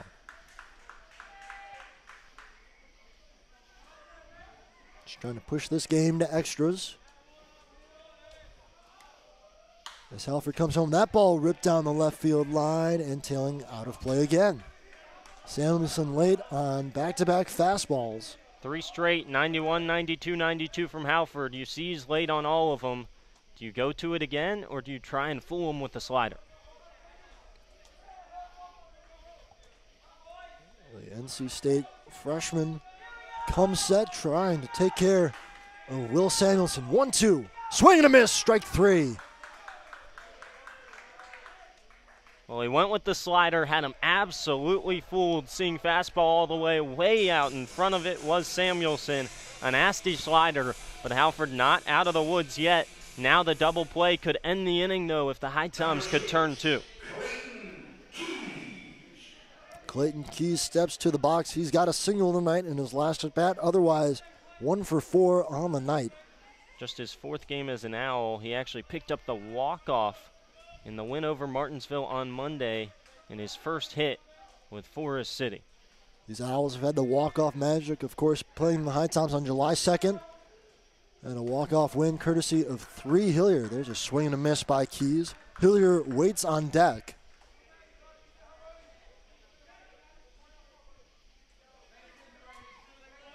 Right now, it's up to Clayton Keys. The winning run in scoring position. A base hit might do it if it's hit deep enough. Big secondaries, but a breaking ball finds the zone. 0-2 and Halford ahead of Keys. Another nasty slider dropped into the zone by Jacob Halford. Really brutal pitch to see up there off the hand. You can't really tell it, the difference between the fastball or the slider. Runners go. 0-2 is in the dirt. And a double steal executed to perfection. As Halford missed low. That puts the winning run 90 feet from home. And now a deep fly ball could end the game. Huge on several parts because now the infield has to come in. You can't turn the double play. A sac fly could win it. A great offensive take there from the Owls to steal both bags. Huge chance to win now. Clayton Keys gets a 1-2 offering, and he swings and misses. Strike 3. Massive there from Jacob Halford. That was about the only result that could keep you in the game outside of maybe a ground ball in the infield right 2-1 if you're HiToms, or a shallow fly ball. But that's the best of them. Now he's 1 out away, but still anything that gets through into the outfield and down wins this game, and Hillier a chance to walk it off back-to-back times against the HiToms at McNair Field. The Asheville, North Carolina native steps into the box. He had the magic on fireworks night, and he watches ball 1 go outside. Curious if you think about putting him on first. DJ Russ out of the dugout. It's right on left right now, and that's exactly what they'll do. They don't want Hillier to walk it off. It's Kahn waiting on deck for a pinch hit opportunity. So now they'll make the Forest City Owls win it in a right-on-right matchup with Halford, as opposed to right-on-left with Hillier, the man who already beat the HiToms once this year. So Alex Kahn, the pinch hitter here for Angus Pence. Bases are full of Owls. A base hit will have to win the game. Anything caught on a fly will end the inning with 2 outs. As Jacob Halford working a couple strikeouts. 1-0 to Kahn. First one nearly hit him, and that would have ended the game too. That's the concern with the intentional walk. Nowhere to put a base runner anymore.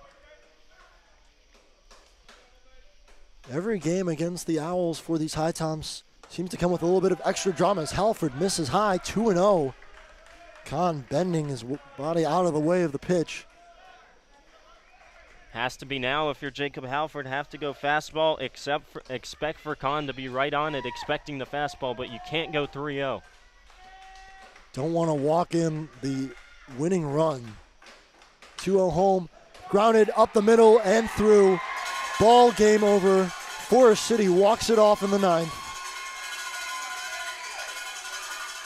Well, the HiToms had a stirring comeback, making it a 6-4 game in the top of the 9th, but the Owls, after a lengthy rain delay, battle their way back, score 3 runs of their own, and walk it off 7-6, second consecutive walk-off win for the Owls over the HiToms. They take the advantage in the season series, and they take the advantage in the West Division standings, grabbing sole possession of first place over the HiToms. Well, what a baseball game. You can't fault the HiToms at all. They gave it all they had. And this a game that the HiToms were kind of coming in with no expectations, tossing a couple arms that they didn't really know what they were going to get out of them against the best arm in the West in the first half in Dalton Pence. And the arms did relatively well. They stood up against the test. Hale Sims, Luke Barrow, and Wesley Buck were all relatively solid. And then Clay Edmondson and Ethan Snyder came in, did well to get it into the 9th. And then the HiToms got right back into it offensively. Just not quite enough pitching at the end. The staff been stretched thin of late, especially in a 5-game and 4-day stretch, and HPT just didn't quite have what it took after the weather delay to pull off the comeback win. That makes it sting a little bit more to getting some good innings out of guys like Hale Sims, Luke Barrow, even Ethan Snyder, but unable to finish the deal. So a tough loss for the HiToms. Their 4-game CPL winning streak is snapped, and they'll have to get back on the road home and get ready for a doubleheader starting at 4 o'clock tomorrow against the Martinsville Mustangs. It's gospel night, and at the ballpark, sure to be plenty of good music and good times for the HiToms and HPT. A chance to bounce back, get right back in the win column tomorrow. So the loss in this one going to Clay Edmondson, despite his handiwork in the 8th, unable to get the job done in the 9th. The win ultimately goes to Brett Porthen, even though he struggled. It actually goes to Zach Stevenson, who came into the game in the 9th. He came in just for that last out of Brandon Stallman, but that does eventually get him the win. That's true. I didn't have him written down in the scorebook. You're right about that. So Zach Stevenson picks up the W for the Forest City Owls. Maybe one more CPL scoreboard check. There's still one other game in action. It was the Toms and Sharks in the second part of their doubleheader. Yeah, we'll finalize that game for you. We already got you the score updates on everything else, and I believe it was Wilson falling in that second game as well. It's actually not quite finished, 6-1 in the top of the 7th, so Wilmington 1 inning away from sealing a sweep in that doubleheader and getting to with a half game at the top of the East Division in the second half. HiToms now 1 game back of Forest City and a half game back of the Savannah Bananas in the West. But a big chance tomorrow to get 2 against Martinsville. You have to have short-term memory loss and try and bounce back. Yeah, indeed, still very much in the race, just being a half game out. And you'll see these Owls 3 more times this season. And those games will without doubt have playoff implications. Again, the final score here, HiToms 6 runs, 11 hits, 1 error. The Owls 7 runs, 8 hits, 2 errors, and the walk-off win. Well, for my partner, Andrew Sullivan, I'm Will Trubshaw signing off. We'll see you tomorrow on HiTom TV for Game 1 of our doubleheader starting at 4 o'clock Eastern. Thanks for joining us. We hope you enjoy the broadcast, and we hope you have an even better evening.